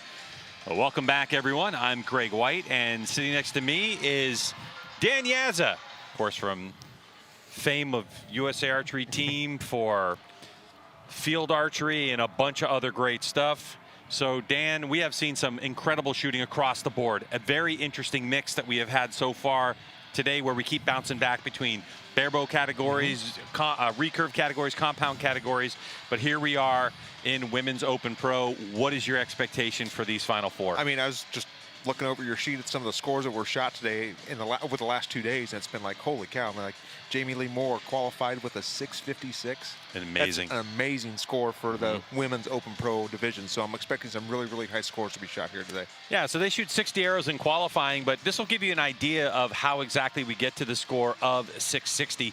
So when we look at it, we have a very unique format here at the Lancaster Archery Classic. So in this particular shoot up, it's basically a shoot up. So number 4, number 3 are going to shoot first. Whoever wins is going to go shoot against number 2. Whoever wins that goes against number 1. So the 4th place seed could win it all, and that's done by qualifications with total scores. Now, Dan, here is that 12 ring. So in the final formats, we have the 12 ring in play. So this year is different, where you can actually shoot it 4 times. It doesn't matter when you push that button, you get 4 shots to shoot at that 12 ring. So we've already seen it in one of the other open categories, that it's actually come to someone's big advantage to be able to win a match, be able to shoot 2 in a row and put some pressure on somebody. Love the change for 2026, but let's not delay this any further. Women's Open Pro, let's get the athletes to the field to play. Here's Rob Koffold. Okay, it's time for the Women's Open Pro division. Women's Open Pro division, the 4th seed is Jordan Borgmeyer.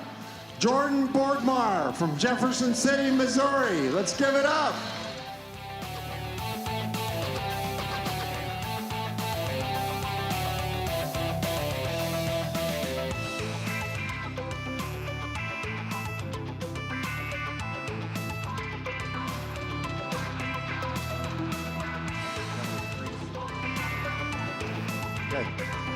Number 3 seed, the Women's Open Pro division, is Elisa Roner. Elisa Roner, come on up. Elisa Roner. She was our champion last year, Women's Open Pro. Elisa Roner, welcome back to the stage.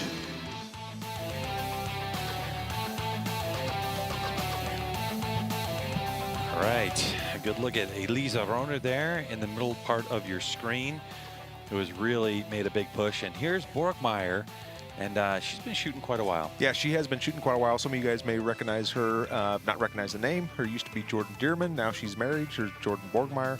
So she's got a lot of experience. She's been shooting for 20 years, made a lot of ASA shoot downs. So she got a lot of experience coming into this match. So that's Jordan Borgmeyer, a name you got to get used to. And then, of course, we have the Italian Elisa Roner. And Roner has just made such an amazing splash in archery over the past 3 years and doing a lot of it in the United States. Yeah, she's been on a tear the last couple of years. JVD Open, all the outdoor stuff, 50-meter stuff. She won here last year, yeah. Vegas, $10,000 inside-out shoot-off winner. Oh, yeah. I mean, she is a heck of a shot. And only made the move just in the last year and a half, 2 years, to full-time archer. But Jordan's going to kick us off, and it's a nice 11. Of course, if you're just joining us here at the Lancaster Archery Classic 2026 edition, our scoring rings are a little different than your Vegas. It's the exact same face as a traditional Vegas face in terms of ring size, but the smallest ring in the middle, which you would normally say is an X, counts as 11, and then you add that 1.5 centimeter little white dot that's just sitting down there at the 8, 7 ring, and that counts as 12 if you call it. Yep. So that big change that you talked about was the fact that instead of having one of those to be able to call per end, 11. you can now call all of them anytime you want. Yeah, we've seen it in a couple of the matches already where someone's called 12 2 times in a row, one where it was an advantage and one where it wasn't an advantage. So it'd be interesting to see if they play with the 12 game here at all. 11, 33. 33 to start there for Jordan. So here's Roner, which... And of course, on the right part of your screen, you see our shot tracker. Roner's is the lighter color, Borgmeyer's the green. And look how close that group is. Yeah, it looks like Lisa's shooting 23s as well. We talked about it before. You can shoot up to a 27 diameter arrow here, and it looks like she's choosing to shoot 23s because in Europe, a lot of times that's the limit that you can shoot as a 23. So here's PJ. You've been on final stages all over the world. What's this one like? This is amazing. This is so different from all the other finals because of the 12, of course, but also because of the 11s. All right, well, we appreciate you coming back, making the trip here to the Lancaster Archery Classic from Italy. We have a 33-32 lead for Jordan heading into our second end. All right, so there you go, 33-32. And yeah, if she is shooting Roner, if she's shooting those smaller diameter arrows, it's probably just because she shoots so much on the world archery stuff. That's her setup. Yeah, if she gets a recipe working for her well, there's no reason to change it. So yeah, it looks like Jordan's also shooting 23s as well. So the archer who trails is the one who leads off. 11. Strong shot.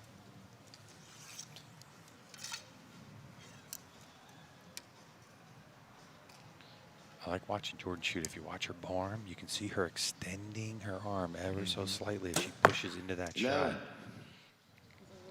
It's a great shot. She is shooting 27s, it looks like.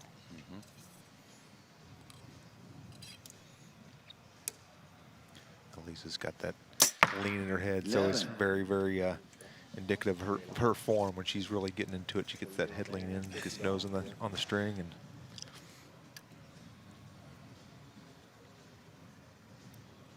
Jordan getting that strong push-pull there. You can see that front arm going forward. 11. Good start for her.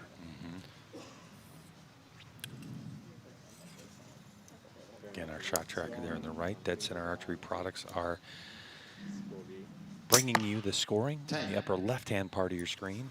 I know for some of those of you that are older and watching on your phone, you might not be able to see the arrow tracker so well, but you can see when we get to these compound categories just how tight it is in the center. 10. Ooh, a little high and a point lost. So I think really critical for Jordan is going to be that first arrow call, which is an asterisk. Don't forget, you know, here in the venue, Darton, Black Eagle, and True Ball and Excel bring this to you. And here's PJ. are throwing it down in Women's Pro. Yes, thanks for having me. It's great to be up here. So How does it feel? I believe you said this is your first time on the final stage. What's it like? it's amazing. So Nerves kicking? I have nerves, but I'm just taking it in. So Well, thank you for coming, Jordan. Congratulations on getting here. Yes, we see Jordan on the ASA circuit pretty regularly. But she's obviously a skilled indoor archer as well. So, after 2 ends, we have a 1-point lead for Jordan, 65-64. 2 ends to go. I mean, is there a discipline of archery, maybe field archery, that's just more removed from indoor? I mean, 3D and field, where you obviously have shot, you know, world championships in field. It's just a different, like here, you're just standing and you're delivering a shot, right? It's all about your shot. It's all about repetition and shot and being able to control your nerves when you're under pressure. Where 3D and field, there's other elements that, even with rangefinders in 3D, there's still a lot of strategy involved, especially when you have multiple people on your target and you're not the first one to shoot. You've got to strategize in where you're doing. Yeah. Really interested to see her shot there. 10. With her hinge release, she has, like, right at the end of her shot, she just moves a lot of her hand, doesn't she? It looks like her ring finger, like right when she's ready to go, just kind of comes down and hits the end of that hinge release, which is not typical of the way people shoot hinges, but it seems to be working for her pretty well. Yeah, we can see, by the way, obviously, those arrows are sitting in that target that Elisa Rona is shooting those 23 diameter arrows. Yeah, watch her ring finger there, yep. 11. It works. It's kind of indicative of dumping the release, isn't it? But it's working for her. Doesn't really. It's not a critique. It's just an observation. Yeah. I like the hand position from Rona. Like, it is just high above the shelf. 11. Yeah, she's getting back on a roll here. Yeah. It's funny because I was talking to Mike Schlusser, you know, who's going to be shooting later on. He normally shoots a shoot-through riser, but the type of bow that he shoots, they also make it in an open riser like that. And he said, I'm thinking about it, but it just leaves my hand just creeps up and up and up because of how I'm used to the closedness of the shoot-through riser. Here's PJ. I shoot a PSE bow, Super X. I shoot cross-six arrows, J-strings, biter knocks, Gilo stabilizer, and Turbo XL. All right, which release you got there? Carter. Gotcha, Carter. Okay. We got our judges taking a look at some arrows. Unofficially, it looks like a 1-point lead for Elisa Roner. Going into our last end. If I screw up the score again, you people got to keep me in line.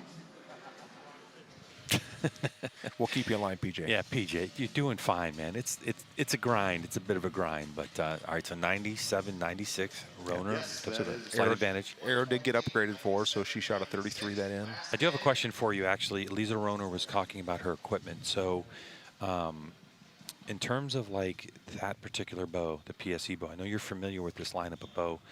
If you have a shoot-through riser or an open shelf riser like that, do you know how the athletes make the determination on which bow that they would decide to shoot? And I don't know if Elisa chose that bow because the open shelf versus the shoot-through riser, but the geometry of that bow has a little bit more stood-up limb, not quite as reflexed as the Dominator is. So that may have been why she chose that bow. But yeah, hand position, you can see where her hand is. I know we were talking about Mikey with the concept and the shoot through and letting his hand right up on it. So, yeah, just different geometries and preference on what you like to shoot. Yeah. So you look there at where the peep sight is for Borgmeyer, and you look at the string angle. That can be often a determination of someone's axle-to-axle choice, how the string angle is. So 11 across the board as we get to these final arrows here. And now, with the 10. Ooh, okay, we're all tied up. So now this is where I feel like Roner has an advantage, because no matter what Jordan does, Roner's at least got the 12 at her disposal. Yeah. It's close enough now. I don't think she's even considering that. Depends on 9. Nope. Paige Pierce in the box for Jordan. They were having a conversation before while the shot clock was winding down. Here we go.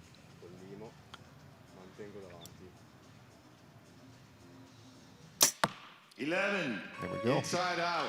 Close Inside out the out. match. Yep, that's a good stamp on it. So the number 4 and the number 3 shoot off.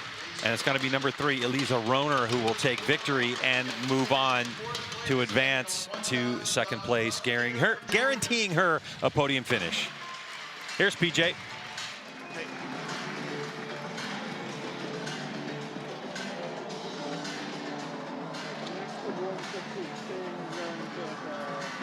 Congrats.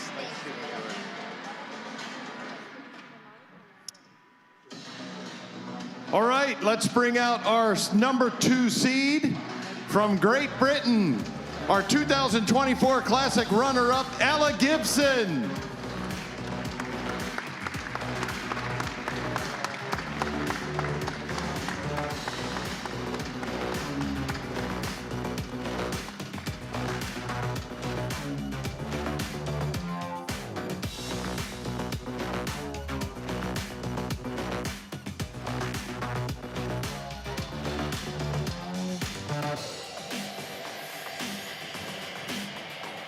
Here comes Ella Gibson onto the field of play.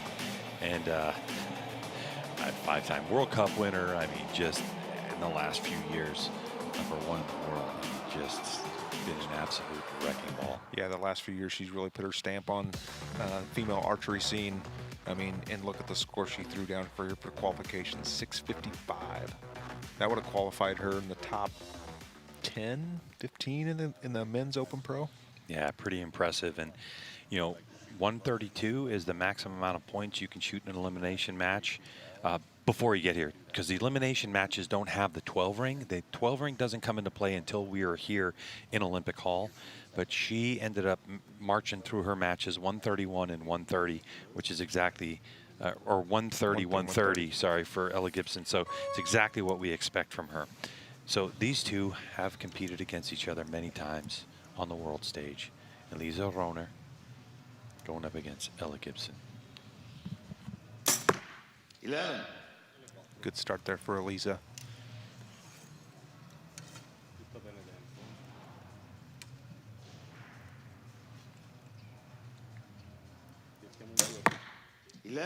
And Ella Gibson matches that.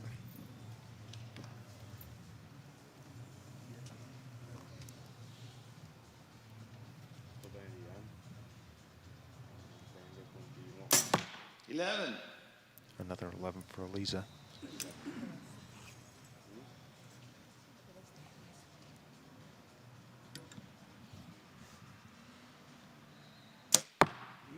I think that caught. Yeah, that one looked pretty strong for Ella there. It's interesting to watch the forms between the two of them. How Eliza's really seems like a lot more explosive shot, and Ella just kind of sits there and waits and lets the shot go off. She doesn't have as much of an explosive follow through as Eliza does.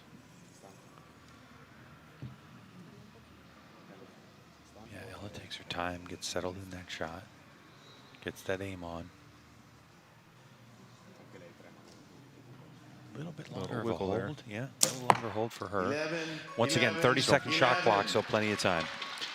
Yeah, that's another thing. I think this used to be a 20-second shot clock, so basically you drew back and you had to shoot the arrow you had. Here, if you get into a point where something doesn't feel comfortable, if you make the decision quick enough that you can let down, reset, and start again. Here's PJ. Easier. I think you get used to the nerves of final matches, but they're always tough. You've competed in archery tournaments all over the world. Where does this one rank? It's honestly one of my favorite indoor shoots. I love the format and that every arrow we shoot really matters. Gotcha. Well, thank you, Ella. We appreciate it. I realize that's kind of a loaded question. How can you say, I hate this tournament in front of everybody? But appreciate the answer. Okay, you get to choose again to shoot first or second. Second. You'll shoot second? Is PJ losing it? It's been a long day. It's been a long day. Weathers are coming. So Ella talked about how every arrow here counts too. It is kind of a nice feature here at this tournament that every arrow you score ends up mattering at the end of the tournament. So if you don't know, whenever you shoot your qualification score, that score is added to your scores that go to during your elimination matches, and that's how you get seated in here 1, 2, 3, or 4. Yeah. As an example, talking about Ella Gibson, you just mentioned it. You know, she shot 655 out of 660 points. Then you add the 130 she shot and another 130, and that, you know, gets her to 915 points shot total over the weekend, and that's the differentiator. Like Roner, for Elisa Roner, she shot 911 total points. That qualifies her third. That's the difference maker right there. So, you know, currently, this former #1 in the world is #2 in the world. Of course, Andrea Becerra from Mexico is your #1 ranked 11, shooter. inside out.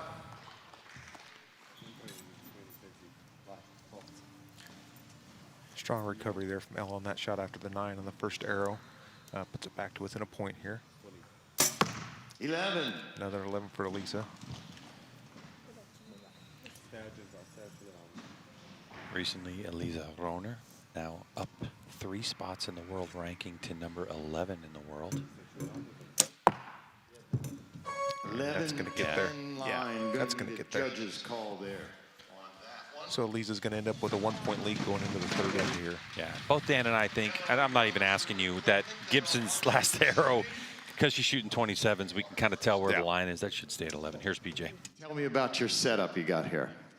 I'm shooting the Barebow Revolution 40 with an AE Freak Show rest, True Ball Axel sight, Feather Vision lens, True Ball release aid, AE rods, Eastern arrows, Biter Nox, and Bowmar nose button. Which release did you say you shoot? The True Ball Blade Pro. True Ball Blade. All right. Good setup there for Ella Gibson. We are looking at Elisa Roner with a 1-point lead going into our third end, 65-64. So now you can choose to shoot first or second. You're going to shoot second. You'll be shooting first. Exactly where we thought we would be in this match, just 1-point difference.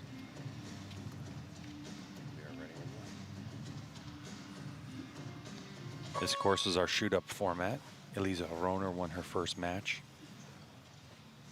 Now in the 2026 Lancaster Archery Classic. #2 seed. 11. Ella Gibson trying to hold off the advances of the Italian. And starts off nicely with a solid 11.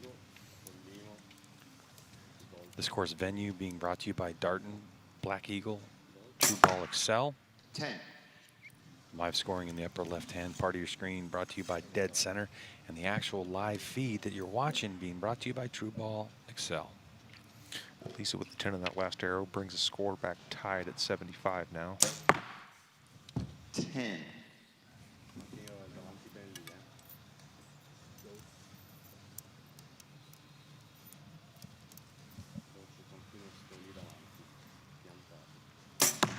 Eleven. 11 there gives Elisa a 1-point lead now.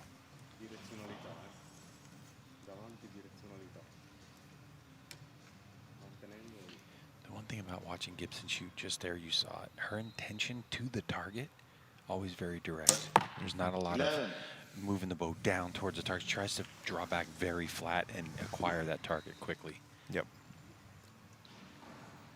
You can see So you Roner can watch, settles. you can watch both of them too. It's like both their eyes are on the target. They bring the bow to them. If their eyes are on the target, the dot's going to be really, really close to the middle already when they get there.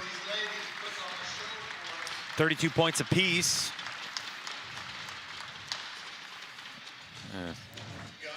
So here's a question.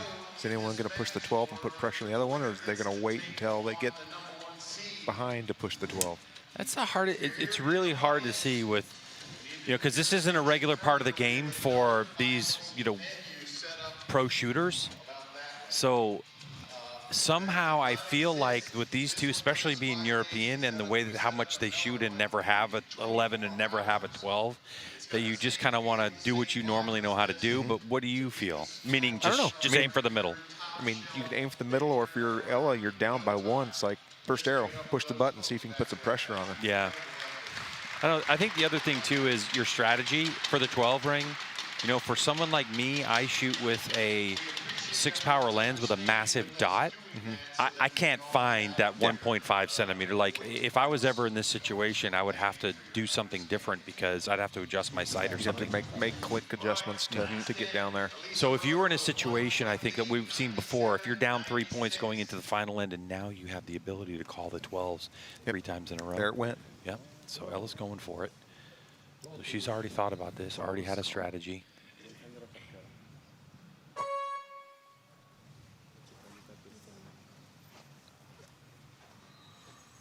See Lisa talking to her coach, talking about their strategy, if she hits or if she misses here.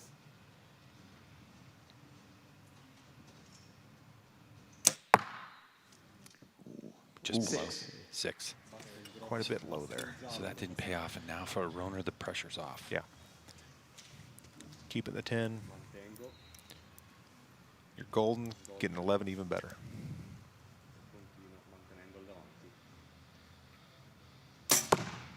10. 5-point lead. 12 again. Yeah, again, this is the advantage of the new rule change. She would have had burned her 112. 7. Oh. It'll be interesting talking to Gibson after this to find out how she actually aims at the 12.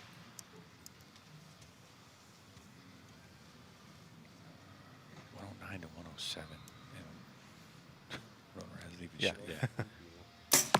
11. 12 call again. So third 12 in a row for Gibson. Just got to go for it at this point. Yep. At that point, you might as well. 8. And the match is over. Yeah, literally, like, Roner doesn't need to shoot this shot. If she doesn't want to, she's already won the match. However, she's got another match after this. If I was Elisa, I probably would have shot 12 there just to try it. 11. Oh, yeah, right. You already had the match won. Yeah, right. Because in case you need it for the next match, why not go for it? You at least be able to give yourself a sighter to figure out, okay, here's where I have to aim to hit it. So. Yeah. But again, not part of, you know, their normal, right? Like, it's like, no, I aim in the middle, I shoot in the middle, this is what I do. You come here and you're like, okay, in the middle I get an extra point, but wait, what is this little 1.5 centimeter dot doing at the bottom of this thing? Yeah. But, hey, they're all pros, they're all really good at it, but I think a lot of it has to do with what your goal is. All right, to Rob Kaufhold. Our first seed is Jamie Lee Moore from Matthews, North Carolina. Jamie Lee Moore, come on down. Jamie Lee is 2025 Women's Open winner. Shooting for elite archery.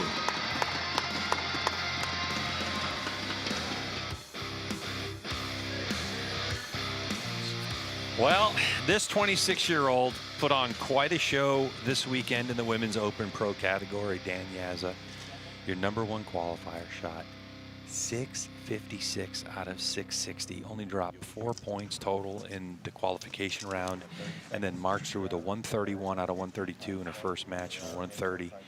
And even though Jamie Lee's been shooting for 12 years, as you can see, 26 years old, out of Matthews, North Carolina, just around the Charlotte area. Very, very impressive, and a lot of people talking about Jamie Lee Moore. Yeah, you look at her last year winning 2025 Women's Open against the 2025 Women's Open Pro champion. That's right. Both these two won last year. Yeah, the Women's Open is the amateur class, so jumping up into the pro category and being like, hey, everybody, how you doing? I'm here. And she's been shredding so far. So Elisa Roner, who came in as the 3rd place qualifier, will set the tone at a 10, and Moore with the opportunity to go up 1 point after the first arrow.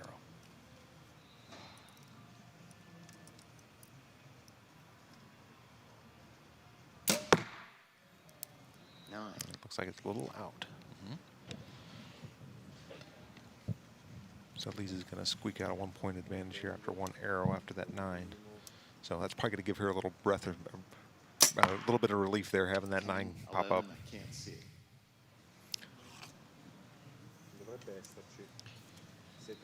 Her home range, even though she's from Matthews, North Carolina, a couple hours south, First Flight Archery in Raleigh, North Carolina, and in range, she says, are her home ranges and clubs. So familiar with First Flight Archery.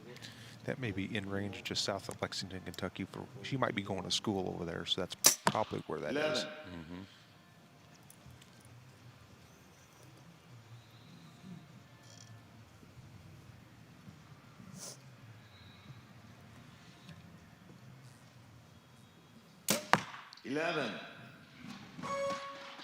Couple close Good rebound. arrows down there. We're going to need our judges. Yeah, we'll have to see really what's going on with Elisa Rohner's second arrow. Yeah, that and was our dead center archery product scoring, you can see the asterisks. That's a determination that happens with the INCO system. Here's PJ. On the left side there. This year you're coming back as a pro. Tell us about the jump. It's a little nerve-wracking.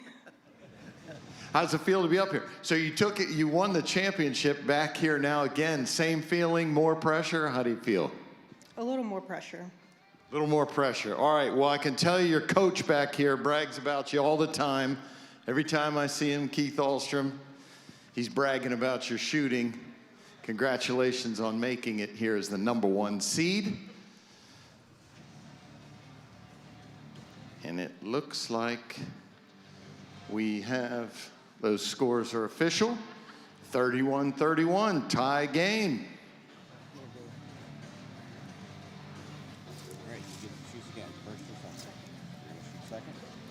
Yeah, Keith Ahlstrom really talks highly about this young archer and, you know, what she's able to accomplish behind the bow. And so I think, you know, you're going to be learning a lot more in the next couple of years about Jamie Lee Moore with the big jump up. And look, not everyone, you know, is motivated by money or anything like that by any stretch of the imagination. But when you look at the Women's Open Pro category, there's a little more money on the line than Women's Open. 11. The amateur class to wins $3,000, to win this one's $4,000. That's just from Lancaster Archery Classic. Yeah, you it know. doesn't count the contingencies from sponsors as well. Mm-hmm. So at least let off with a strong 11 there. 11. And 11 for Jamie Lee Moore. Yeah, so again, we're just hanging out tied right now at 42-42. This is the fencing match we thought we were going to see. At the sharp end of the spear for the women's pro category.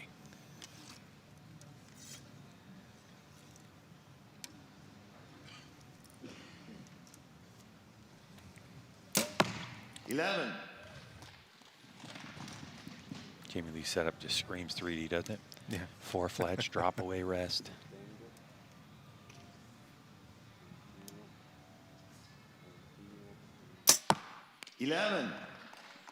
Nice clean in there for Elisa.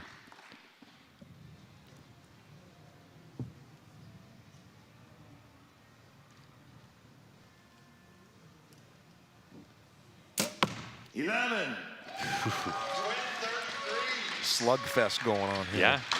Look at the bottom right part of your screen. You can see with our arrow tracker what it looks like. Here's PJ. Equipment, run through your bow setup for us.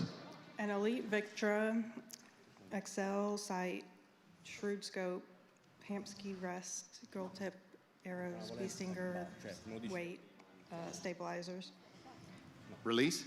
true ball. Ball Excel, all right. Shooting those gold tip arrows, I notice your arrow puller down there. The hammer himself, Tim Gillingham. He doesn't even need to step up on the stage, he's so tall. He's enamored with Tim Gillingham this weekend, apparently. Apparently. Yeah, but the hammer is down there, and he doesn't even need to step on the stage to pull those arrows. He's so tall. Good community here in archery. If you're watching this for the first time, it doesn't matter what level you shoot. You come to the Lancaster Archery Classic next year and just experience what this tournament is all about. It's not just about the shooting, it's about the community, it's about the vendors that show up here. You know, you have 11. Archery companies that, you know, that make bows. You have, you know, release companies, competitive companies, people you can talk to who actually work at the companies, and you can get to know some people and really get a good idea of products. And then you just shoot on over to Lancaster Archery Supply, and or go to the trailer here indoors and just get yourself all the stuff you want. Yeah, it's definitely nice for the consumers to be able to come in and walk around and see all the different things all in one place and be able to, like I said, talk to people from the company and learn a little bit about them. And then having Lancaster, the trailer here, being able to go and get everything you need. I mean, that trailer was slammed every time I went over there this week. And you went over there a lot. I saw you. All right, so now important for Moore to at least shoot an 11 here and not get too far behind late in this match. 11. Good shot there from our Dead Center Archery Products scoring chiclet that's on the top of your screen. This course feed being brought to you by True Ball Excel. And this venue being brought to you by Darton, Black Eagle, and True Ball Excel. There you go. I think that's an 11. That's an 11, PJ. Even with 23s, that's an 11. But again, PJ's making those calls through a scope that he has just downrange. 10. That one's going to be a little wide. 2 hours down there. We're going So yeah, sometimes it's hard with the scope to get the angle just right to be able to see exactly where the line is. So we give him a hard time, but we love him. 100%. He is the voice of archery these days. You know what I mean? Like, and he's an awesome guy. And by the way, just making a comment about PJ. The amount of pictures and autographs that he signs is awesome. And he is available. Like, a lot of kids just like to, come up and talk to him, and he's very approachable. He's exactly the way he appears on camera. He's such a good dude. Yep. All right, so it looks like our score is going to be 97-95, so a 2-point lead over Moore. And this is the final end of the Women's Open Pro category, so this is for all the marbles. So you can see Jamie Lee and her coach now talking. They're probably talking 12 strategy. Does she go for it right away? Does she shoot an arrow? See what Eliza does after her first one, if she needs 1 or 2. So I think they're talking over their strategy a little bit here. Looks like she's going to shoot first. So then she'll be able to make the decision on the 12s. She'll shoot 1, let Lisa shoot 1, then she'll be able to make her decision. Here we go, bombs away.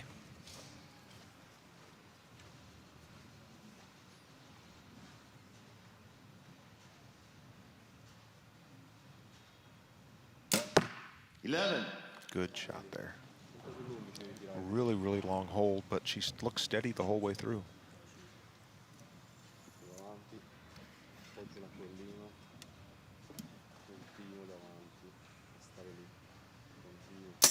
There you go. Here comes the button push.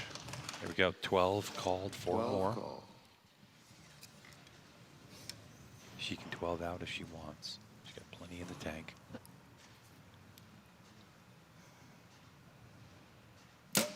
Got it. There we go. 12.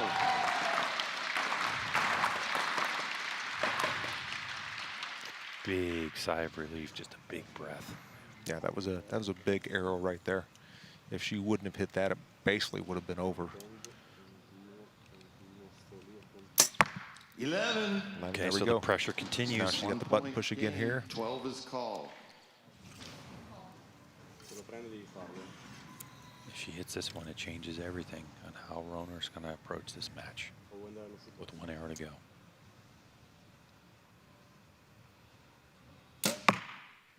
Oh, that's super close. I can't see that side. It looks to us just like, off. I think it's just out. So according to our tracker, it's off, and see that's. Elisa's coach is looking down there with his binoculars to see if he can see. I think that's 10. 10. Actually, it's going to be a 10 for Roner. Close calls here. Okay, We so need now to this sort call it is going to out. be massive. So if Jamie Lee gets the 12, she wins. Mm-hmm. It's So now it's all on the close. shoulder of the judge. All eyes on our Dead Center Archery product scoring. See what happens here. We have, you can see downrange there. We're going to look at the judge. The judge knows the score, and so they will give us a signal if it's a tie, if it's and who wins. So look at it. We didn't catch the call, and the winner is Eliza Roner. So for Second year in a row. Second year in a row, doubling up Eliza Roner with a big W. And your 2026 Lancaster Archery Classic Women's Open Pro Champion to PJ. And our champion, back-to-back, $4,000 from us, $3,000 from PSE, Elisa Rohner.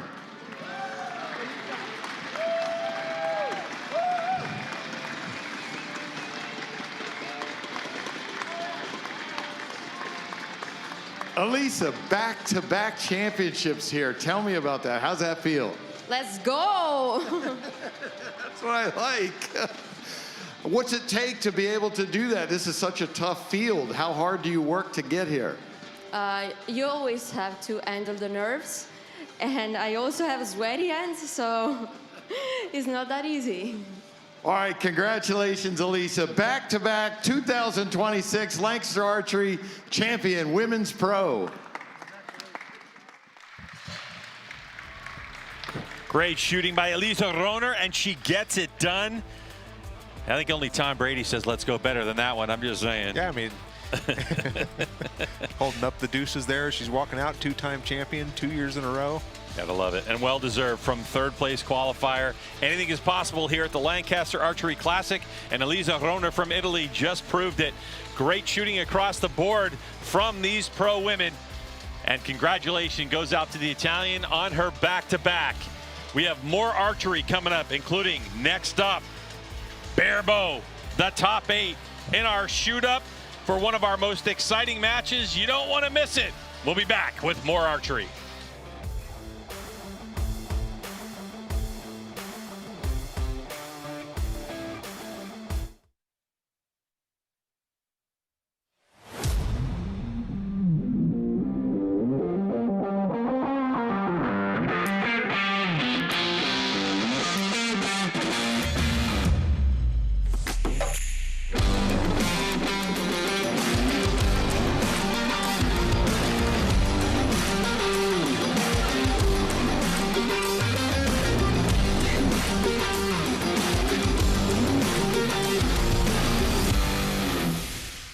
Introducing the all-new Easton X10 3.2mm Parallel Pro, engineered for compound competition at the highest level, and recurve competitors preferring a parallel design.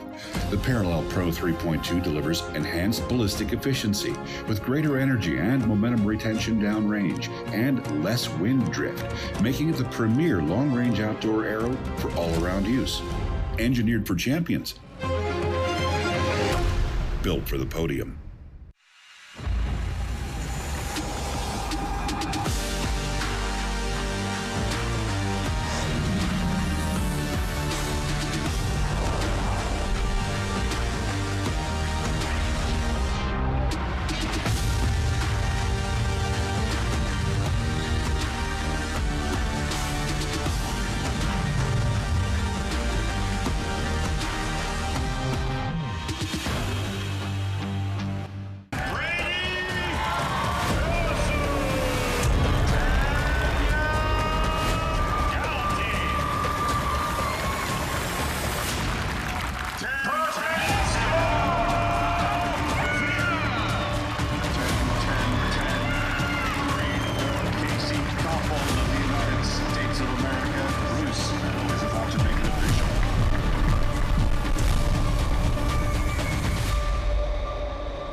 My name is Braden Galantine. My name is Tanya Galantine. I'm Brady Ellison. And this is the Lancaster Archery Classic. This is my 9th time at the Lancaster Classic, and I keep coming back because it's the most fun event out there. There's something about the town here, the archery shop.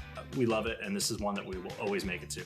Every arrow counts from the ranking round all the way up through eliminations and then the shoot up, plus adding that 12 that you get a stomp on the button in the finals. It's the best format we have, and it's the game I love to play.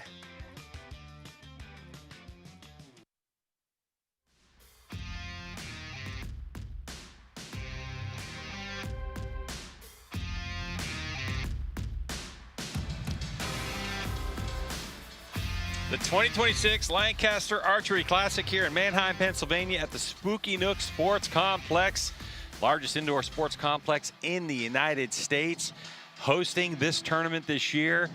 And it is time for one of the most exciting classes that we have in our shoot up.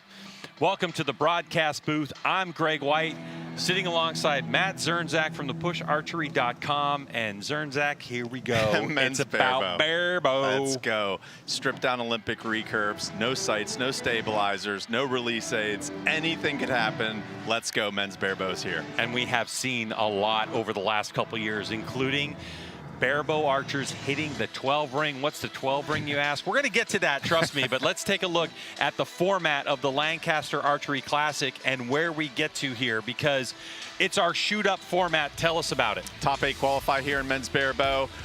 Ranks were tied, or ranking ties were broken by 11s. It's a bottom up format. Number 8 plays number 7, winner goes on to 6, and so on all the way until we get to the top seed. It's going to be amazing. Here we go. And of course, we have the 12 ring in play. Tell us. 12 ring is 1.5 centimeters, nestled nicely right between the 7 and 8 ring. High risk, high reward. There's a max of 136 points. You must call the 12 for it to count, and you can use the 12 ring 4 times within your matches at any time. Use them at your disposal. Pretty incredible, and we have seen that 12 ring mess around with matches. You may think it's over, but it's not. This is Barebow, and it's time to get these athletes onto the field of play.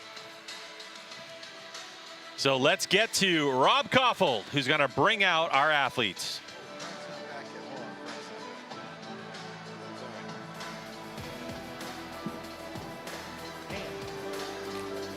Okay, ladies and gentlemen.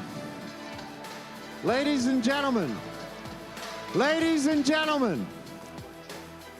We want to bring our Barebow archers out. Our 8th seed, Barebow, Marcus Axelsson from Gothenburg, Sweden. Marcus, let's give it up for Marcus.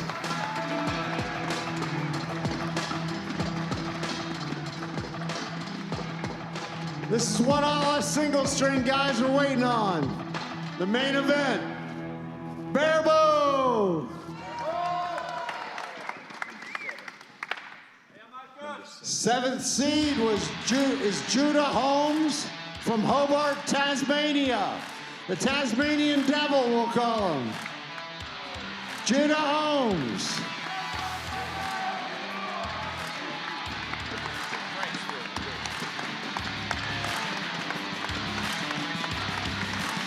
Welcome to the stage, Judah. Congratulations on surviving the eliminations. Let's take a look at these athletes a little bit closer because, you know, listen, this is Barebow. They come from all over the world. Yes, Marcus Axelsson, a awesome shooter from Sweden, has been shooting for 6 years. He's finished 6th in World Championship field. He's just a really great time. 3 times in a row making the finals at the Kings of Archery indoor tournament, so he's no stranger to high-pressure indoor shooting. Judah Holmes from Australia at the ripe young age of 18 years old. He's only been shooting for 2 years, and he has tons of decorated medals from Australia, including the 2 times in Australia Target Championships. He's a fantastic shot. And after our 60 arrow qualification rounds, it was Axelsson who qualified all the way down in 29th, but had such great elimination matches, able to work his way into 8th place, and with 884 total points. So anything can happen. Marcus Axelsson did not have an easy route. None of these guys had an easy route to the stage. He had to knock out Ludwig Roland, who was the Leo Invitational champion, also high finisher at the Kings of Archery, and also John Winker, who has also been a finalist here at the Lancaster Classic. Yeah. Judah Holmes also had a really tough road that we'll talk about here in the next end. Winker also a USA Archery national champion, so indoor champion in his own right. And you can see that Marcus Axelsson is shooting a 3-spot target where Judah is shooting a single spot target. So there is a little bit of risk there. This is Barebow. We can have a little bit of flyers in this sport. So the 3-spot target only awards points out to the 6 ring, or a single spot target, if you do have a Barebow blip, Barebow blip. You I like that? You yeah. like that? That's a T-shirt right there. I just I coined like that Barebow blip. Right there. That's a good example here. You know, another inch further down and left, and that's going to score a 0 here. And Judah seems to be struggling with the lighting here. We'll talk about Barebow in a minute. Yeah. Looks like he did it fixed. He made a quick adjustment on the plunger to move it from the right to the left. Really good recovery. So 24. So with that, it was 2 sevens to start off with. Only 1 point difference. Right. Here's PJ. I thought he was the tallest barebow archer I've ever seen, but I'm not sure I can reach you. How tall are you? I'm 6'7". 6'7". Yeah. So with that setup, tell me about your bow, because I don't know if they made one that tall. So it's a 27-inch Gilo GF, long C77 limbs. So I have a 30.5-inch draw length. 30.5. All right. Well, first time to the Classic final stage? First time to the Classic and the stage, so I'm pretty keen. And the stage. All right. Well, thank you for coming out here. Judah, we appreciate you coming all the way from Australia. After one end, looks like we have a 25-24 lead for Marcus Axelsson of Sweden. And for the 18-year-old from Australia, 2-time Australian target champion. And look, he's in it because of the dedication, the adrenaline. So he likes adrenaline. Yes, he does. So he's got the perfect spot for it. Because if this 7th place seed can march his way all the way up to face our #1 seed, it's going to be quite a run. Absolutely. So let's talk about Barebow here real quick. So Barebow is a stripped down Olympic recurve. Our bows, you can see there's a ton of interesting and creative weight systems attached to the bows. Our bows have to fit through a 12.2 centimeter ring. It's a metal inspection gauge, and that basically prevents us from using long stabilizers like they do in Olympic recurve or Compound Open Pro.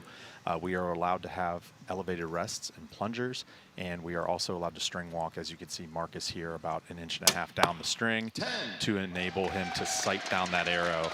Judah Holmes is making his crawl right now. Looks like he's about 1.5 inches crawl to get a 20-yard point on with the tip of his arrow. You can see him sighting down that arrow. He's placing the tip of the arrow in the gold and then running his shot. And we'll talk a little bit more about Judah's shot. We just had him on our podcast last week. In preparation for him coming over for this tournament, and just an amazing shooter, as well as Marcus Axelsson. He's also a very, very great shooter. You can see he shoots with 2 fingers on the string. He sets up a normally with 3, and then that ring finger slips off as he's coming halfway through draw, and he's holding that bow weight with just 2 fingers. Of course, Barebow brought to you by Delta McKenzie and Big Shot Targets. Now, you may ask yourself, okay, this archer stands at 6'7". They're on an elevated platform. Yeah, right. But the one thing to note is that the target itself is also on an elevated platform of the same height. So it's not like he's having to shoot down any lower. It's still going to be his kind of normal sight picture. Yes. Here's PJ. To the Classic final stage before? No. Have you been to the Classic before? Yes. Right. Last year was your first time? Yep. Yeah. And you decided to come back anyway? Yeah. What's it mean in Sweden to be, I mean, you got Lena Bjorklund, Eric Johnson. What's it mean to be up here on the Classic Finals stage in Barebow? That's probably why we have so many good barebow archers. Because of Lena, Erik, Ottosson, Lundmark. We have a few. Awesome. All right. Yes, we definitely get a lot of folks from Sweden. We appreciate them coming over. After 2 ends, we got a tie match, 51 all. Tell you what, the depth of Barebow in Sweden is insane. We talked about Lena Bjorklund. We talk about Eric Jansson, Leo Pettersson, Fredrik Lundmark, now Marcus Axelsson. And Judah actually had to face Fredrik Lundmark, who is a top-tier barebow archer. He was on the stage here at the Lancaster Classic, and Judah had to knock him out in his final match to get here. And so now he's facing another Swede in his first match out here. Judah has a really powerful shot, 30-inch draw. Long hold on that one. Little high. Marcus with a great opening arrow here in this end. 2 points now. You can see a little shake there, the adrenaline. Oh, really solid arrow. Marcus is really putting it together here. This match is back and forth. Judah needs a 10 here. Oh, 11's even 11 better, will work. baby. 11 works. 11's even better. He's giving a fist bump back to his coach. His coach is Tom Klum Sr., a very renowned coach here in the traditional bow hunting and barebow space. We actually have an online course called Solid Archery Mechanics available on our website, where it's over 8 hours of instruction on how to do proper biomechanics with traditional bows and barebow. He's just a top-tier coach. He went to the Olympic Training Center to get his level 4 MTS coaching certification, and he's just a legend in the traditional archery and barebow community. So That's Holmes with a yup. After that, oh, here's PJ. Please run through your equipment setup for us. Well, it's pretty much the same as judo, although I have the medium limbs. Gilo GF 27, medium limbs. Biter plunger, Barebow rest, and Easton RX7. Tab. Sniper tab. All right. Good looking setup there, Marcus. After 2 ends, we have a 1-point lead for Judah Holmes, 79-78. You're going to shoot first. You're going to shoot first. You will shoot second. Yep. Okay, so we know that Holmes is going to shoot first. You're ready. That's right. So a little mess up there. This is our 4th end here. So this end will be the last end for this match. And again, this is the 8th seed shooting with the 7th seed. Whoever wins is going to advance and shoot our 6th seed. Good strong shot here, opening this up. Puts it at a 10-point lead. Marcus shooting his first arrow here. Watch him get back to full draw, sight down that arrow. About 1.5 inch crawl. Increased tension, shot break. Beautiful alignment. Ooh, that's a 9-8 line. Let's see if Judah can handle this intense pressure here to knock down another Swede. Back-to-back Swedes. Ooh, oh, that's beautiful. Nice. Very powerful shot break. Let's watch Marcus's alignment here. Comes into full draw. And watch his hand flow right back out his face here. Jeez, great follow through. I love watching him shoot. 3-point game here. Judah just needs to put together one more solid arrow. Intense. Oh, yes, that's good. That What a looks group. good. So impressive, that group. And Marcus needs a 12 here, and the 12 is not called.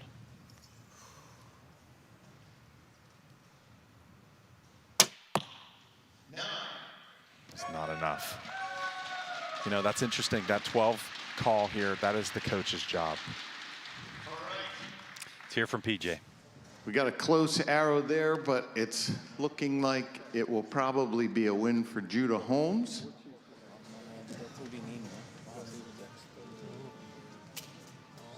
By 3 points.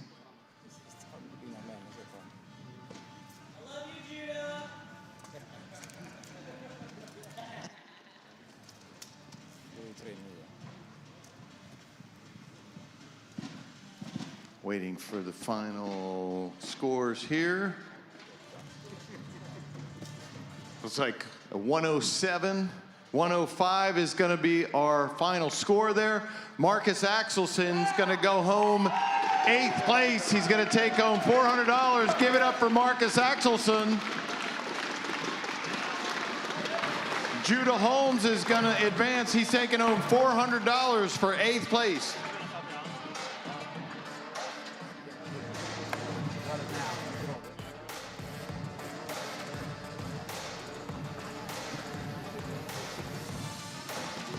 Okay, our 6th seed is Ollie Hicks. Ollie Hicks from Reading, Great Britain. 2nd time on stage.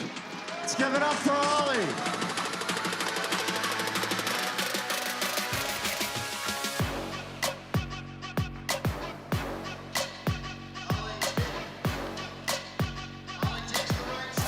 All right, so Ollie Hicks coming in. By the way, in this barebow category, I I wanted to mention, there's only one shooter in this whole mix from the United States. Yes, it is. We have, and that seems to be the same trend as last year. We only had one. So let me just break it up.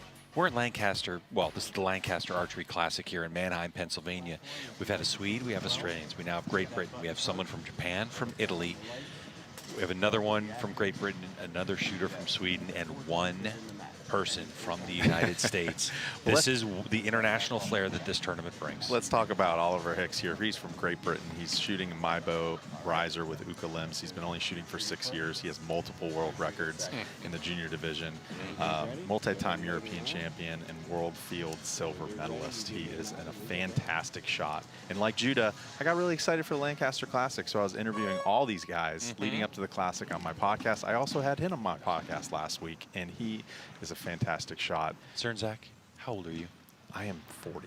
Oh, you're 40. Yeah. So the combined age of these two shooters right now is at 37 years old. Right. How old do you feel? Yeah, don't make me feel any older here. So Ollie Hicks is renowned for his long holds, as you can see here. 10. Okay, so in the Barebow community, that's a great strong shot from Ollie coming out here. Let's see if the lighting change here, getting bumped to the left stage, does anything. No, it didn't. And Judah answers with a 10. Very solid 10 there. No asterisk needed.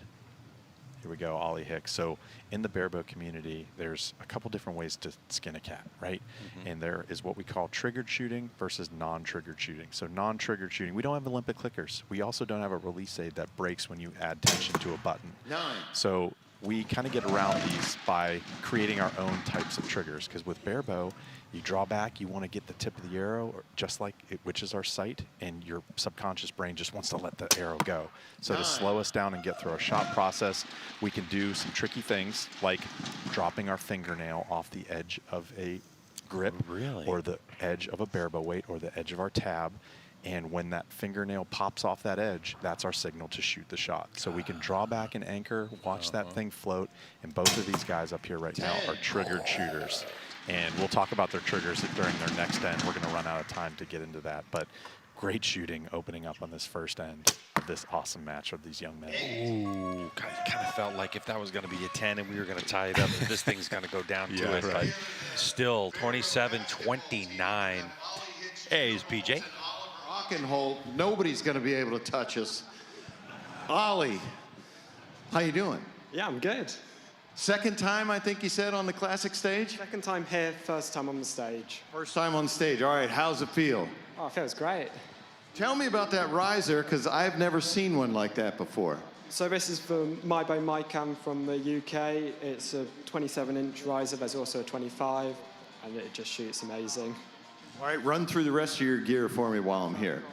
So I've got Uka limbs, rainbow strings, bi-drop arrow rest, biter button, Arcor iron Barebow grip, and for arrows I've got the Eastern ACE arrows with biter nocks.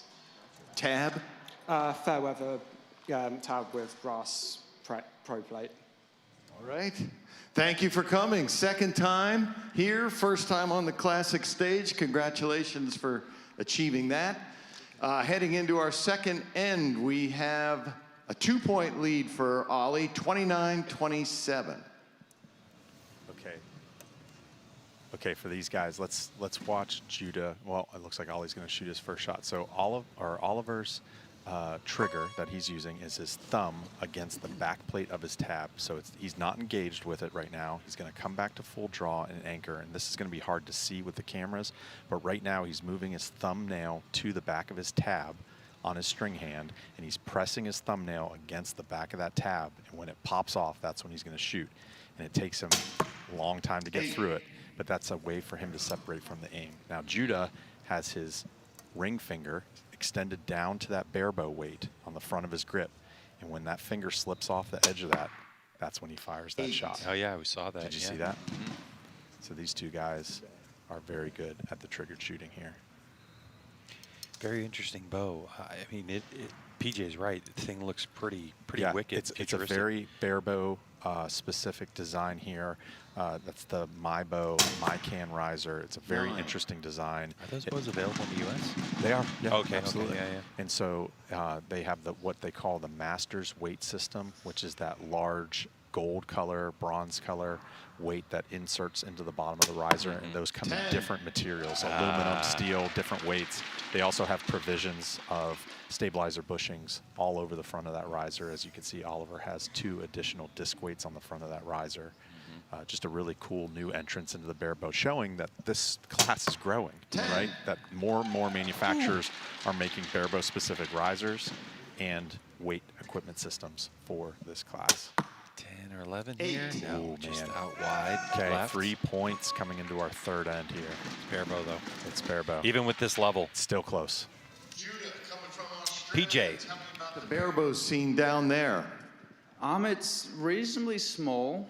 We've got a few really good shooters like Simon Fairweather, Michael Fisher, Hugo Lobb. But yeah, it's a lot of field-oriented kind of shooting, so field archery. Yeah, it's pretty good though. I like it. How'd you hear about the Classic in Australia? Do you watch this at home when you were there in the years past?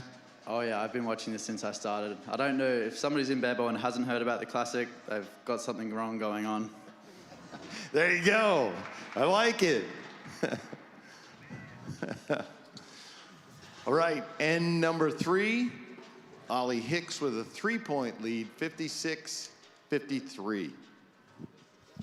So there you go, Zernzak. You didn't really know, did you? You're worldwide. You're world known. Yeah. You're a big part of the reason why barebow is so popular here at the Lancaster Archery Classic. There's not enough room in this booth for this head. Oh, stop. By the way, barebow is brought to you by Delta McKenzie and Big Shot Targets here. The venue, Barton, Black Eagle, and True Ball Excel. As we continue to watch the youth and future of barebow archery execute at such a high level here in Pennsylvania. And, you know, this is not our only Brit that's going to be out here on the final stage. We have Renee Becker coming out later, who has been on the final stage before, which we got a lot to talk about Renee. But these guys are just putting on such a great show. There we go. That's what Judah needed here. Oliver opened up with a great 10. 4-point game coming into the second arrow of the third end. I just love watching Oliver shoot. Now, he runs intentionally lightweight. He's down in the low 30-pound range on this barebow, which most barebows are running between like 38 and 42 pounds. And he runs a really lightweight because he's running that tab sear process, that triggered shot. He likes to hold. He enjoys it. I keep telling him, like, man, I don't know how you hold that long. Doesn't that create like panic and shot anticipation? He's like, oh no, I absolutely love whenever it's a long hold. He loves being at full draw. He just enjoys the process. He must have good control over his mind. Yes, he sure does. I'm floating there. I wonder if he ever shot like Olympic-type recurve, because he has a release that is just so typical of what you would see in Olympic recurve, right? I don't believe he has. The explosion of the wrist. And he started in barebow. Yeah, yeah, okay. He picked it up. He's got some interesting coaching for sure. That's right. Here. It's a strong arrow just like that. Keeps it at a 2-point game coming into our last end. He keeps it within reach. He keeps it within reach. That was a clutch arrow. Let's hear it for these archers. This is great shooting, good execution. It really is. From both, and look, you can see the respect. Left-handed, right-handed shooters having to face each other. Absolutely. And it's just so cool to see this equipment difference. Like, we have the Gilo riser that Judah's using. You have the new MyCan riser that Oliver's shooting. And these two bows are specifically designed for barebow archers for weight provisions. It's just such a cool time to be in barebow. What do you think the chances are in 10 years of these two coming back to this stage and shooting against each other and say, oh yeah, we've been friends ever since 2026 when we very met, high. right? When Chances we met, are high. One's 18, one of them's 19 years old. Yes. And they both speak the same language, more or less. That's right. Australian That's right. and British English. That's right. Here we go. Final end. We're just rolling right into it. 2-point game. 12 is called from Ollie. If I know him, he's not aiming at it. He's going to aim for the center of the gold. But just in case. This live feed brought to you by True Ball Excel. And of course, upper left-hand part of your screen is the Dead Center Archery Products scoring. 11. Oh, look at that arrow. What a clutch arrow. Let's see what Judah does. He needs to respond here. See him pressing through that sear on his weight there with his ring finger. Oh, a little punchy there. Throws one out to the 7. He's got to hope that Oliver has a little hiccup here. It's not over. Which how Oliver shoots, it's going to be very uncharacteristic to have a hiccup into the blue, which is what Judah needs here. Oliver looking pretty steady, man. He's looking steady, dude. Just look at the target. I mean, his target is impressive. We got a 12 called here. Why not? He's going to have to. He's going to have to start aiming at it. That's a 1.5 centimeter white dot you see down below. High risk, high reward. Oh, my goodness. Man. That is so close. Ollie still has his 12 too. Ollie's going for a 12. No. I mean, he's calling Yeah, it. I'm with you. I He's know not what you going mean. for That's it. right. Yeah, He's just going to put it right down the pipe here. Can you put this one away? 8. All right, that's still solid. That's going to do it. Call. Another 12 called. That's going to do it. Let's see if he can go out. Go out with a 12. Look at him smiling a little bit. He wants that 12 bad. So does this crowd wants it too. Let's go, Judah. Hit that 12. Oh, 2 good goes at it, man. Yeah, really good goes at it. Great showing from the young kid from Australia. Well done. All right, here's BJ. Finish in 7th place. He's going to take home $500 from us. Give it up for Judah. Thanks for coming, man.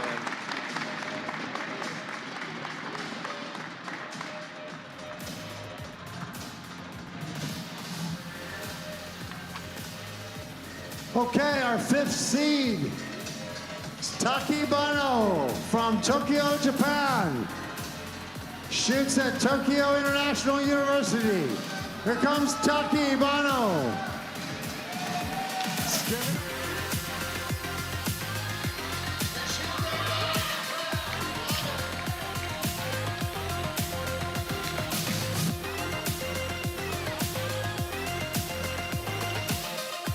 As the international flair continues here at the Lancaster Archery Classic 2026, now we have a competitor jumping on to the main stage from Japan. Yes, Taichi Bano from Japan, 24 years shooting, switched from Olympic archery to barebow.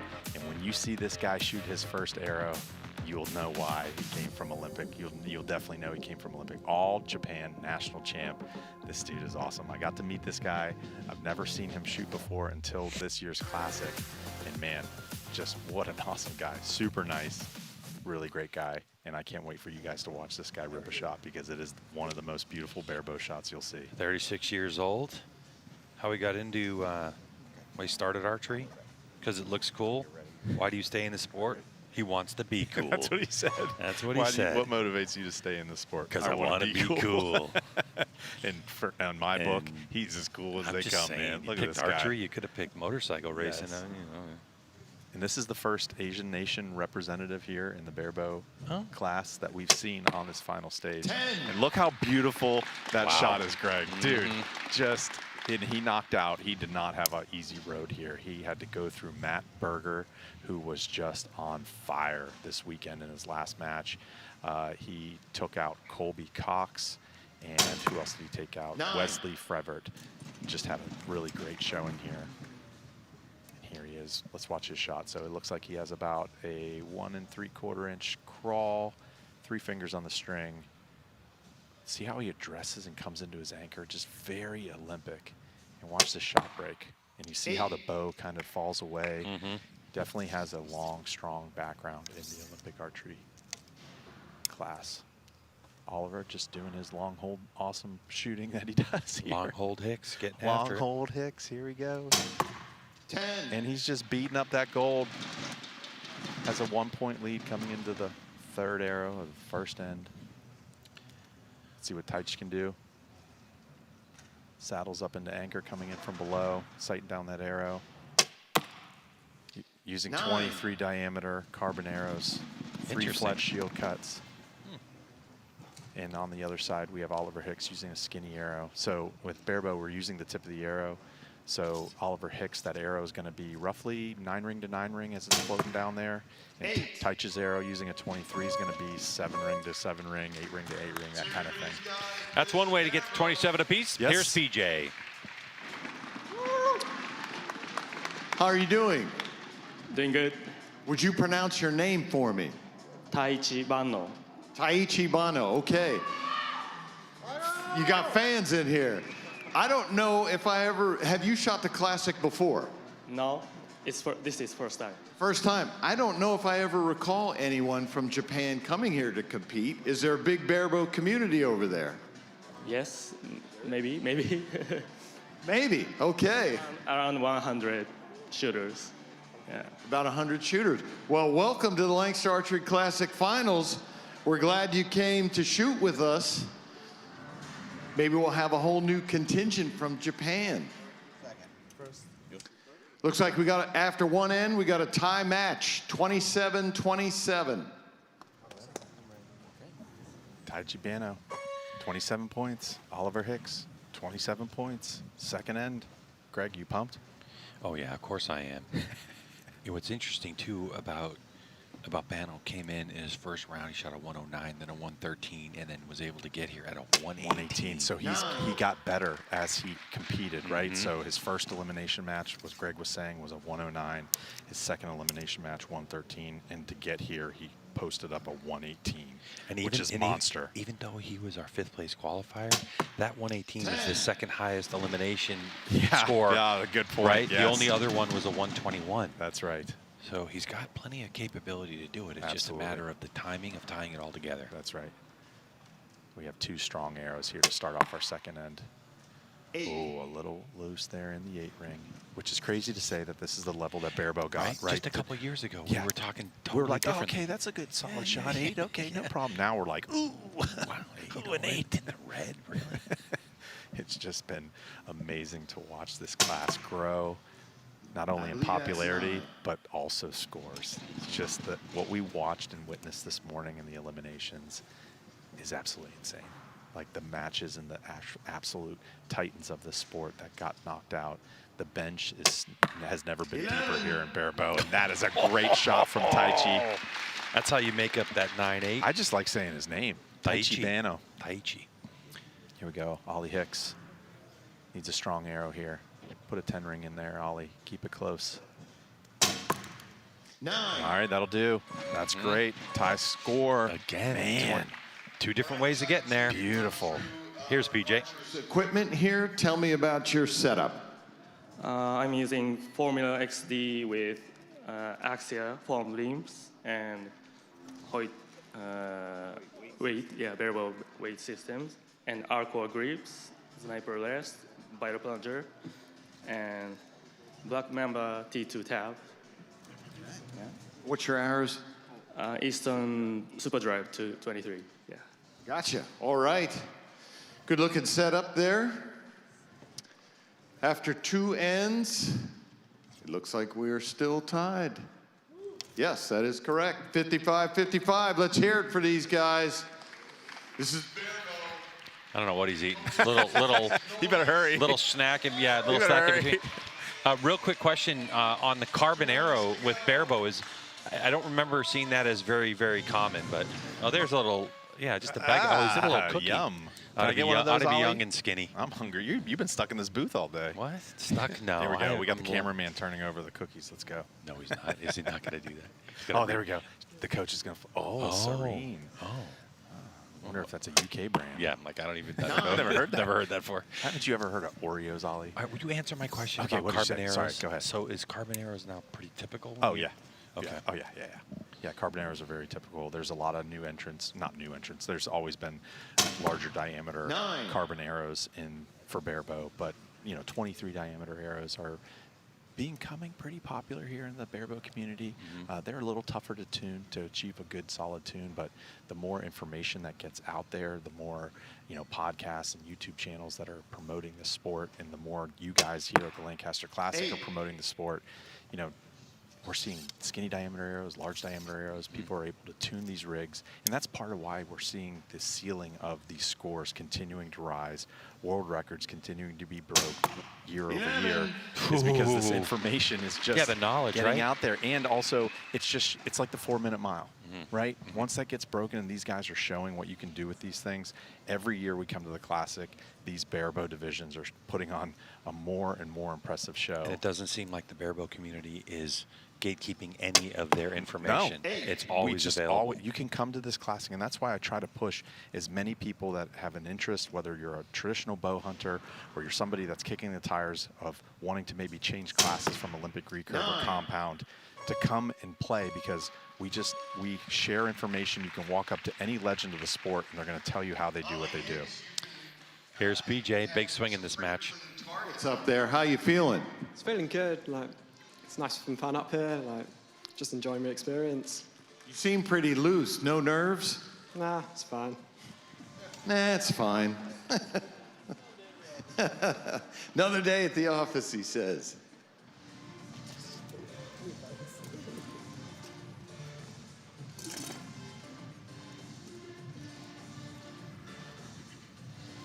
Ollie Hicks, another day at the office. Long hold. Long hold Hicks. Getting after it, having a good time. I love it. I love it. He got involved with archery from a local scout group. Yep. Yep.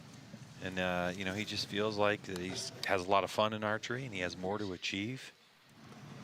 Like winning the Lancaster Classic, maybe. That, hey, wouldn't be bad coming from the 6th seed. That's right. Last and final end here. Let's see what these guys do. There's still 12s at play. 12s are still in play. Taichi Bano's got nothing to lose when it comes to that. No. Here we go. First arrow, final end, to see who moves on to face our next contestant. 10. Oh, that's a great arrow. Look at that target. Yeah. Look at that target. Yeah, it's crazy. This dude is just hammering. Taichi Bano. He has such a fun name to say. He has a beautiful shot, man. Look at the shot break. Bang. So beautiful. God dang. I'm going to watch this broadcast over and over again just to watch him stroke those use shots, it for man. some students. I know. No kidding. This is just how you putting on a execute. clinic. These guys are putting on a clinic.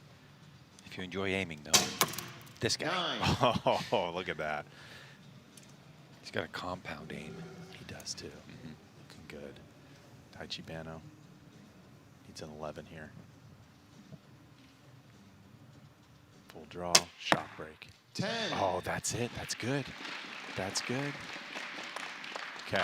Oliver needs to put it in the goal to keep the pressure on Taichi. He's not even looking at 12, though. Nope. Bano's not looking at it No, yet. he's not. And this is important with the coach. We talked about this during Marcus Axelson's. So so it's going to be out of reach. But he's going for it. He's going going for it. to see if he can put on a show and at least give go. something to cheer for. Make all the archers back home in Japan proud of him. Man, what a great showing. He really put on a great show. 8. Oh, he went for it. Okay, that's fine. I mean, if he would not have needed that 12 and was aiming for the middle, I mean, he would have posted up a solid 110 here. First time on the big stage, 110 is insanely respectable score here for 4 ends. The PJ. Taichi Bano.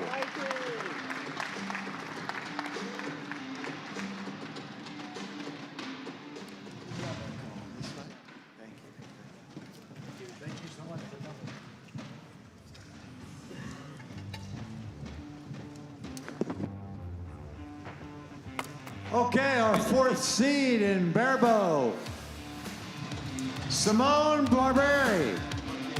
Simone Barberi from Martino, Italy. 3rd time on the stage. Let's give it up for Simone.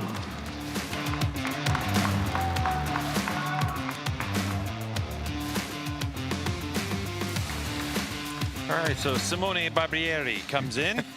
You know, I remember this from the last time he was on the stage. You love saying, as much as I liked saying Taichi Bano, you like saying Simone Barbieri. Man, this dude, the Italian killer, man. Well, you have to understand, too, that the company that provides our timing and scoring system, INCO, Oh, they're there you go. Italian. Okay, yeah, so there you go. You like saying it. yeah, they like to beat me up over my pronunciation in Italian. The 33-year-old here only been shooting for 5 years. Barbieri, man, he's the Italian killer. He is amazing. Like this Archery Highlights World Games 2025 champion, but the list goes on and on. He has so many championships here. He just placed extremely well. Won Kings of Archery, Nîmes. He's just always at the podium. Anytime that there's a barebow competition, he's there. Yeah, World Games, European field. And, you know, when you ask somebody why you started archery, there's so many reasons why. A lot of it, you know, I learned in high school. My dad brought it into him. His simple explanation, drugs were too expensive. Barbieri, Tip of the cap to you, man. This dude is awesome. Like, if there's a barebow competition around, you can guarantee he's going to be in the finals somewhere. And he's a hammer, man. I love watching him shoot. And he was a favorite. This year, he is shooting. This year and last year, he's been shooting exceptionally well on the barebow circuit. And over there in Europe, there's a lot of competitions. And I think that's why we're seeing so many of these Europeans dominating the Lancaster stage the last few years, is because they're traveling over here. And their indoor season starts in August, September, October. They have months under their belt. And this is really our big opening one. We have the Rushmore Rumble before this, and that's pretty much it. Right? These guys are tournament hardened before they even come here. And they have tons of tournaments under their belt before the end of January. It's also kind of the culture with archery in the United States is you tend to take this big break, right, from September to like around New Year's because it's hunting season. It's hunting season, and you're so exactly right. A lot of people who own archery shops in the U.S., they don't feel like they want to have tournaments because they feel like there won't be participation. Absolutely. Where in Europe, you don't have as much of that. You have some, but not as much. So it's like, hey, let's just keep shooting. Right. You're exactly right. So Barbieri here, he's just getting a feel for the stage, getting a feel for the lighting. His first arrow was down the pipe. His second arrow was a touch left. So it's interesting what he's thinking right now. 10. And Oliver, long hold Hicks, Long-hold just Hicks. you know, doing what he does. Yeah, he's in the groove right now, and even though you move him off the spot, the lighting here has been so consistent. I don't think it's really been much of a factor. That's right. Barbieri has such a strong shot. 8-7 Very line. uncharacteristic. He's making a And- twist on the plunger. He did a full twist and a half, it looked like, on his plunger. 2 PJ once more. Simone, welcome back to the Classic stage. Third time you said you've been here. How did you finish the other times? The first time, second, or third. Third, okay. How does it feel? Does it get any easier? How's your nerves feeling? No, I'm not nervous. No nerves. Why not? Why would you? Well, welcome back, Simone. We appreciate you coming to the Classic. Every year, we always get a lot of archers from Italy, and we appreciate that. So it looks like after the first end, we've got a 28-24 lead for Ollie Hicks. I suppose if you have weights like you do in front of his bow. You don't want to meet him in a dark alley with that bow in his hand. Yeah, that thing, he's like, yeah, whatever. Yeah, Whatever's clever. Yeah, that's right. He has some very interesting barebow weights. You know, barebow, we are a colorful bunch, and you know, the manufacturers make awesome weights that really are attractive to our personalities here. Reflect the individualistic. That's right. By the way, barebow being brought to you by Delta McKenzie, Big Shot. And of course, right here in the venue. Here we go, 24-28, 4-point game, second end. Oh, long haul Hicks, long hold Hicks. He's a trucker. Yeah, he's a trucker.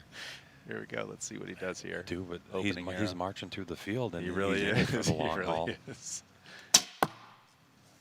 Looks good down the pipe. Left and rights are looking good. Yeah, but like that was the first time that I'm like, ooh, like that's a high nine. Yeah. Like he's just been so consistently in the middle. He has been. You see a good look at those barebow weights there, the axe handles. Yeesh. Yep. I want to drop that bow on my foot. Love Barbieri's shot process here. Another twist, another full twist on the plunger there. Right after that shot hit the target. So he's dialing it in. And he's shooting a good group, man. Look at those arrow holes in that target next time we see it. He's just going to, once he gets it shooting down the middle, he's going to start racking up the points here. Couple leads so far this match for Hicks. Yeah. And again, where this sport, where this class has come for us to be sitting here going, ooh, eights. There we go, down the middle. We know Olympic recurvers can, you know, if this is what you do, you're Brady Ellison, you're Casey Kaufhold, you are 300 to 400 arrows per day. Yep. Do we see that kind of arrow volume with barebow shooters as well, or is it just like? I mean, we're doing this. We're not pros, right? Yeah. We're not doing this full time, so we're going to league nights. We're training, but I mean, these guys, the top of the class, the guys that are consistently getting up here on the stage and doing and putting on the show that these guys are putting on, you know, they're training. They're training 4 or 5 days a week, and they're putting in 150 to 250 arrows every time they're at the range. So, I mean, this is a difficult discipline in archery, and these guys put the time in. And there he is. He's found it. Wow. It took him almost 2.5 full rotations on that plunger to move from left to right, and that's how important lighting is here. PJ. Simone, we like to tell folks about your equipment. Tell me what you're shooting today. I'm shooting with Gillo G1, sniper rest, winner limbs, AC arrows, later knocks, Hexapad. Gotcha. All right. Good setup there for Simone. And after that end, that was a clean looking end, but Ollie Hicks maintains a 3-point lead going into our third end, 55-52. So let's talk about the road here that Barbieri had to take to get here. And also, we're going to look down this bracket tree for the eliminations because it shows how deep the bench is in barebow these days. Barbieri had to take out Zach Bissinger, the current men's barebow world record holder. It was a absolutely thrilling match there. Barbieri also had to take out Chris Kent Rodgman from Canada, who was on the final stage, who made that insane run last year. I think he won like 4 or 5 matches last year. Zach Bissinger, who got knocked out here in the last end for Barbieri to make it to the stage. He went head-to-head against John Demmer and knocked him out to make it to Barbieri. And man, it's just unbelievable how deep this bench actually is in barebow these days. Amazing. He's got a bit of a mountain to climb. 11. But with that switch, and look at that right there. Tied. One arrow. Bang. One arrow tied it up. One arrow. Oh, yes. This is what we want. This is what the viewers watching this live stream want. Old Longbow Hicks. He's giving it a go. Let's see what he's got here. He's very capable of an 11 for an answer.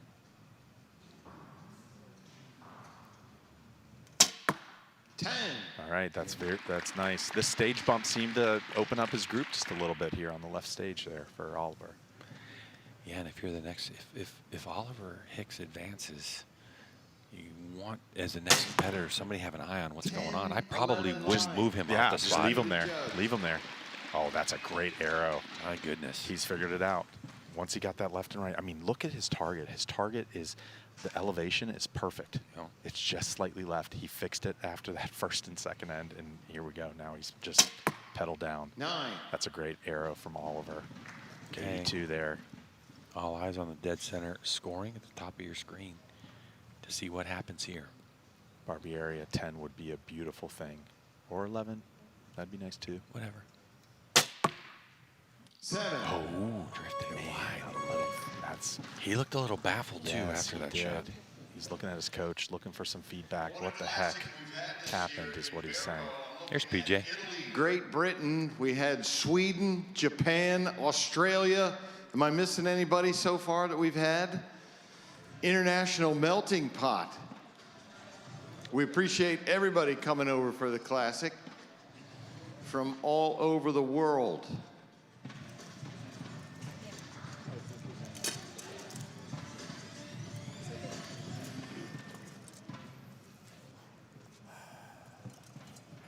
So 2 points.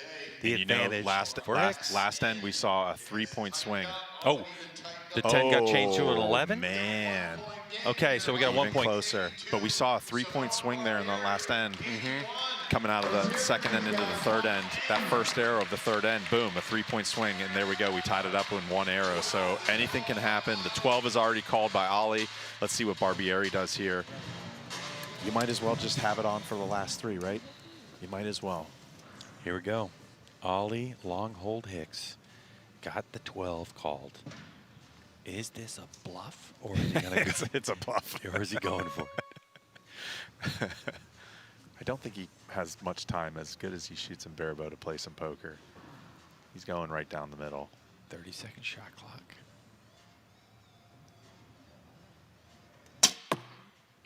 9-10 line. Ooh, that looks close. It does look like he has it. That's a great opening arrow here in the final end. Now the hatchet. Let's go. Nice aim here. Watch this shot break. It's a beautiful thing. Yes. Yes. 10 for sure. 11 liner. Oh my. Oh man. This is what we want. What a demonstration here. Look at a little bit of nerves Yeah, now. there's some shake there. You can see this, like his bungee from his arm guard. Look at that shaking.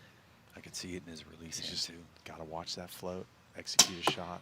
They love Ollie, nerves. Ollie, look at that big, Yeah, see big that? breath. I love it. Just one more. He's telling himself one more. Barbieri here. 10. Man, these guys. This is a massive arrow Still have the 12. for the 19-year-old. Yes, it is. He still has the 12 light on, which is fine. Yep. Right down the middle he goes. Just That's what in he case. needs. There's some shake. Look, his float is bigger than what it's been. Big arrow. 9. Okay, that's pretty solid. Here we go. And 11 will tie. Oh, yeah, 11 will 11 tie. tie. Yep. Doing live math here for the viewers here. Here we go. Full draw. Oh, nice. He's slow and steady. That was much slower than his original tempo. Let's see what he does here. 10. Oh, my Couple gosh. millimeters, Oh, the difference. Man, what a demonstration.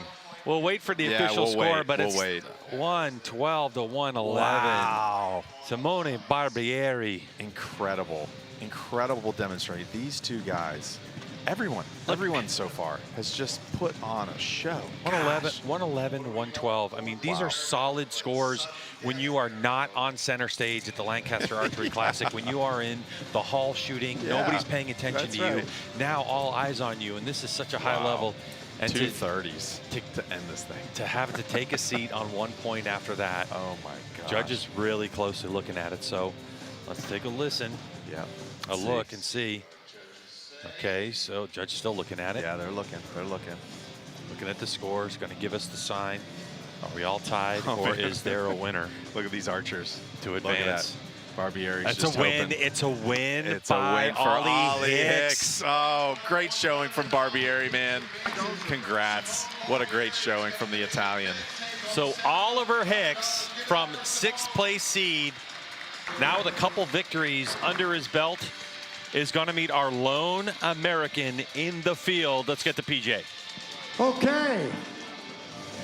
All right.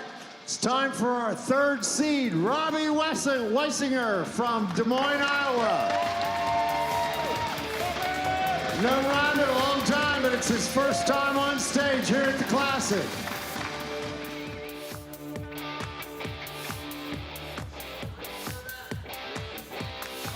All right, so here comes the 27-year-old. Robbie Weisinger took a year off from shooting, went to become a firefighter. Now back at it. He picked up the bow again here this winter, and now he is hammering. He has put on a great demonstration. He's been shooting for 14 years. World Field 3D Championship team. Robbie is just an incredible shooter. Shoots at the same club as Zach Bissinger, the current men's Barebow world record holder. And those guys just go back and forth. This classic score, 578. Unbelievable. With the Barebow, man. Yeah. He was shooting so strong this weekend and still is. Obviously, he's here on the final stage. That was the initial qualification round, 660. He was the #1 seed. After adding the scores for the 3 elimination matches, that's where he is. 909 points total for the weekend, and he comes out of the gate hotter than a firecracker. That's right. Gonna go for it. 9. Okay. Shooting a 3-spot target.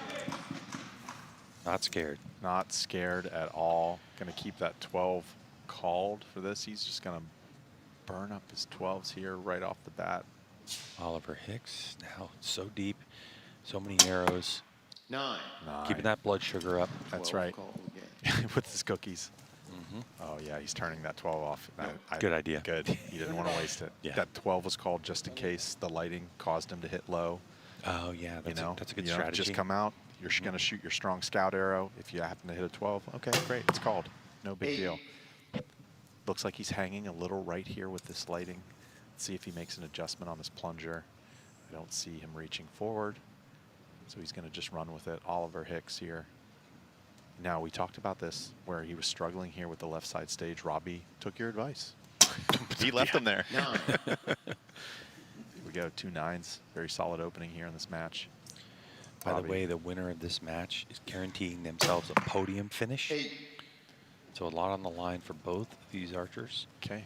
You wonder, so another way we can adjust our left and rights is by adjusting our string blur. If we don't want to touch our plunger, you can move that string blur and chase your impacts. Okay, so he might have overcorrected by moving his string blur a little bit after those first 2 arrows, and then he went the opposite direction there. 9. Oh, that's a great group from Oliver. He's going to keep the pedal down here. He's shooting so strong. So 2-point advantage right off rip. Here's PJ. Some intense elimination matches to get here. Robbie, welcome back to the Classic Finals stage. How's it feel? It's pretty incredible. You guys put on a heck of a show. We appreciate that. Run through your setup for us, Robbie. So I'm shooting the original Exceed and Axial limbs designed by the greatest recurve engineer of our time, Douglas Denton. Also designed by Douglas. We can clap for that. Yeah. Clap for Doug Denton, great. Doug Denton, baby. So he also designed this ramrod's weight. This is new. This should be coming around the Vegas time. Ramrod's weights, AAE plunger, AAE rest, gas bowstrings, winter cutlery slings, and a Jaeger grip that Yaka and I designed. And arrows, we're shooting Easton Super Drive 23s. All right, congratulations for making it back here, Robbie. Robbie killed a giant deer last month, and I'm super jealous of that. But he lives in Iowa, and I live in Pennsylvania, so you got to factor that in. Of course, it's the NASP program and bow hunting that got Robbie into the sport initially. And, you know, he says, what motivates you to stay in the sport is a question that we ask these guys before they come out, and pursuit of perfection, and I love bow hunting. There you go. He's a great kid. He's one of the nicest people you meet, and a great shot. He's 27. He's a kid. That's right. Really. Take it easy, Gramps. Yeah, right. You're exactly right. Especially with Ollie out here at 19 years old. Continuing to just elevate his game in front of us. That's right. That's so great. What a great shot here to open up our second end. Robbie here just running his process. Robbie's really big on positive affirmations, like the soft skill side of archery, right? Our hard skill side being technical, understanding bow tune, getting on the practice range, shooting your bow. But we all know there's a whole mental side of the sport that you can do to try to build up your game, build up your self-image, build up your confidence. And he was back there just sitting by himself. Everyone was warming up, and he's just reading out of his notebook of his positive affirmations. Just a really cool guy. It's so important, isn't it? That soft science and getting your mind right. That's right. And your bow's going to do what your bow's going to do. 10. Man, you know, good shot. A lot of bow torque on that one, but great shot. If you're shooting barebow, yep. At some point you have to ask yourself, if I put this piece of equipment in Brady Ellison's hand, right? Yep. Would he shoot better than I did? Yeah, right. Right? And good question. if the answer is yes, then you know it's just you got something mental to work on. Equipment style, This is definitely a very mental sport, but because of the crawling, because of putting the bow out of tune for different distances, if you're shooting 3D or field, you know, it's a very highly technical sport. 6. Ooh, man. Now, well, let me ask you a question, since I'm not the most educated on the plunger. If you're adjusting the plunger to get the arrow left and right, is it also not affecting the tune? It does. It is affecting the tune. Okay, Yes, so there is going to be a limit, 100%. a left and right limit of like, hey, if I turn this thing too much, 100%. it's going to basically, I'm going to tune Detune, myself right out of the arrow spine, basically. But here in indoor, it's 20 yards. We're just trying to move it an inch or two left and right. It's not that big of a change. Gotcha. Now in field archery, some guys are they're using their whole range of their plunger, because in field archery we're having to shoot from 5 meters all the way out to 55 meters. You know, so you're using your whole crawl down that string. You're using a whole width of your tab, and so you're really detuning your bow. And those arrow impacts, you start tuning your bow at 20, 30 yards. It'll start climbing up your target left and right. So you're actually having to use the full range of your plunger to get your impacts down the middle. If you're not familiar with field archery, it's just another game that we play, and it's multiple targets. It can be 24 or 28 targets set in, say, you know, a woods environment. You can shoot up, you can shoot down. The targets are set at very specific distances. Think golf or sporting clays. Yeah, there you go. Yeah, that's kind of how I like to talk. And it is so much fun, and it's not just shooting. It's the hardest discipline in archery. Without question, because it's not just shooting, it's thinking, right? It's a thinking archer sport, 100%. Especially with barebow. I mean, I think about one target facing the sun in one angle, turning around for the next target and trying to figure that out in 3 to 4 arrows, depending on, you know, if you're, say, USA Archery or World Archery or NFAA. That's crazy. Robbie needs to recover. Oh, another. He did not call the 12. He was not going for it. Just hit a little low. He looks perplexed at the moment why he hit so low. Here we go. Oliver Hicks just needs to keep the pedal down and keep shooting the groups he's been shooting. Just such an impressive young dude. I mean, Longhold Hicks right now is just so steady. Look at him. Like through these all these matches. Just the mental discipline he has to work through that tab sear every single time. He will not shoot the arrow until his fingernail pops off that back of that tab. He's so disciplined. 10. That's a great shot from Robbie. He really needed that. Close to 11.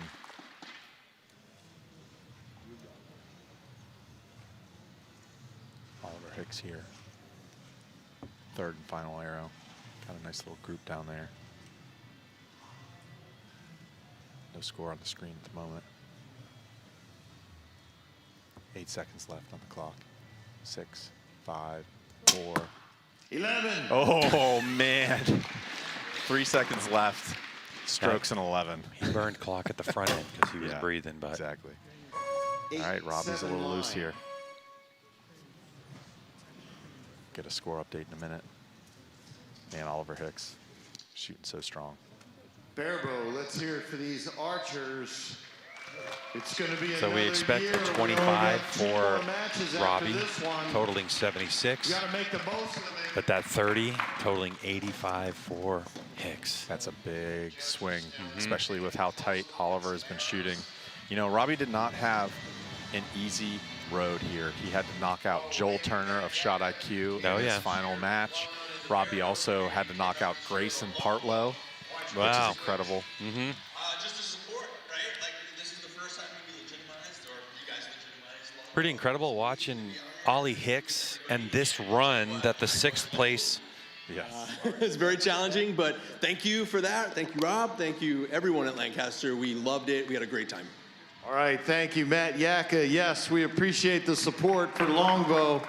Definitely had a big turnout this year. I believe it was 100 and something turned out for that. And we certainly love seeing them all here. Here we go. 85 to 74. And Barebow, of course, brought to you by Delta McKenzie and Big Shot Targets. Barebow sponsors, thank you, thank you. Yep. Putting on the show. You can see from our dead center scoring, 85 to 74. And really, Hicks just jumped on the gas, found another gear, and started to pull away. Once again, we're up to our 3rd place qualifier. So Ollie Hicks came in number 6. Robbie is sitting at 3rd. And so the winner of this match guarantees themselves a podium finish here at the 2026 Lancaster Archery Classic. But there are a couple of powerhouse barebow shooters. There's a couple of big dogs coming out. Yeah, they're hanging over in the practice range right now, waiting to be called into the Olympic Hall. Can't wait to see them. Can't wait to see them. Olympic Hall, of course, supported by Dart and Black Eagle and True Ball Excel. That scoring brought to you by Dead Center, and this feed being brought to you by True Ball Excel. There we go. Oliver Hicks, full draw. First arrow of the final end. 10-point lead. Oh, yeah. Okay. Quite a bit of movement there. A lot of movement there. This is a little bit of an opening for Robbie here. Can't capitalize on it. Nope. Close the gap by a point. Robbie's going, by the way, 12. That's Robbie's 12 that you see. Yeah, that's Robbie's 12. Oliver's 12 is the one you see just to his right. Right over PJ's shoulder. Yep. Full draw. Pushing through that taps here. Shot break. There we go. Right down the middle. Good shot here. Let's see if Robbie's going to shoot. He gets it fired quickly. And it, no, not going to get it done. Just to the left. Just to the left. 12. Well, all right. Oliver. Hicks has called a 12. Yes, he has. This is interesting to call that 12, but yeah, he's probably feeling the nerves here. Final arrow, just in case he shoots a little low. He's going to be aiming for the middle here. 11-point game coming into the final arrow. He just needs to put it down the middle. Just under 7. That was such an interesting. I mean, maybe he just had enough of a lead. He's like, you know what? Why not? Plus, he's shooting a single spot, so he doesn't have the threat of missing it down low. That's right. And maybe he's thinking just practicing for later. Yeah, that's interesting. That's such a great strategy. Kind of what like that's you see smart. with Compound. That's smart. He had enough lead to be able to do that. Yep. That's cool. So Weisinger comes in as your number 3 seed, and he falls, as many have, to Ollie Hicks.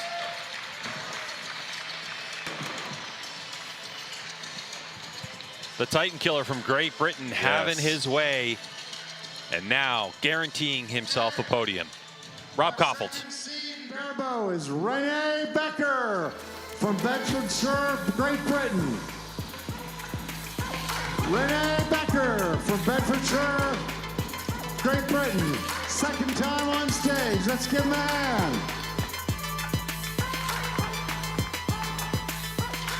There he is.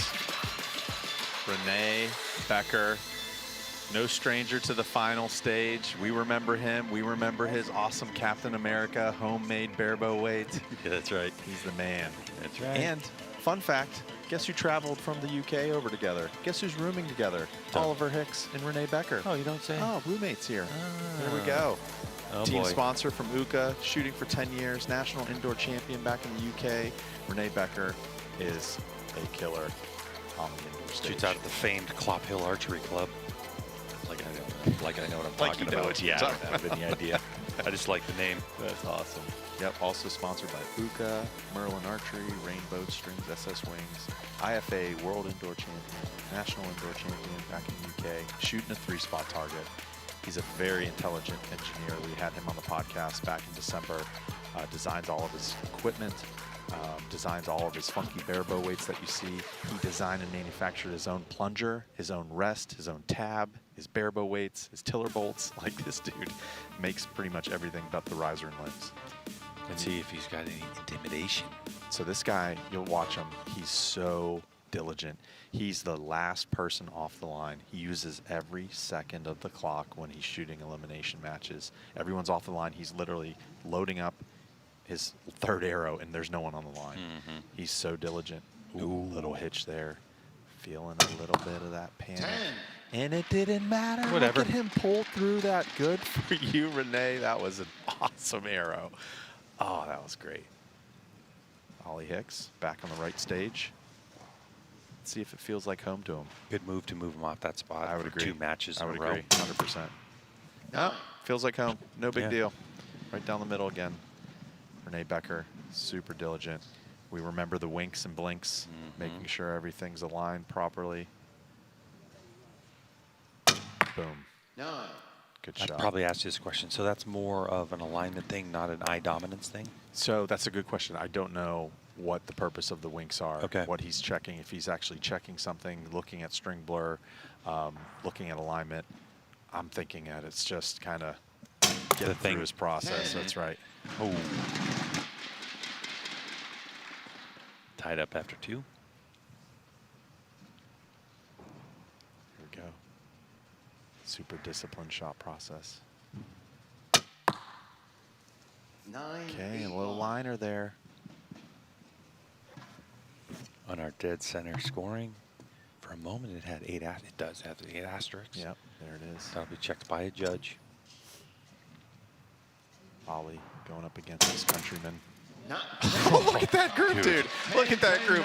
The right stage is home to him. He's feeling at home. Could be like, good move. Yeah, good move moving me off my spot. Thanks, Renee. Thanks, buddy. Here's PJ. How's it feel to be back here? Just as nervous as ever. Just as nervous as ever. Yeah. Do you get to shoot against Ollie much? Funny enough, I've only shot with him like twice this year. Maybe twice in one whole year. Okay. So you're not finding a comfort level in the two of you being up here? Yeah, no. We've been avoiding each other. All right. Well, Renee, we appreciate you coming over and competing with us.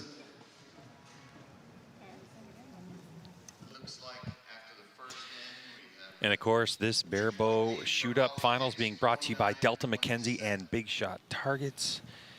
And we have the Battle of Britain. Battle of Britain. Here we are. Is that a thing? It is now. It's so late. It is now. Renee Becker had to take out Jeremiah Jones, another top Barebow competitor, to get here in his final match of eliminations. And that was an awesome match as well to watch. And now he's going up against his countryman, his roommate, his travel companion, and his competitor from Great Britain, Oliver Hicks. Running the My Bow, My Can Barebow riser and shooting it quite well, I must say. You could say that many times fast. Yes, there it is, another gold for Oliver. Renee there with the winks and blinks. What I also find interesting is where he's actually centered on his stage. If you look at his feet position again, Oh yeah, he he's is way over right, to he's the right side justified, yeah. Hicks standing in the middle of the platform. Yep. Lined up straight with the target, but yeah, you can see that Becker got his own process, Yes, doing he his own does. thing. Absolutely. Oh, no 12 called. Hicks, hit the button after the fact. And try Hurry, to- maybe no one noticed. Hurry. Hurry, turn around, just He's get that laughing button. there. Here you go, Renee. Full draw. Oh, little hitch there. Oh, getting tension back in the system there. 10. He had a little bleed of tension. Saw that on his front bow arm. Then you saw it push again right towards the target. Got back into his process and just put it right in the 10 ring. That was awesome. Utilizing the whole clock. That's right. 30-second shot clock. Every time that your competitor's arrow impacts the target, your clock starts. There's 12 seconds on the clock for Hicks. 10, 9, plenty of time. There we go. Good solid arrow. But the door is open. That low arrow in that 12 ring without the call really left the door open here. 10-point game. Renee throws a 10 here. That would be what he needs coming to close out this second end. 11. That's what he Or an needed right 11. there. 11. I was going to say something, Every time but I say yeah, that, I you know, I they just throw an 11. It's like the commentator's curse in reverse. I love, yeah, right. Renee, tell us about your bow you're shooting here. I especially want to talk about those weights, but tell us everything. I'm shooting a Winwin CXT riser, limbs. These are my own weights, my own rest, my own plunger. Shooting a rainbow string. Bidenox, Eastern ACC arrows. All right, so you make your own weights. Yeah. All right. Always cool to see different setups folks have in Barebow. And we had a switch after that end. Renee Becker takes a 1-point lead, 56-55. 2 ends down, 2 to go before our finals match. Give it up for these guys. So the cool thing about Renee's rig there, you can look at those at the lower end and how his Barebow weights are designed.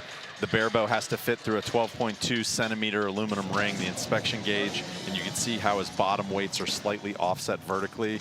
And basically what you could do is you could slide that up that lower limb, and as soon as you hit those weights, you can start fishing it forward and backwards to get over that. And it's just a way to get around the rules. You just got to fit through the ring. And if whatever you got to do to get that bow to balance just exactly how you like it. Do you know if he makes these components for just himself? Just or does himself. He doesn't None of sell this them? stuff is for sale. And I love his plunger. I would buy one of his plungers because he added these thumb screws this year compared to last year to where that whole plunger is fully disassemblable. You can maintain it from a maintenance perspective, all without any tools. Amazing. Super cool. Super cool.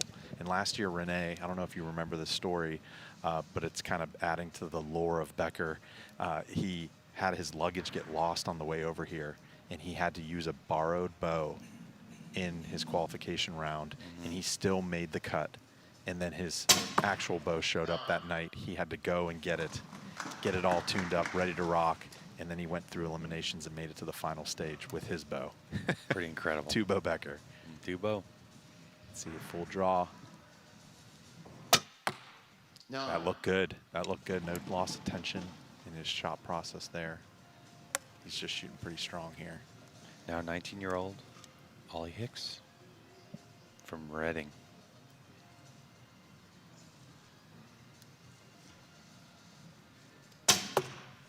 Nine. There we go.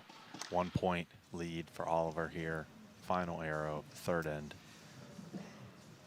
Renee would do really well here with a 10 or 11. Put some pressure on Ollie coming into the last end. 9. Okay, that's a good solid arrow. 12 is called. 12. I don't know about He hasn't used a 12 yet this round. Yeah. Right? So this is his last arrow, and he's probably going to call it for the whole last end, right? That would make use all sense. 4 of them. All 4 right at the end. 8. Okay. 81-81 coming into the final end. That was a big opportunity for Hicks, too. Yep. Yes, let's hear it. Cheer for these guys. Absolutely. This is what you like. Again, the winner of this match goes to shoot against our #1 qualifier. The loser of this match, still podium, by the way, and still going to earn themselves $2,000. Yeah, man. The winner of Barebow, $8,000. So great. And that just goes to show you how popular this class is getting, that the prize money is also increasing at this great It's tournament. right in line with Olympic recurve at this point. It's amazing. Yeah, the only payout larger in this tournament is Open Pro category. Yeah, it's amazing. Which is coming up after this, but $20,000 from Jeez. Lancaster Archery Classic So good. to the winner of that one. But good. yeah, Barebow has just been awesome. Limited crowd here today because of the weather moving in. Very uncharacteristic of the Barebow vibe here, right? This is such a party here normally. And basically what happened was typically we would have had Longbow, women's Barebow, and to wrap up the evening, Saturday evening, this men's Barebow final, this place would have been standing room only, going absolutely nuts. But we have 14 inches of snow starting to drop here any minute now. Yeah, exactly, And so here. And everyone then as you boogie. move down south, it's going to get worse. Ice is projected, so a lot of people come from all over the United States. And so those that were driving up north are like, we we're gotta get good. out of here. Yeah, we got to get out of here before the snow rolls in. yes. Yes. That's a great arrow from Oliver here to open up our final end. And that 12 is Oliver's 12, Yes, not Oliver's Becker's 12, 12, that's just for a reminder. He still has the 12 on, but he's using it as a just in case. Just in case. Ooh, a little bojitsu there. Right side 8. Oliver, this is a good position for Oliver to be in. He's been shooting so strong all night. Now the 3-point advantage to move on. That looks To get clean. That one looks so step clean, closer. Greg. Oh Wow. my gosh, what an arrow. Renee here needs to do something pretty drastic with the groups that Ollie's been producing tonight.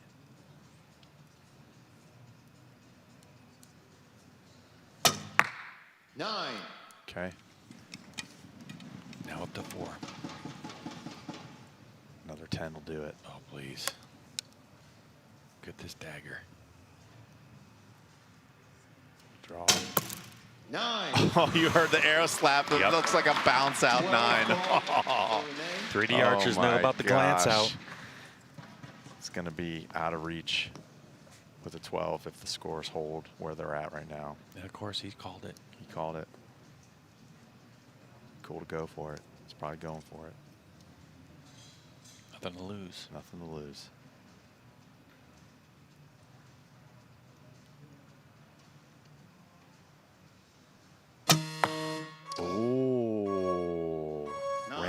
time.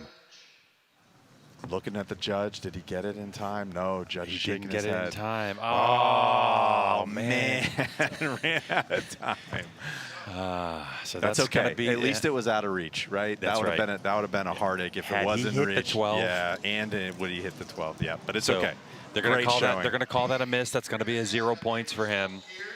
So here, look at the clock. Yeah, oh, yeah, yes, definitely. That's perfect. Yeah. Good review from the crew. Yeah, NFL New York reviewed it, and you can see clear. Oh, sorry. Yeah, beautiful. There it is. Delay game penalty. They threw the flag. They got to move back 5 yards. Great replay. Great replay. Great showing from Renee Becker. I love watching him out in this final stage and watching him do what he does. Great showing from Renee Becker. Even better for our number 6 seed, who now moves to the number 2 spot. Here's Rob Koppel. Introduce our first seed, our number 1 qualifier, Eric Johnson from Avesta, Sweden. Needs no introduction. Let's give Eric a big hand. Number 1 qualifier, 2024 Classic runner-up. Congratulations, Eric.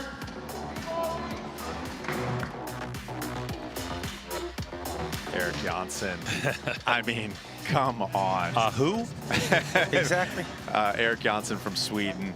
Team sponsor Gillo. She's been shooting at the highest of high level in Barebow for 37 years. 5-time Field World Cup gold and many, many more championships, gold medals. I mean, you can't even list them off. This guy is an absolute legend in the Barebow community, and I love watching him shoot. I actually got to shoot my qualification round right next to him. We were on the same bail, shooting side by side all afternoon on Thursday, and it's just a joy to shoot with him. He's just as nice of a guy as he is a fantastic Barebow archer. Dropping an arrow off the stage there. Maybe a little bit of nerves, but here he goes. He's no stranger to this. He's been here at the stage many times, and you know, he's calling the 12. Going to shoot a strong scout arrow just in case it does hit the 12. Here we go. I like that strategy. And so Eric has an awesome shot process. You will see so many flinches. It's just part of his shot process. This is not something to feel concerned about. It's not something saying, ooh, Eric's really feeling the pressure up here. He does it every time he shoots the bow. He'll hitch, he'll hiccup, and sometimes he lets it down. He let down every single end in qualification, and he won't shoot that arrow unless it's right. And he has the potential to shoot some monster scores. So let's see, if my calculation's correct, this is going to be match number 6 for Hicks. 9.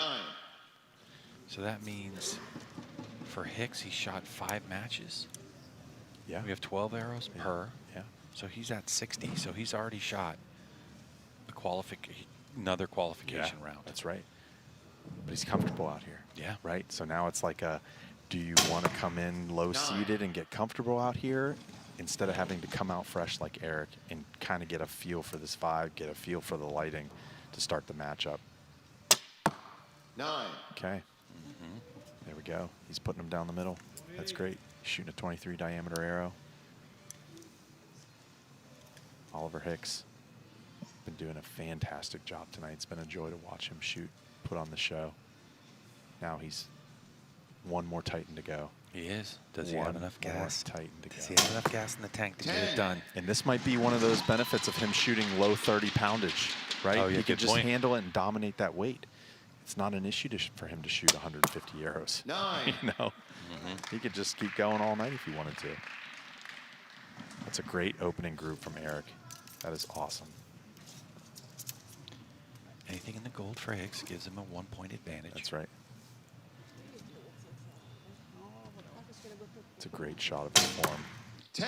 That looks great. You almost can tell and know whenever he hits a 10. And of course, this show, if you're enjoying it, is brought to you by Delta McKenzie and Big Shot Targets. Let's go back out to PJ. How many times have you been up here in the finals? This is the 3rd time. 4th time. 3rd time. Gotcha. Does it get any easier? No. Is this your first time as the #1 seed? Yeah. So folks at home always comment online. They're like, oh, the lower seed, he's been shooting forever. That's not fair. But Eric Johnson earned the right to be the #1 seed and have the easiest path. with every arrow he shot this weekend. So, yes, we reward that kind of consistency. First or second? You'll shoot first. You'll shoot second. I mean, we've been on air a long time, right? Since 1 o'clock today, it's now 7:30 at night. We've been here quite a while, but when you look at Longhold Hicks, I mean, I think that you have to say that he probably has held longer than we've been on the air for his He's total been a full draw. of 60. He's been for 63 arrows. He's been a full draw longer than I've been in the commentary booth tonight with you. But you know, in anticipating the run that Hicks is really having, that's one of the reasons I asked you the volume question earlier on in this broadcast. Absolutely. Because it's like, you know, you look at it and you say, okay, he's just shot 60 arrows. That's right. But the other thing too is when you shoot in your local range and you're practicing, you're generally going to shoot 3 or 6 arrows at a time. Sure. Oh, great arrow. shot. Great Yeah. arrow. And uh-oh. Yeah. And uh-oh at the same time, right? So it's interesting the rhythm that you have in a shoot like this. And for sure. The stress that you have in a shoot like this. You just wonder what physically Hicks is going through is one aspect, but the other aspect is the mental side of it. Mental side. Yep, absolutely. He's so disciplined. You know, he is one of the most disciplined archers playing the game right now. Every time I talk about Ollie Hicks, it's all about discipline. His mental game is so strong. And there's Eric. There's his letdown that I told you about. This is normal. Yep. This No is, dramas. This is not pressure getting to him. This is just what he does. This is how he shoots the scores that he shoots. He's got 10 seconds on the shot clock. Plenty of time. Oh, he didn't look happy with that one. Now, Eric Janssen, he has posted up a perfect 300 in practice with a Barebow. He's got a 299, a 298, and 3 297s in practice. Wow. He has the potential to be perfect. And once again, in elimination matches, although that's slipping through his fingers now, he had the highest elimination match of the entire Barebow tournament. Oh, He yeah, had 121. 121. I know, right? For 12 arrows, that's hitting the 10 on average every time. Yep, there was that. There was that flinch, though. See the hitch? Yep. That's fine. It's part of the shot process. It's going to give me target panic. That's it. Just happens. Yep. Here's PJ. Run through your Barebow setup for us. Yeah, I'm shooting the Gilo GF 27 and Gilo limbs and Gilo rest and an old win plunger, Easton Super Bright 23s, and with Gasper Wains and Fairweather tab. All right, good looking setup for Eric Johnson. After 2 ends, Ollie Hicks has a 2-point lead, 57-55. There's in the background, in the coach's box for Eric, is the legend Lena Bjorklund, who is just an absolute hammer in the female Barebow division. She's amazing. Just a lot of depth there between the two of them. Here we go, third end, 2-point advantage to Oliver. Can he hang on and knock down Eric Janssen from Sweden? I can tell you financially, the swing for him is $3,400, meaning he would have won 606th, and now he's guaranteed himself at least $4,000 of prize money as Hicks. As a 19-year-old. As a 19-year-old. As a 19-year-old in university, and that's a great arrow from Oliver. He wants oh that my 8K, gosh. and he wants that title. 9. All right. 2 points. Another 2, so now 4 points. Just gained another one. This is still Barebow. Look at that. It's still Barebow, and anything can happen. Anything can happen. But Hicks has been so consistent this day. Yes, he has. No matter what the outcome is, he needs to look back at this and be so proud of his performance. But he's been doing this all year. Look at that. Look at that. Look at that. This kid, look at that face. And he's just like, gosh. So I got to watch him do what he does. The first time I got to see him, I've seen him here at the Lancaster Classic. He was here 2 years ago. But I went over to the JVD Open in Europe at the Netherlands, and he just put on a performance there as well. He's just such a disciplined archer. I know I'm overusing that word, but gosh, his mental game is so strong. He's called a 12. And again, third arrow. Third arrow of the third end. He did this the last match, where he's just going to use the 12. He's going to use all 4 12s on the way out. But he's aiming down the middle. 10. Oh, look at that group, dude. Greg. Dude, he is just hammering. Look at that target. That's great. Oh, look at that. That's another. Hey, look at that target too. Yeah. I mean, the fact that we're so excited about Oliver's target, but look at Eric's. He's just hammering. It's just not quite as close to the center as Hicks. PJ. Shooting. We haven't heard a lot from Hicks. Gotcha. Okay. Riding with that 12.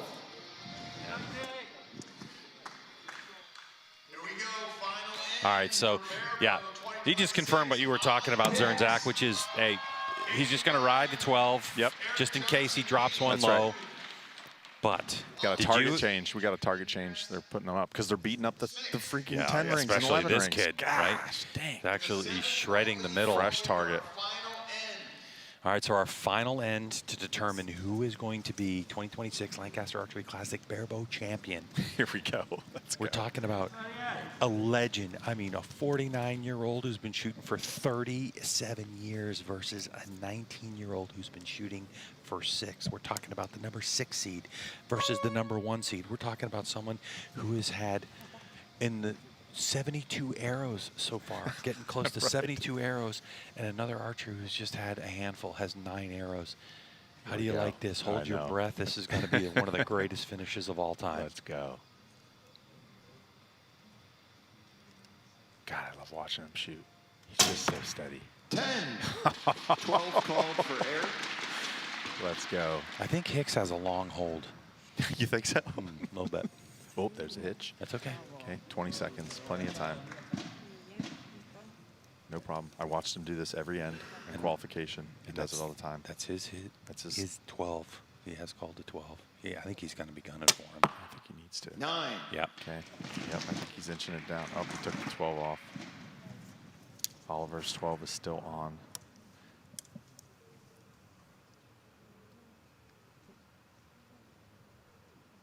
Mental discipline to do what this kid is doing right now. So steady. 8. Ooh. It's okay. It's okay. Eric. It's okay. Eric's called in a 12 again. But after this arrow, probably one of the biggest arrows of Ollie Hicks's young career. Oh, okay. Just So outside. Ollie just needs to put this one in the gold. This is where your discipline comes in. If he can get his mind wrapped around, do the same thing I always do. It is. $8,000 on the line. Got a little shake going. Now watch this thumb. Watch this thumb. See this thumb go into the tab there? Now he's going to press against that tab here, and you're going to see this thumb pop off. Bang. Look at that. What a winner. stud. Yes, Ollie. What an amazing final arrow. 9. All right. Good showing for Mr. Eric Janssen, the absolute legend in this sport. He gives a clap of appreciation to Oliver. Yes, amazing. Let's go to PJ. Barebow champion, but first, Eric Johnson's going to finish second place, take home $4,000 from us, $600 from G-Lo. Give it up for Eric Johnson. And your 2026 Barebow champion, Ollie Hicks. $8,000 from us.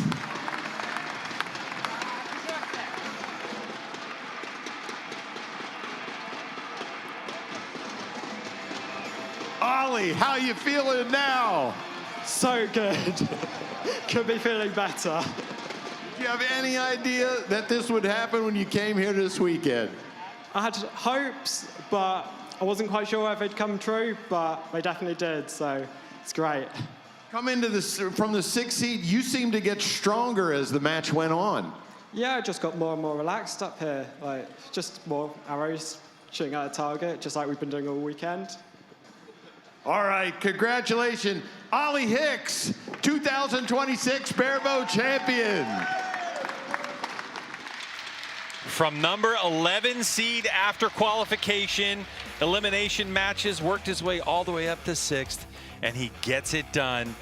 Everybody stood up against him, and the 19-year-old knocked them all down. Zernzak, how about this one? Oliver Hicks, man, I tell you what, out of this whole field, his mental discipline carried him through, knocking down titans of this barebow sport. Man, what a show these guys put on. The depth of barebow is deep as deep could be, baby. Well, Matt, certainly appreciate all of your insight and enthusiasm. Appreciate you being here for all the single string action. And man, we can't wait to get up with you one more time next year. Absolutely. Thanks, Sir and Zach, appreciate it. Well, that'll do it for this match, but we got one more to go. We got another 8 shooters on the line, and it's gonna be the Open Pro. Compound Bows getting after it one more time this year. Hang tight.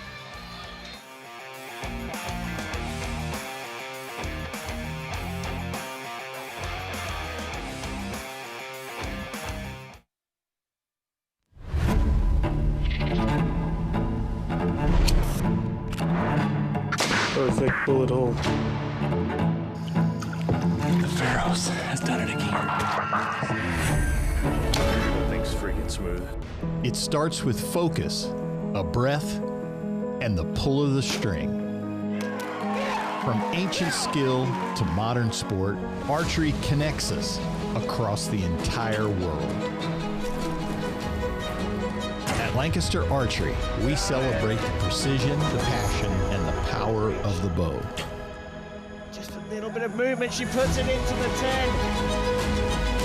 Gear and expertise for every archer. In the past 20 years, LCA has been a game changer. We shoot a lot different style bows now than we did 10 years ago, even 5 years ago. Because they're archery people, they make products that we actually need, and it's not just a bunch of fluff and trash that sounds cool, but you don't really need. The innovation of Last Chance Archery products has been incredible. Everything that a pro shop owner or a serious competitor or serious bow hunter would want, Last Chance Archery has been there for them.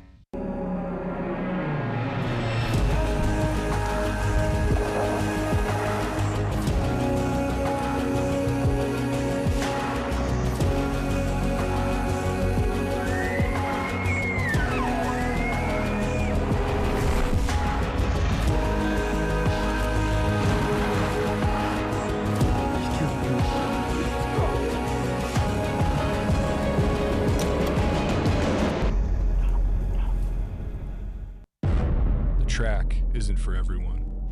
It's for those who obsess over the details.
Every innovation is grounded in the belief that shortcuts have no place in true perfection. Perfection isn't something you simply find. It's something you relentlessly pursue, always just out of reach. A lifetime of dedication can be defined in a fraction of a second. These moments demand perfection.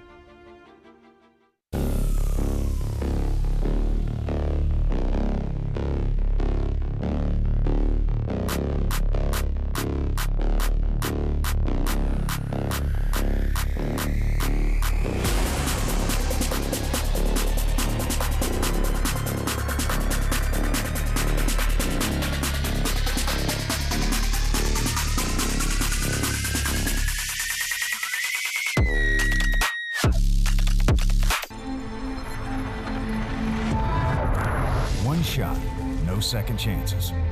A riser that's 47% stiffer, lighter, and immune to the flex that silently robs accuracy from ordinary bows. Because ordinary is where excuses live. Accuracy is everything. And if you expect anything less, crime isn't for you. Connor, come on! For those who demand more and can prove it, shoot prime.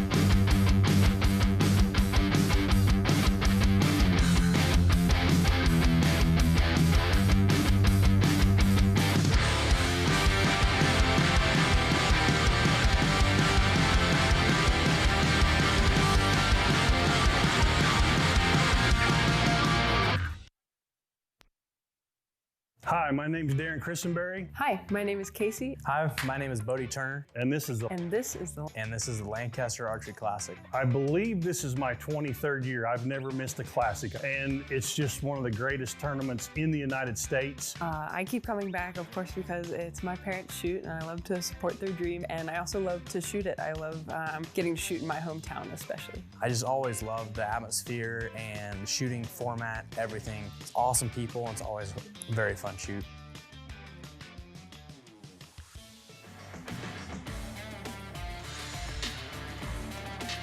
We're back at the Spooky Nook Sports Complex for the 2026 Lancaster Archery Classic here in Manheim, Pennsylvania.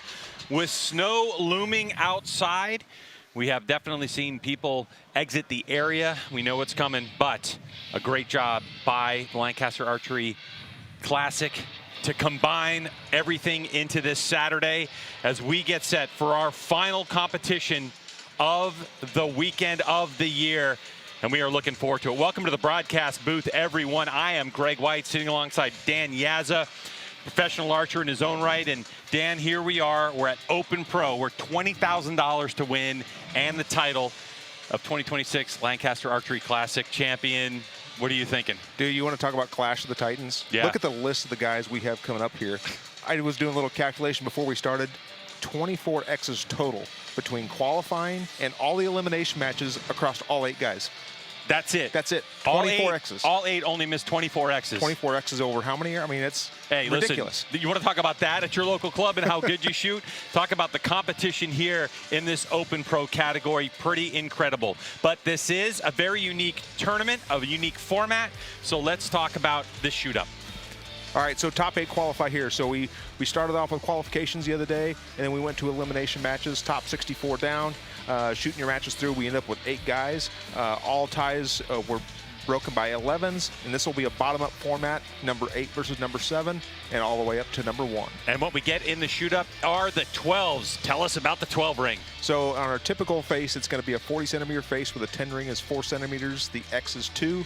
This we're going to have a 1.5 centimeter 12 ring down between the 6 and 7 line. Sorry, 7 and 8 line. So it's a big risk reward. If someone gets behind, they do have a chance to catch up. But if they don't quite hit that dot, it's going to be a big ding on their score.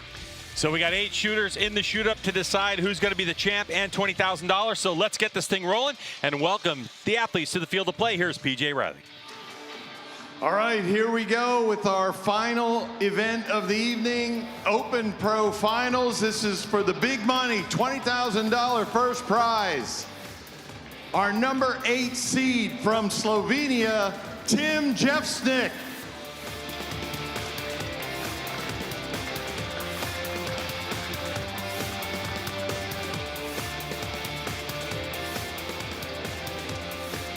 And the number 7 seed from Denmark, Stefan Hansen.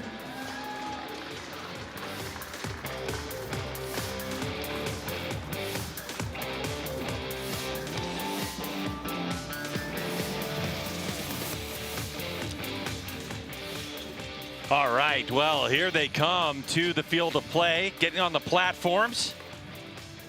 And let's talk a little bit about Jefsnik out of Slovenia. He initially came in as a 22 seed, but shot perfect 132, then a 130 and a 132 in his elimination matches in order to get there. And of course, this archer, 22 years old. Boy, it doesn't seem like he's 20. He's been around. Yeah, he's been around for a while. I mean, yeah, and he's been shooting at such a high level. Yeah, I mean, he got second at Vegas. What year was that? I mean, that was 3 or 4 years ago. So, I mean, he was 18 years old when he made a podium at Vegas. And then this guy right here, Stefan Hansen, who has been on a roll as of late, really getting dialed in with his Matthews equipment. And Hansen, who now shoots for the United States U.S. Archery team, living in Yankton, South Dakota. We expect some big things out of this young man. Hansen, of course, at 30 years old and been shooting over 20 years. All right, so we're going to kick things off, and it's going to be Tim who leads us off. On the right target, 20 yards downrange, 30-second shot clock, and away we go, and an inside-out 11 to kick us off with 27 diameter arrows. What a way to start on this thing. I mean, I don't expect very many outside that 11 ring today. And for Hansen, after qualification round, his 60 arrows, he was 10th. He shot a 657, and he went 132, 132, perfect in his first 2 elimination matches, and then finished things off with a 129. So both these shooters completely capable. I would expect to see in this 8-shooter shoot up at least 1 or 2 shoot-offs, meaning if we end after 4 ends of 3 arrows apiece, if there's a tie, we're going to go and to our shoot-off format. It's not single arrow closest to the center, but we'll explain it to you if we get there. Yeah, I mean, look at these guys. And we've also got the 12 in play again. I mean, last year you saw, I can't remember who it was first that led off, like starting to shoot the 12s. And it was all of a sudden like 12, 12, 12, 12 every end. Now, instead of being able to shoot 1 every end, you get 4. So, and you can pick and choose when you want to shoot those 12s. So it's going to be interesting to see some of these guys when they come up here and see if they decide to start playing some games and throwing some 12s down. So. Here's PJ. Great shooting from these guys. Stefan, welcome back to the final stage. Thank you, thank you. Coming off a big win in Nîmes, confidence is high? Yeah, it sure helps. So we were talking, Stefan, you had a 0 at Rushmore Rumble with a release malfunction, took you out of that match, came back, win Nîmes.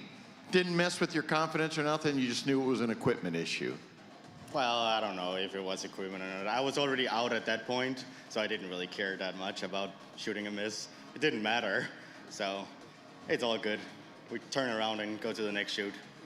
All right, well, it always amazes me how you folks can shake off something like that and then go on and do great things. So, welcome back, Stefan, and looks like Stefan has a 1-point lead, 33-32. Yeah, so Jevnik's arrow was called the lower value in the 10, so there's the difference in the points. Keep in mind, for Stefan Hansen, I mean, it was 11 years ago when he was world champion, so he's been winning, and basically, you know, he's had the ups and downs that archery creates, and so any situation, Hansen has been through it, and he can handle it. And even in his downtime, he was still one of the top shooters in the world, so, I mean, at any given point, he can just never miss. And what's interesting is there is a possibility that that 1 arrow that was missed by Jevnik at the beginning could be the difference maker all the way through this match. 11. Hansen wasn't exactly excited about that shot, but he was able to catch that extra point. And the other thing too is that this is the last match of the 2026 Lancaster Archery Classic, all done in 1 day. I like his thumb button. I like that. Yeah. I know you were looking at it, but 10. Ooh. And so they've had an opportunity to see how other people are using these 12s. And trust me when I tell you that these pro archers think a lot about their game. 11. And they're going to be thinking about how to implement the 12 if they need it. It's going to be situational football, as they say. So they have a plan. If I'm down by this many points, I'm going to do it this way. If I'm up, I'm not, you know. So this is what I'm really looking forward to seeing unfold. 10. Tim's got a few just out there. I mean, you think about what time is it right now? 7:45, 8 o'clock. What time did they start shooting this morning? Like 8:30? Yeah. So this is kind of unprecedented for us in the way this tournament's gone, because typically you'd shoot 11. your shoot-ups in the morning till like noon or 1 o'clock, and then you'd have the whole day to kind of relax, rest, go work on things if you need to, and then do this shoot-up format the next day. So it's been a long day for these guys, and I'm sure some of them getting kind of tired, maybe not physically, just mentally being up for that long. Yeah, that is true. That's a very good point. Here's PJ. Stage before. I've been here, last year. Last year, all right. How's it feel to be back up there? It's a great experience, same as last year. You're going to be on my LAS Classic basketball team, too. A bunch of tall guys, all Barebow, now you two. These archers are getting taller and taller. 66-63 after 2 ends. Yeah, and I'm sure he's got one of those Concept X long drive specials that Hoyt is able to make. They actually have a cam on that bow that can go all the way out to 34-inch draw length. Wow. I don't think Tim requires that much, but oftentimes when you see tall archers, they have an advantage. What's your draw length, buddy? Right, 29 3/4, 30 okay. inches, depending on what I'm shooting. Yeah, mine's 31 and a half, 31 and a quarter. Yeah, I mean, we're not comparing. I'm just saying. But yeah, you can see just the distance. And I'll tell you what's interesting is 11. If you're shooting this tournament, when you shoot indoor, if you basically have to have 1 foot on the center line on one side and 1 foot on the other. When you're tall like 11. he is, if he wanted to, he could scooch that foot all the way. I mean, he's probably half a meter closer to the target. He probably only shoots 19 and a half. He's got to shoot in a minute. I don't know what he's doing. What he's doing sitting around. That was Bodie Turner. He was back there like an hour ago practicing. I mean, that's true. Yeah, we got a long way to go to get to number 2. And he is Bodie Turner, qualified number 2. But he's been sitting down enjoying archery, and I love to see that.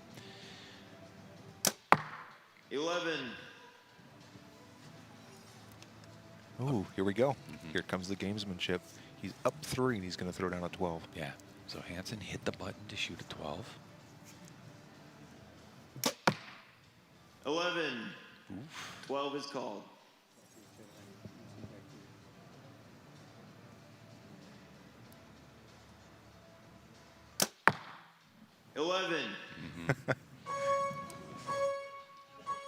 He just, the bluff, the 12 bluff, I guess. Here's PJ. You don't get anything for taking them home with you. Tim, equipment rundown. Tell me what you're shooting here. So I shoot a Hoyt Concept X with XL sight, ramrod stabilizers, and gold tip arrows. Gold tip arrows. What nocks you got on there? Biter nocks. All right, Biter nocks. Good setup there. Stefan, we got time for you two. Run through your setup. Matthews Title 40, 60 pounds. Shibuya side, Shrewd bars, Eastern 27s, and a True Ball goat. Gotcha. All right. There's our equipment setups from our pros here. 99-96. Stefan has not dropped a point. Yeah, and leave it to PJ to let everyone know, including him, that he hasn't dropped a single point. Oh, Tim's hit. Oh, they're both hitting the 12. So, I mean, Stefan didn't even try for the 12 when he hit it last time, but I wonder if Tim could have seen that out of his peripheral vision. If he's just doing it to be like, hey, look. Yeah, you have them you have them available. Why not just use them, or at least call it just in case? Oh, that's close. That's really close. Yeah. Is Stefan going to go for the 12, or is he going to shoot an 11 again? 11. Yep, Yeah, right for the middle again. He's going for the middle. Yep, he turned it right back on. Well, I think really, if he needs to, if he gets up enough points here because of that 8, that he's going to definitely gun for it on the last arrow. Yeah, I mean, he's 6 up now. Just low. Tim thought he had that one. So if you're Stefan Hansen, I think really the key is you're going to use that as a practice on the last one. Like we talked about that before. It's like 11. If you get a chance to shoot it, you might as well. Just again checking your sight setting, like a sighter when you're going to a rifle match. Get one to check, make sure it's good. And especially because if you're practicing in the practice area away from the Olympic Hall, you're not going to know exactly. Just low 7. Yeah, so the door's wide open. Yeah. Expect Stefan Hansen to shoot at the 12 as he will advance, even if he misses. 8. Yep. That's okay though. I mean, that's a good. That'll give him a chance to kind of see what a sight picture looks like in that little dot. And yep. Here's PJ. Yep. All right, we are going to have Stefan Hansen as our winner of that match. Tim Jeffsnick from Slovenia is going to finish in 8th place, take home $750. Give it up for Tim Jeffsnick.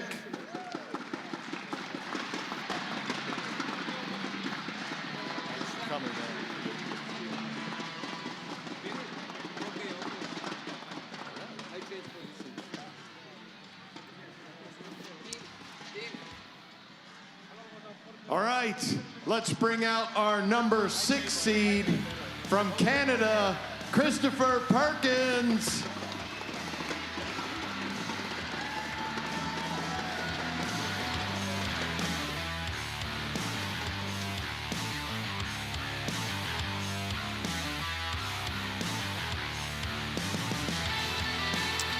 All right, coming out is the 33-year-old Perkins, my second favorite Canadian from Mallorytown, Who's Ontario. this guy, Eh? His wife being my favorite. He's my second favorite. This guy, when he gets into a rhythm and a groove, can just straight pound. And so, you know, teammates, Perkins and Stephen Hansen getting after it. Now, for Christopher Perkins, after qualification, the first 60 arrow shot, he was our 8th place seed. And then in his elimination matches, he went 131 out of a possible 132, then 130, then 132. So let's talk about this. Yeah. He was 8th seed going in. How many X's did he miss? 2. That's it. That's it. Yeah, I know. I know. It's pretty crazy. The level that this sport has gotten to is ridiculous, and the fact that you're an 8th seed with missing 2 X's is pretty remarkable. It is interesting though, as the level keeps increasing. There were no 660s. There were no perfect scores in qualification this year, but quite a few 659s. So Perkins left from those qualifiers, was the lone 658. 10, just out. Okay. See if he makes that small side adjustment there. Turns around, looks at his coach. 11. Stefan's bow arm on his release has been so consistent in these last couple of months watching him shoot. It's just 10. Yep. You could take those clicks right back out. You could see Perkins, he just had that little bit of Bo Kwon-do. 11. Yeah, Stefan looks really, really good right now. Stefan gives a smirk with the 12 call. Yep.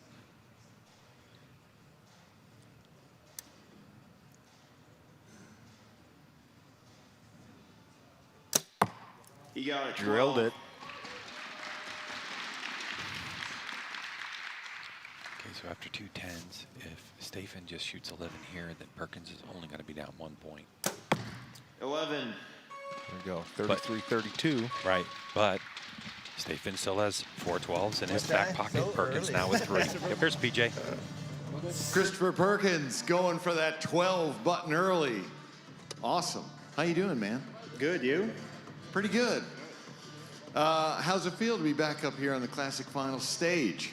Feels good. You know, it's always a pleasure being up here with these guys, and you know, obviously the stiff competition in this category. It's always been a pleasure to get to that top 10. Awesome. Run through your setup for us, Chris. Yeah, I run a Title 40 Excel site, QAD rest, new specialty stack at Pete, Easton 2712s, my signature release, executive from True Ball, AVX 31, and Excel bars. All right, great setup. Yes, Christopher with the stack at Pete from Specialty. That was the #1 product at the ATA show this year. I want to touch on that for a second because I haven't seen that product up close yet. But when you're an advanced aged archer like I am, oftentimes you get one of 2 options. Either your pin is clear and the sight's blurry, or the sight or the target's blurry and target's clear and your pin's blurry. And allegedly, I haven't seen it yet, but this takes care of that. And when I went to talk to Perkins about it, he was 11. like, "I'm not kidding. It'll solve your problems." No, I'm actually looking forward to looking at that. So I don't really have that kind of issues yet, but it'd be nice to have the solution before they get there. If there's a solution, 11. This is 5 years in the making for me, and I know a lot longer for a lot of other archers. So, you know, it comes with a price, and that's kind of a consideration, but really creative product, and very interested to see how it actually works. So it's a clarifier on one side and a 11. verifier on the other side inside of your peep, which allegedly is supposed to balance out a clear target and a clear pin or a clear dot. Mm-hmm. That would just be amazing. 11. Stefan just continues to pound the inside of that 11 ring. I mean, what are you looking at? We're talking about Stefan Hansen, right? World champion. He won Nîmes. You're talking about a Vegas champion here, a classic champion, a 2-time OPA champion in Christopher Perkins. There's just not a 11. lot in between these archers, period, in terms of some of it is just like we saw Perkins. I think the first 2 arrows where there might have been a little bit of nerves, but also sight, right? Clickety-click. And so, you know, it's... 11's all around. I'm just going to put Stefan with another 11 and just put it on repeat. Yeah, right? Just I mean, hit the button. He really is fun to watch shoot the bow. And here's PJ talking to Hansen. I don't know. It was easier in the beginning. Now it gets normal in a match, yeah. Now you're just shooting your normal match. These guys make it look so easy. And yet, people like me shoot.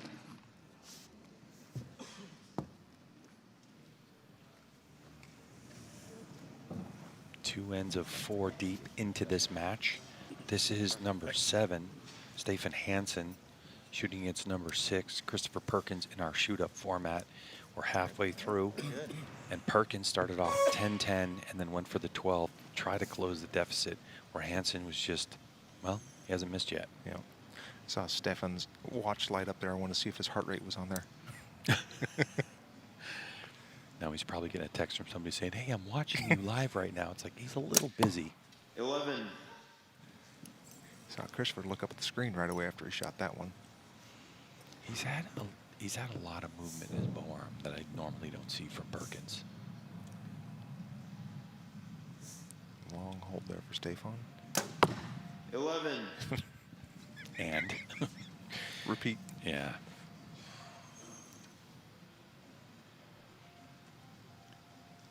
Here in the Olympic Hall, Connor Caulfield has made his way over, and he's helping to call arrows now on the spotting scope. This course venue, supported by Darton, Black Eagle, True Ball, and Excel. Upper left-hand part of your screen across the top is our dead center scoring. You can see the 1-point difference between Perkins and Hansen on that. Hansen just hit the 12 button. He's been doing it, whether you go for it or not. That is second 12 called? First. I think it's his first one in this match. 10. 12 is called. This is going to force this, unless if Stefan just shoots an 11. It's going to force Perkins to like come out of the gate with a 12. Say he's got 4 of them. There's only 3 arrows left. So push the button. Just maybe mind games. Maybe I don't know. But I don't know why you'd burn it because you know, like you only get 4. You only get 4 times to hit the button, right? So there's only 3 arrows left though. So yeah, right. So that's it maybe. Yeah. Just in case. Dip bang. Here's PJ. Brandon Reyes. Yeah, since 1995, we've been dedicated to the target archer, and we'll continue to do that, especially with a great event like this. All right, let's give it up for True Ball Excel. We are in the True Ball Excel Darton Black Eagle Archery Hall. And of course, True Ball Excel providing us with our awesome live feed that you're watching, especially all you rats that escaped the ship because of the weather coming. We know there's a lot of people that were here competing, thousands that were here competing. A lot of people in their trucks or cars on their way home or made it home safely, and they're watching right now along with our other millions of people around the world watching. 12. There we go. So for Perkins, top of the 12 ring, he'll leave that light on. The question for Hansen is, how's he going to respond? 11. Okay, with an 11. Yep. So Hansen made sure his light was on. Can he get 2 in a row? 3 in a row? 12. Yep. So Stefan shoots an 11 here. It's tied. If he shoots a 12, he's up by 1. I just don't think you need to take that risk right now. 12. You went for it. Okay. In my face. He wants to be able to have the option for the win or the tie at the end. He said he thought it was too high. I heard him say. But no. It was at the top of it. Yeah, he got quarter shaft. 12, 12, 12. Wow. Wow, wow, wow. All right, what's he going to do here? This is a big one. 12. Yeah. Got it. That's he didn't want to tie it. He was going to go for it. Hero to 0, and it was hero. That was actually brilliant on his part to go after it on that second arrow, so he knew he had the option at the end for the win of the tie. Yep. Well thought out. So. All right, to PJ. But he's going to finish. Well, let's wait till it's official. Let's see. Yep. Okay. It is going to be Stefan 134 to 133. Christopher Perkins going to finish 7th place, take home $1,000. Give it up for Chris Perkins. Shoot, buddy.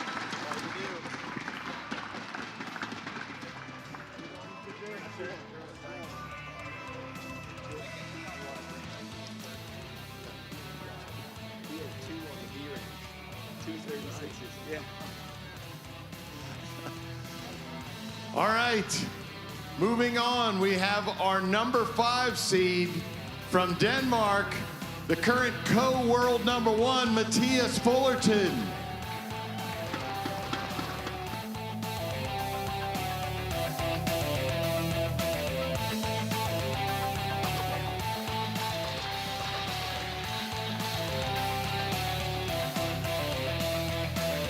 So here comes Fullerton out onto the field to play, the 22-year-old who has just been on a rip as of late. And you heard PJ say number 1 because in the World Archery Rankings, he and Mike Schlusser at 402 points apiece. Nico Girard in 3rd place. And something we don't see every day, 12-year shooting. And wait till you see this guy's shot. Just strong, pure shot. So for him, he's Vegas champ, world record holder. I mean, he's just been piling up an impressive archery resume over the last couple of years. Yeah, he's been on a roll the last 2 or 3 years for sure. You got AJ Scott, who's a great shooter in his own right. Coach's box for him. He qualified 5th, missing 1. Oh, goodness. All right, so here we go. 7th place qualifier, shooting off against the 5th place qualifier. 11. By the way, for Fullerton, he missed 1X in qualification, and during his 3 elimination matches, 11. he only missed 3 X's.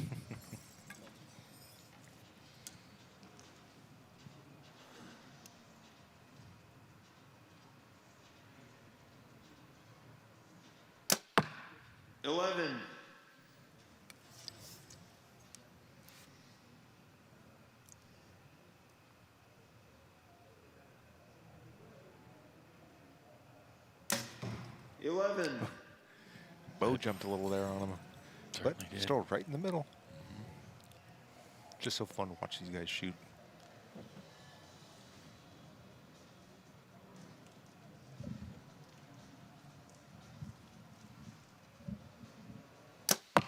Eleven. That was a bit of a hold. 3 inside outs. I mean, not bad. You can see the shot clock, 30 seconds. 11's all around. Little loose there for Matthias. Yeah. It was only a half shaft up 11. I mean, Fullerton, come on, man. Snug it up a little bit.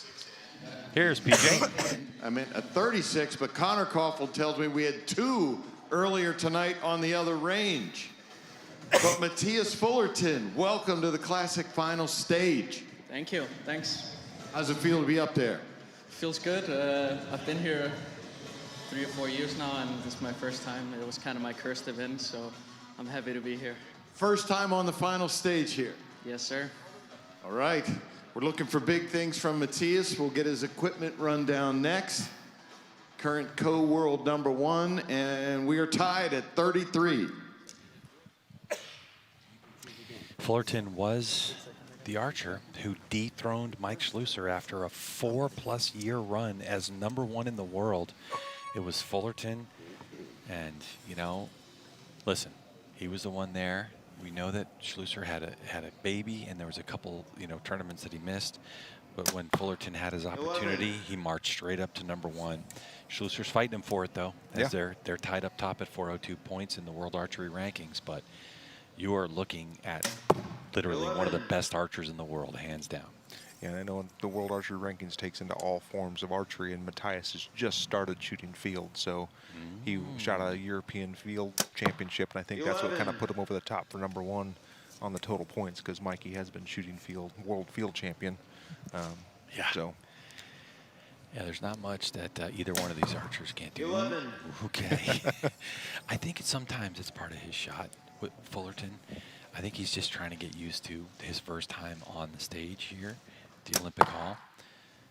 It's close. I think it caught 11. Okay, we're going to have to wait for that one. That one's a little close. Yep. You can see our dead center scoring that Fullerton's arrow. 11. 11's across the board, and if Fullerton's arrow, that shouldn't be. That should be. It should be 11, 11, 11. Yeah. Yep. Here's PJ. Setup. PSE Dominator, true ball side or Excel side, true ball abyss release, gas bowstrings, AE freak show wrist, feather vision lens, Eastern arrows, AE vanes, essential knocks. Right. Yep. All right, good setup for Matthias. All right, we have a 1-point game for Stefan, 66-65.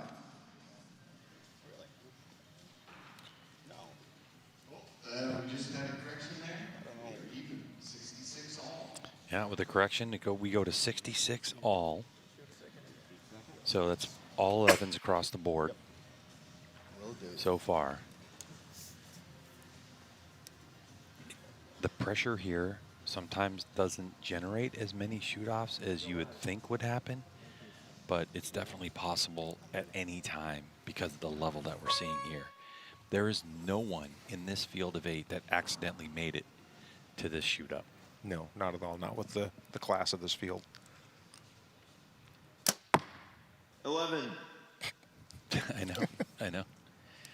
I can't even do this at home.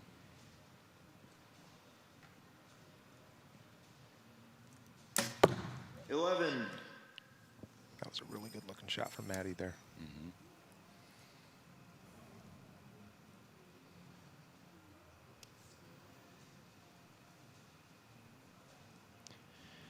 Hansen just patient, letting the shot come to him. Out.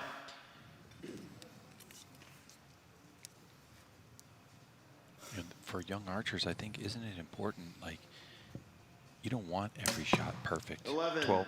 12 has been called. Okay.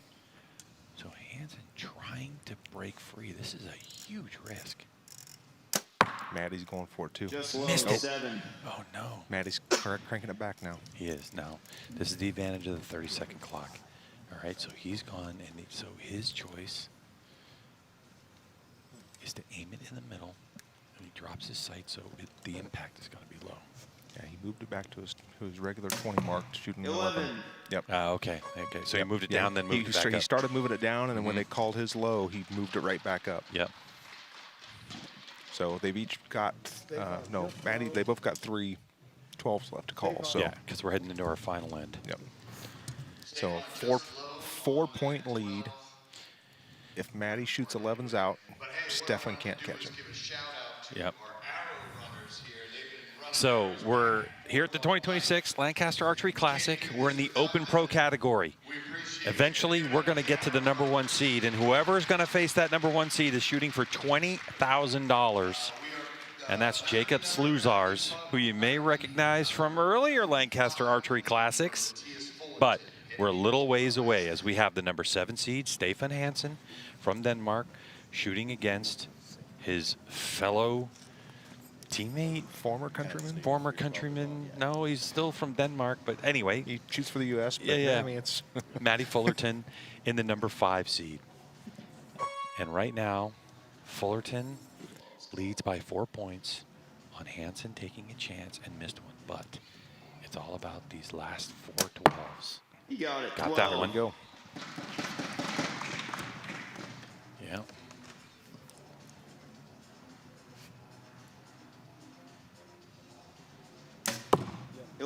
That's what he needs. 12 2 is more of called, those.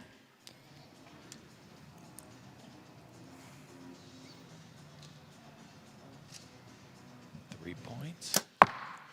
Just high into the 9. I think Matty should throw one at the 12 just to try it.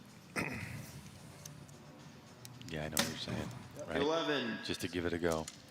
He's not gonna though. I think he wants to get out of this match. Oop. Hansen. No big deal. Again, 30-second shot clock. I mean, these guys are used to shooting 20-second shot clocks. And the qualifying rounds are now 1 minute and 30 seconds for 3 hours instead of 2 minutes. So yeah, they're used to shooting fast. Yep. Team rounds are even worse. He got that one, 12. So good job on the way out for Stefan Hansen. So Matty needs 7 to tie. 7. 11. Or 11 to win. Yeah, they'll do it. That's always working. So the number seed gets knocked out by the number 5 seed. Here's PJ. Believe Matthias Fullerton did not drop a point. Stefan Hansen gave it a good run. He's going to finish in 6th place, take home $1,250.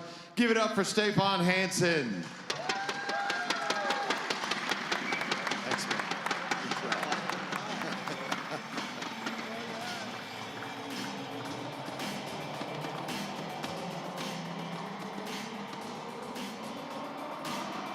All right, it's time for our number 4 seed from the Netherlands, multi-time classic champ, Mike Schlosser.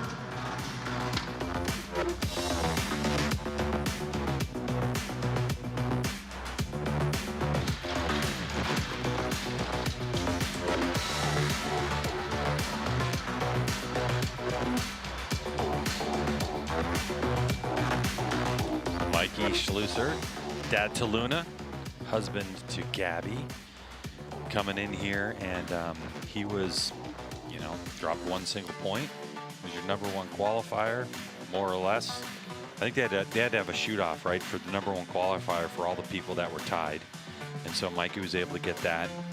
And he only had 1 match in his elimination where he didn't shoot perfect. By the way, that 132 by Fullerton was our first 132 of the day. I believe so. Yeah.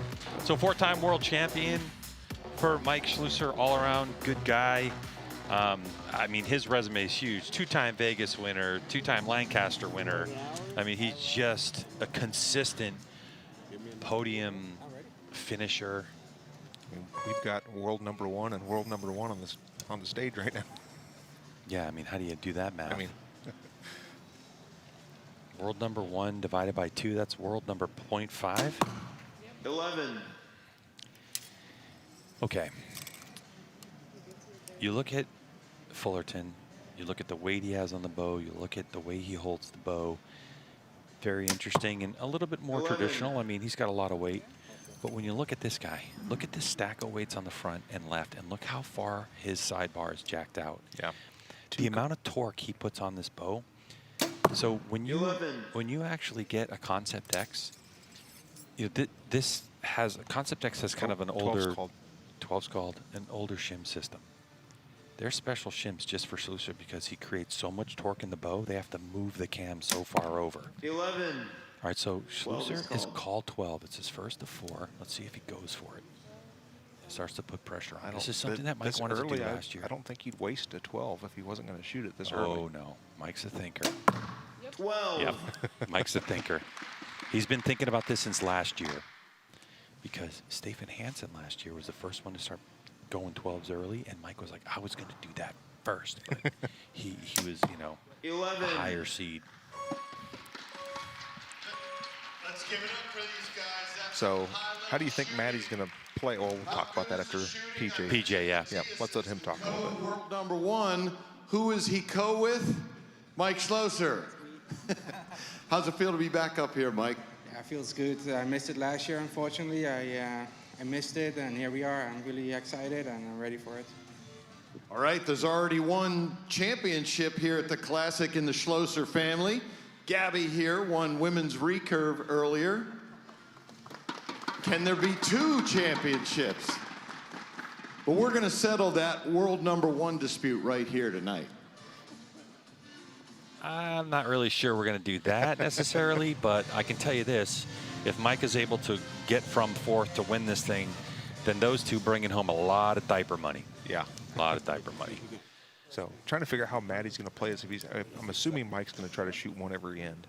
Does Maddie save all 4 of them for the end to see if maybe Mikey misses one? Or, I mean, how do you think he's going to play this? Probably. I think so. I can tell you, though, that when these two have squared off against each other, in terms of who beats who, it's overwhelmingly to Mike Schlosser than it is for Fullerton. 11. That's the one stat that I looked up last year. And so Fullerton has got a lot to prove to himself if he's going to be able to beat Mike Schlosser. And 11. if he's able to do it, I think he could ride that confidence all the way to the top spot. Yeah.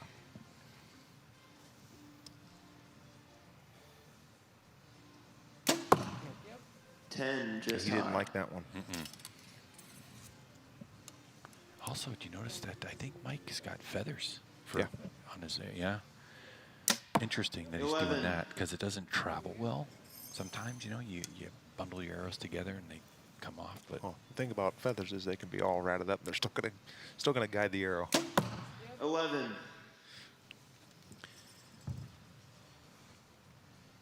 interesting. So Fullerton's just nice and steady. 10. Ooh, okay, plenty, you know, he's okay. They got 12s. They got 12s. Here's BJ. Going into our 3rd in. But Mike, we want to run down your equipment for us. Tell us what you're shooting. So I'm shooting the Hoyt Concept X 37. I'm shooting the Excel sight, Excel stabilizers. I'm shooting the Abyss, the shoot scope. I'm shooting Easton X27s, biter knocks, gas bowstrings. I think that's it, kind of. And how many ounces you got on that front bar there? Just the front bar, I have about 34 ounces. 34 ounces just on the front bar. Look. We.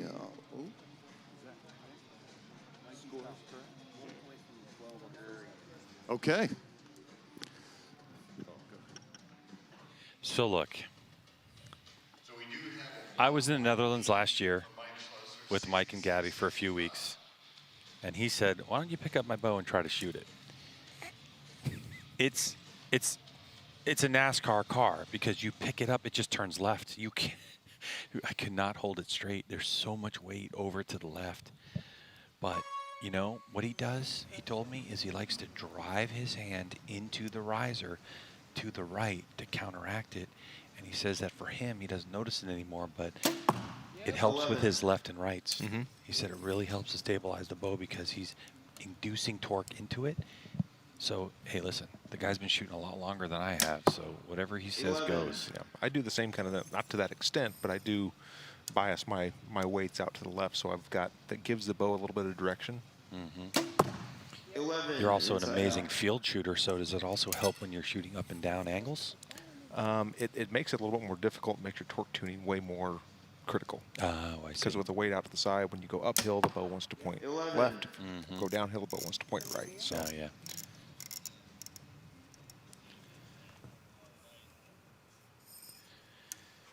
Yeah, you can see right there at the bottom, if you look at the position of his cam and the position it's in, but 12 is called. Maddie's called a 12. okay. So Mike's is potentially out. I think he'll shoot an 11 here. He got it. Oh. 12. Prove me wrong. Okay. Yeah, he was happy to hit that one. Yep. Big breath there for him. So now the question comes down to that arrow call. I'm not sure 10 asterisks is really fair. It kind of looks like a 10, So now let's see, how many 12s does Mike have left? He's got all 3? He's got 3 left. They both have 3 left. They both have 3 left. So even though there might be a 1-point swing,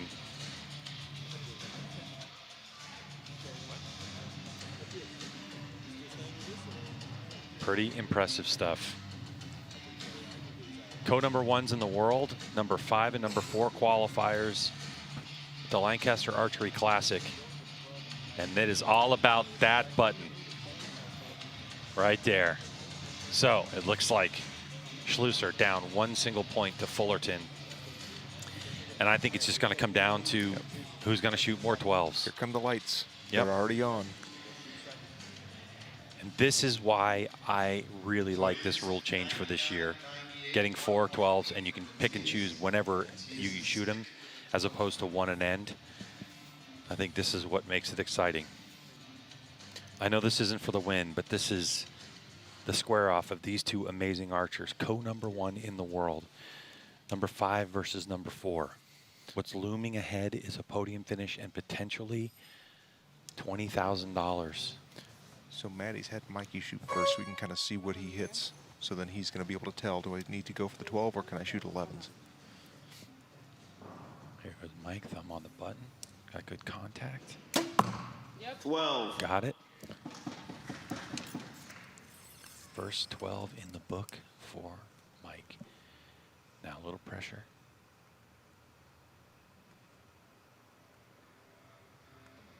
Yep. 12. Nice. Ooh. Almost a whole dot. I know, really. Still a single point advantage for Fullerton. In this final end. Nope. 7 just low. Yep. All right, so Maddie's cranking his sight back up to the middle. Look at his clock, how we doing on I the see we've clock. got 22 seconds left. He's got plenty of time. Big breath for him there. Let's hope he got the right amount of clicks. You know, as a field archer, every now and again. 11. There we go. All right, so all you can do is shoot at the 12. 12. Easy peasy. Yep. But now the lead, massive. Anything in the gold, I mean, this is over. Mike's done. He's going home. Fullerton 11. moving on with an 11. Man, he was happy about that one for sure. I mean, 2 world number 1s going at it and having the 12s being in play. That was a fun match to watch. That was really good. And, you know, Mike is going to look back on that couple millimeters that he missed. He dropped that one low, and he's going to be thinking about that for a long time. Yep. But at the end of the day, this guy performed absolutely flawlessly. Fullerton is in a groove right now. Let's get to PJ.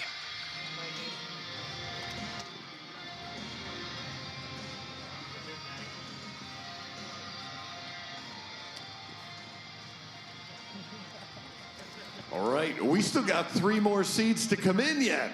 That's the middle of the pack. Let's bring out our number 3 seed from Utah, Kyle Douglas.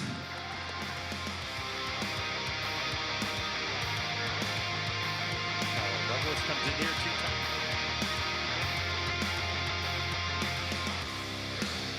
Kyle Douglas comes in here, 2-time Vegas champ, 3-time indoor national champ, multiple ASAs, NFAA stuff. I mean, just a crazy decorated at 28 years old.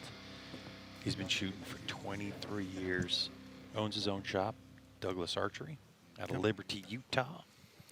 He's chosen to go second, so Maddie's going to lead off here. So for Kyle Douglas, he is a proud puncher. And Dan Yazza is going to explain to us in a minute when we get to see Kyle Douglas shoot what a puncher is all about. You know, the thing for Fullerton is in between these rounds, he just like literally was shaking off, like had his hands, was deep breaths. I think he expelled a lot of mental energy. Yeah, you could tell he really, really wanted that one, and it was, I think it was a lot of weight off his shoulders to have a head-to-head match against Mikey where he wins. Where he wins, it just hasn't been a lot in his career. But here he goes, he's going to lead off. And Kyle moved him off the spot.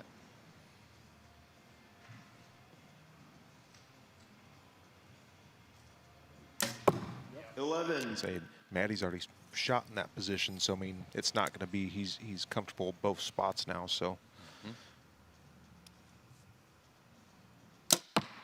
11.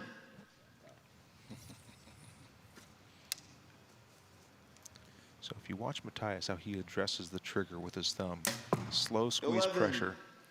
And now when you look at Kyle, he'll touch the trigger, see where it's at, and then he'll hover his thumb a little bit off the trigger.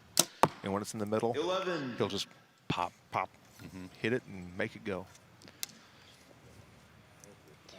Yeah, he's told me before, I just need that dot in the center for a split second, and then I'm sending it. He's not doing a drive-by. He's getting in the middle and getting it to stop, but it doesn't need to be there very long for him to get it to go off. You can see it floating and then pow.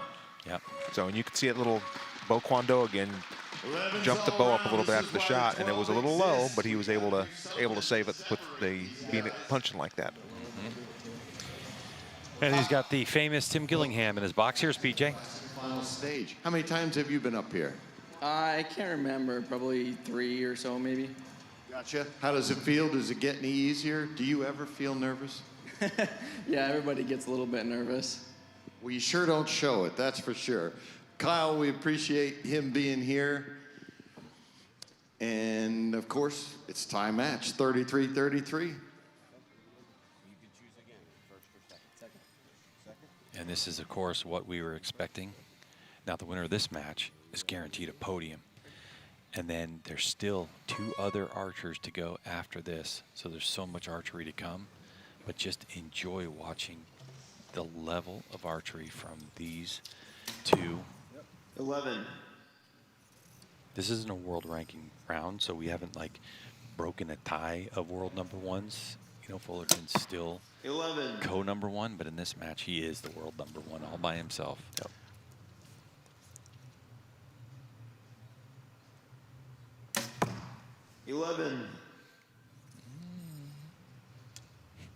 Still solid. Yeah. It wasn't inside. I don't know what out there it went.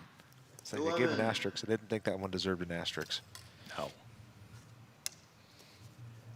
So he just drew back, and the arrow came off the rest, and he's able to just gently put it right back on his blade. It's close. I think it caught 11. That one looks good. It looks like it's inside the 10. Just the way the paper tore, I think it looks worse than it is. Well, we'll see. It's how the arrow is at rest, and it's got a bit of a cant to it. Kicked out, PJ. Kyle, let's run through your equipment set up for us, especially with the boss standing right behind you. Yeah, Matthews Title 8, Bowfinger, Shrewd, Hamsky, Bee Stinger Gold Tip, Q2I Vanes, True Ball Release. Gotcha. All right. Well, Kyle is currently still clean with the 66, and we're waiting on an arrow call from Matthias.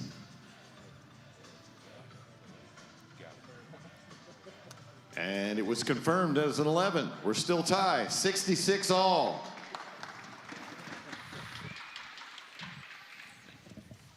Yeah, loosening it up. I think this is the kind of time when you are sitting on center stage and it's like, okay, I'm here, I'm shooting well. Let me just take a moment here, shake off the nerves, and enjoy myself. I like what I'm seeing from Fullerton. I think a lot of younger archers should probably, you know, if you're feeling it, just shake it off, right?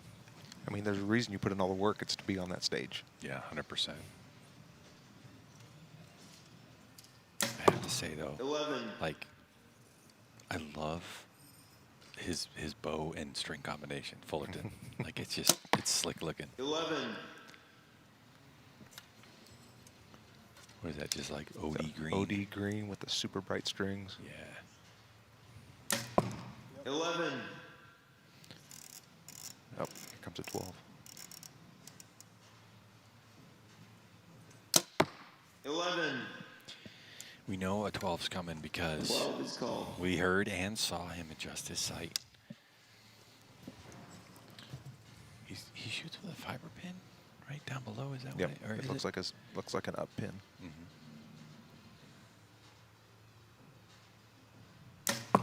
Smoke. Yes. Oh, wow. Yeah, Connor called that one. That was smoke. You can see from the lower right-hand part of your screen where that arrow is resting. Maddie just took another big breath there. 12. Matched it. Okay, so now here's the thing, though. I didn't see him move his sight back. Fullerton's sight? It's going to be interesting to see if he's just going to gun for 12s from this point on. He's got 3 arrows left. Yeah, 12s left. Yeah, but it's all tied up, so he has to shoot first though, because him and Kyle have been tied, and since yeah. Kyle was the highest ranked archer, he gets to choose who shoots first. Okay. I just don't want him to forget to adjust his sight if he decided to go in the middle. As a field archer myself and done it once or twice, you're just like, oof. The thing is, he's going to aim in the middle either way. Yeah, that's true. His sight's adjusted. It's going to go where it's going to go. Yeah. So that's the deal with adjusting his sight. So basically what he's done is he's fooled his bow into thinking that it's shooting in the middle when he's trying to drop it low into the 12 ring. So that's something that he's practiced.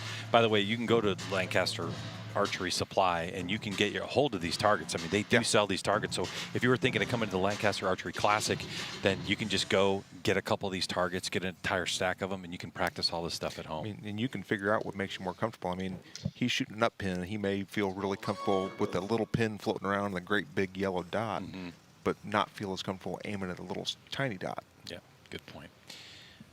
Our venue sponsors here, Darton, 12. Black There, you got it. True Ball, and Excel bringing us this coverage. You can see 12 points from our dead center, scoring up top. And Kyle answers. He was able to catch top of the shaft 12. So this is what it's going to be like.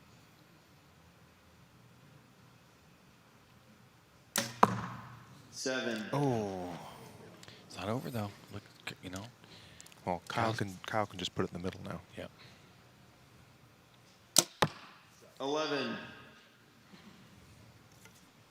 And that's exactly why you're going to have Fullerton shoot first. Yep. Because him being the higher ranked archer, he's going to be able to determine where he's going to shoot. It's not going to have to be a guessing game. 11. Yep. Great way to finish it out for Kyle. Awesome for Kyle. For Fullerton, this game now with these shooters, literally one arrow a couple millimeters low, and that's that. He finishes in 4th place. He gets $2,500 for his effort. And now we're down to the final 3. Fullerton, great shooting from him. And let's get to PJ.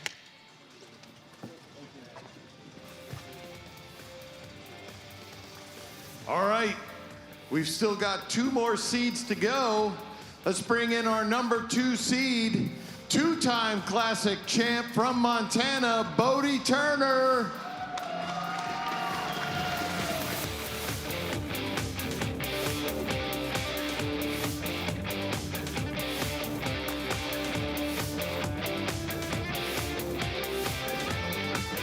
I hear the spurs clinging as he walks in.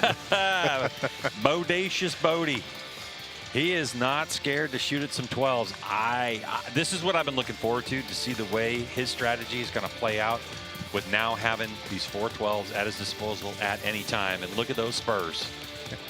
He is on the Crocs. He is just having some fun. And a look at, come on, he's still only 18 years old. And the 2-time Vegas champion. Oh, yeah. I mean, come on. What did he win it at first at 15, I believe, and then at 16? Was it the same time Lico Areola won it at 14 years old on the women's side of things? That was an incredible couple of years there. So this guy already with a massive resume of accomplishments in archery, and he can straight out shoot. I like that he didn't make Kyle move. He's like, yeah, just stay there.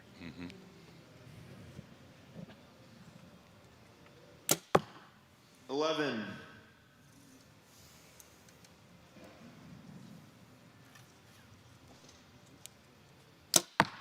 11. It could go like this for a long time. I feel like we're going to hear that a lot. Interesting release that Bodie's using. No comment. 11, inside out. Smoke. What's he looking over at us for? I'm not going to clap for you. 11. Tell you what, though, the one thing about Bodie being 18 years old and on top of the world like he is, he has fun in archery. Yes, he does. 11. And it's infectious. It's so much fun to be around him.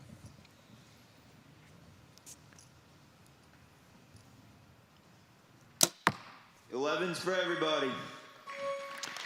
11's all around. 33 apiece. And here's PJ. How do we know Bodie Turner means business? Because he's got the spurs on the Crocs. Bodie, welcome back to the Classic Finals stage. How's it feel? Feels pretty good. I'm glad to be back. Feels pretty good. Glad to be back here. Run through your equipment setup for us. Yeah, so Matthews 38, Excel sight, Excel scope, Q80 rest, Excel bars, stand release, Eastern arrows, AE, vanes, and biter knocks. And what's the brand of the spurs on your Crocs? Amazon, somewhere? Amazon, all right. Didn't know they made spurs. Welcome back, Bodie. Appreciate having you here. We're tied, 33. Come on, PJ. They make like bat wings and spurs and all kinds of stuff that you can get on Crocs. Croc accessories is a big business. Well, you know what my dog's name is? Gibbets. It is. And that's what you put in the front of your Crocs. They're called gibbets.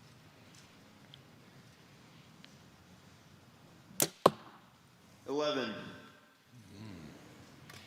He had to look up at the big screen at the Jumbotron just to see. 11. It is interesting because they actually have a screen that's right down by their feet, but a lot of the shooters tend to look up at the big screen. Yeah, it's probably a little easier to see that the screen's not really angled up towards 11.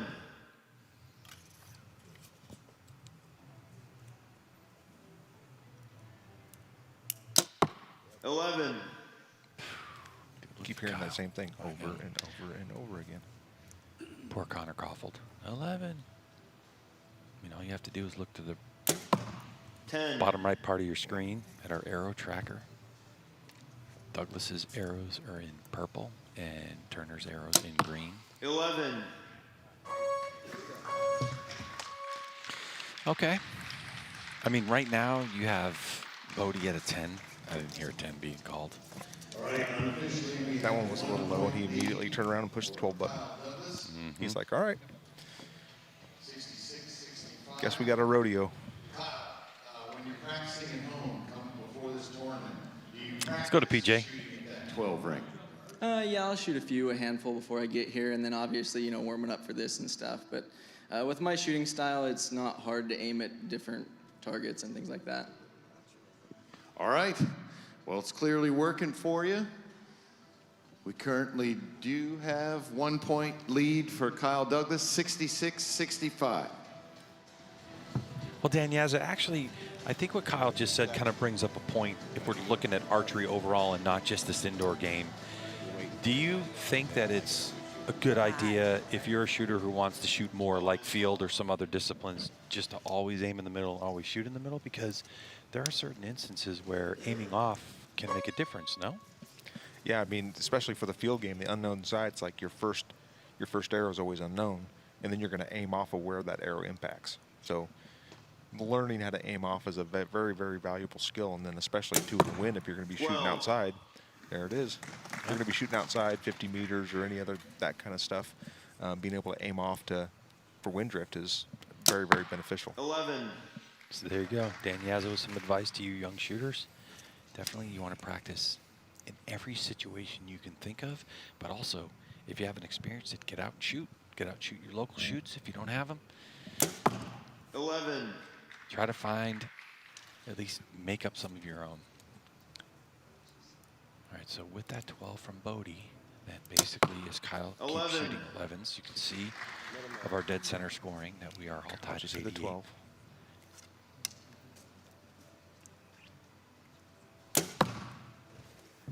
That is close. I think it caught 11. Yeah, I don't know. We'll see if that one catches or not. Kyle's called a 12. We'll see if he actually goes for it with that 10. I don't really see. 12. Oh, he got it. Okay. Yeah. And he gets a little shake of the hand from Tim Gillingham, and let's hear from PJ. I have to ask you, now I know you have a special spectator out here with us this weekend. Why don't you tell us who it is? My grandma, my mom's, or my dad's mom. Grandma, Grammy Shot IQ, she told me her name is. First time she came out here, how cool is that to have her in the audience? It's cool to have her out here. She gets to meet everybody she's watched forever, so it's cool to have her out here. Awesome, well, we enjoy having her too. I got to meet her.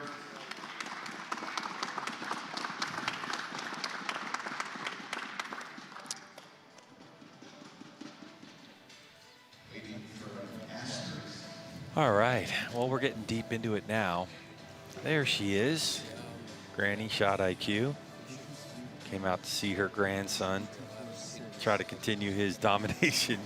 Been shooting great since he really stormed on the scene. I mean, think about upgraded.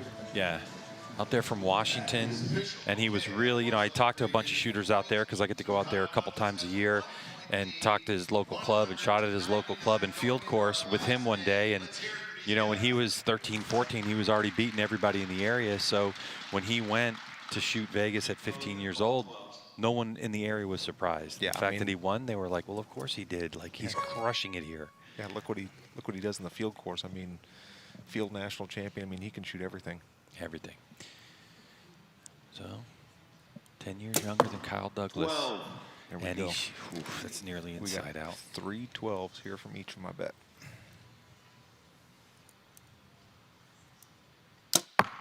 12. Wow. That's a 1.5 centimeter dot that they're shooting at. Nice. 1.5 centimeters. Half shaft. It's like a dime, people. At 20 yards, 18 meters is what these archers are shooting at and hitting. 12. Confident there from Kyle, right? All right, one more for turn. That's all he can do. He's 1 point behind. If he hits a 12, then he's putting all the pressure on Kyle to do it one more time. 7, Missed it. just low. Oh, and he wanted to glass it, but he knows. So now Kyle just needs to put it in the center. Doesn't need to mess around with this 12. 11. Perfect. Another one, just a couple millimeters. The difference. Saw it with Schlusser, we saw it with Fullerton, and now we see it with fan favorite Bodie Turner. So the 18-year-old going to take a seat. He was our number 2 qualifier. And now, here's PJ talking about it. Give it up for Bodie Turner.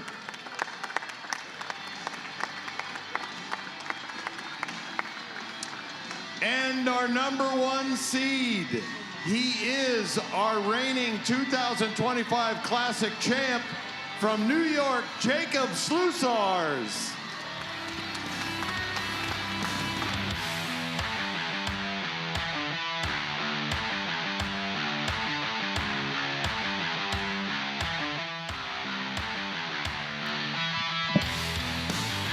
All right, so Jacob Slusars comes out, ASA Classic champ, LAS champion, IBO world champion. I mean, this guy can straight up shoot from New York. Coming in at 26 years old, been shooting for 16 years. He started in it bow hunting with his dad. Yeah, the show those guys put on last year was just epic to watch. All the 12s, and I'm sure we're going to get the same kind of show this year. And Slusar saying it's the only thing that he's good at. Pretty crazy. Well, this is it, man. This comes down to all the marbles here, $20,000 on the line just from the tournament. What are you thinking? All the pressure's on. Yeah, I mean, it's coming down to the last 12 arrows here, and we'll see who's going to come out on top. All right, 4 ends to decide if there's no tiebreaker. It's got to be Kyle Douglas or Jacob Slusars. Jacob.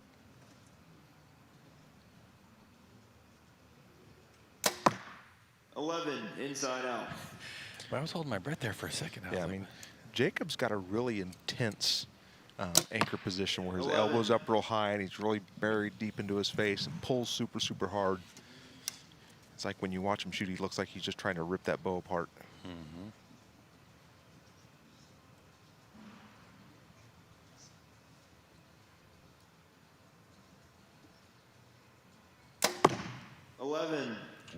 It also looks like he's very intentional with his shot. Like he's not going to shoot his shot until he's ready to shoot his shot. Yep. Feels like a lot of discipline with Schluzars. 11.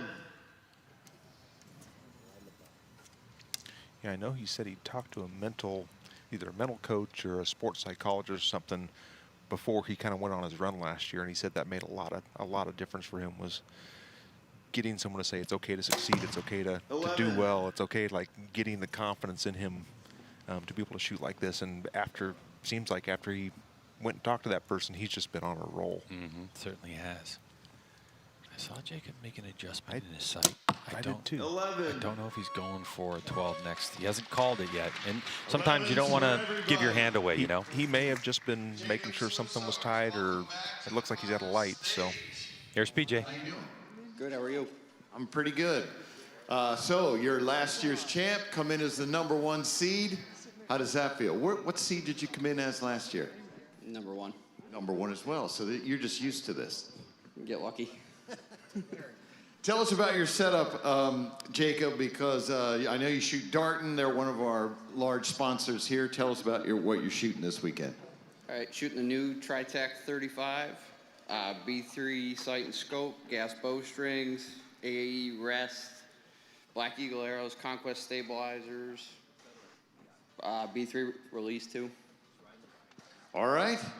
Well, hey, you open with a 33, and you're the #1 seed and the reigning champ. I guess you know what you're doing. Tied up, 33s, going into end #2. And PJ mentioned it here as a venue sponsor. Darton is one of them, Black Eagle and True Ball Excel. And of course, it's been really impressive to see what Darton has done over the last couple of years and what they've come out with. And they have got a few just outstanding shooters in their stable in the last couple of years. And they have really become up there with all the premier bow, you know, the PSEs, the Elites, the Matthews, the Hoyts, and all these other bow manufacturers. Like, Darton is a consideration for a target bow and for a lot of hunters. And it's been impressive to see Schluzars run here, especially in the last couple of years at the Lancaster Archery Classic. So we're leading off here with a couple 12s or a couple 11s for both these guys. We're tied up at 44. 11. So, you know, you talk about the #1 qualifier and how did Schluzars do it? Well, 11. Going through your 60 arrow qualification round and your elimination matches, he's dropped 1X all weekend. Yeah, and that was in the 10th end. He dropped his X on a qualifying and then never missed. 11 inside out. 10th has not missed since. Ay. That was starting at 8:30 this morning. Yeah. 11. It's been a long day. 33s all the way around again. We're tied up at 66. Halfway through, let's call it regulation. Yeah. Because if this finals comes down to it, we're going to go to a tiebreaker, which is a possibility. What's, I think, saved a lot of that is the fact that 12s are here, they're in play, and who's going to force whose hand? That's the question. And I really wasn't a fan of the 12 to begin with the 1 each end. I like this format better with, you've got 4 to use, you pick when you're going to use it. It puts a little bit more strategy into it, I think. Yep.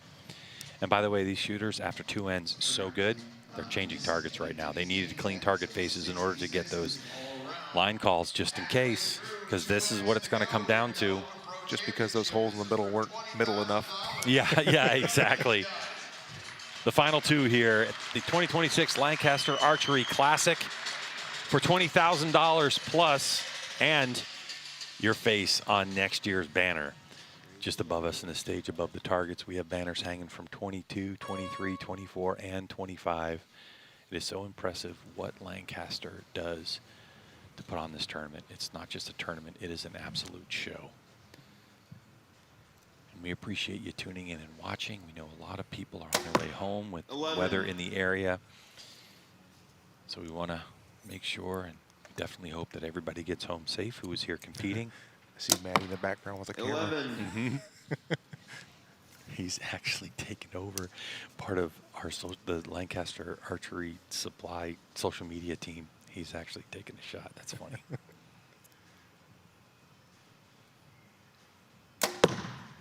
10. He didn't like that one. You could tell right when it went off. Boy, oh boy. Here comes the 12s. That's a really close 10. 11. 12 is called.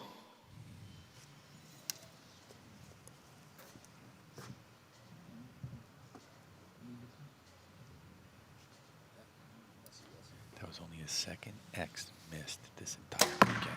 12. He nailed it. Drilled the 12. Kyle's got the 12 12 up. is called. So Kyle wants to keep the pressure on. If he can hit this 12, he's still going to have a 1-point advantage. 12. Got it. Go. Well, we figured this match was going to come down to 12s at the end. Yep. But this is what we've seen happen so many times over. Schuzar's missed 1X all weekend and then does it here in the finals. A lot of pressure being up on the stage. Let's go to PJ. Everything he knows. Yeah, there we go. All right. All right, we do have a 1-point lead there for Kyle Douglas, 100 to 99. We're going into the last end. The 12 ring is lit up, the 12 lights. This is it. This could be it. We're going to see $20,000 for the winner, $7,500 for second place. There's a bit of a difference in cash. Yeah. And having these 12 rings down in that 7-8 line area, I mean, again, it's a lot of risk, a lot of reward. Jacob Schluzars, your #1 qualifier, 1 point down in this final end, going first. 12 ring in play, he's called it.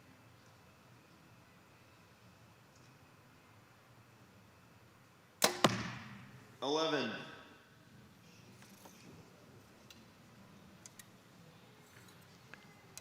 Interesting. Oh, I don't know why you would. 11. I don't know why you would uncall it. So Schluzars does not have the 12 called. There he goes. Okay. 12 is called. Yeah. So he accidentally turned it off. Maybe he didn't think he had it on to begin with.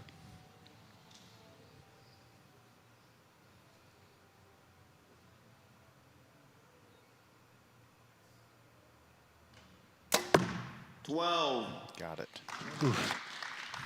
That was a good pause for him because he had shot that 12 and the light wasn't on.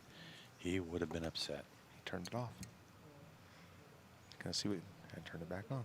Oh, Yeah. maybe. Yeah, he will. Caught it. 12. Yep, here it goes. He has to.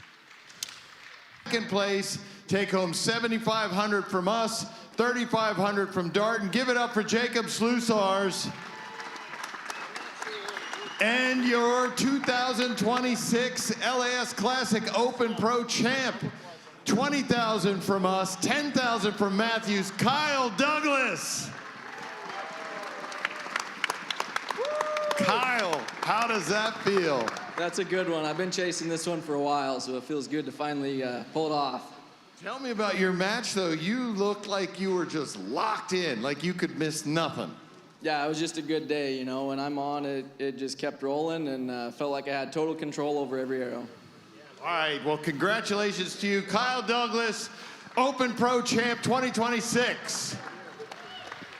Amazing shooting from Kyle Douglas, 30,000 plus, war wealthy. All right, well, here you go. You want to know 2027? January 21 through the 24th will be our 23rd annual Lancaster Archery Classic. Put it in your calendar and start preparing for it now. January 21 through the 24th here in 2027. 2027. That's Man, crazy. That sounds weird, doesn't it? Well, look, we certainly hope you enjoyed our coverage. What a day it's been. Hope everybody's safe with the weather that's rolling into the East Coast. For all of my commentating partners, include Dan Yazza, we appreciate you watching, and congratulations to the incredible shooting here this weekend, and thanks so much to all the folks at Lancaster Archery Supply for putting on an amazing event. This is one you have to get to. Put it on your calendar. Get to Manheim, Pennsylvania, because it is a phenomenal tournament. Can't wait to see you in 2027. Take care, everybody.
hit about 40 yards. One of the biggest bucks of my life. Bro, that happened so fast. Best on arrow by far. All eyes on me. Oh.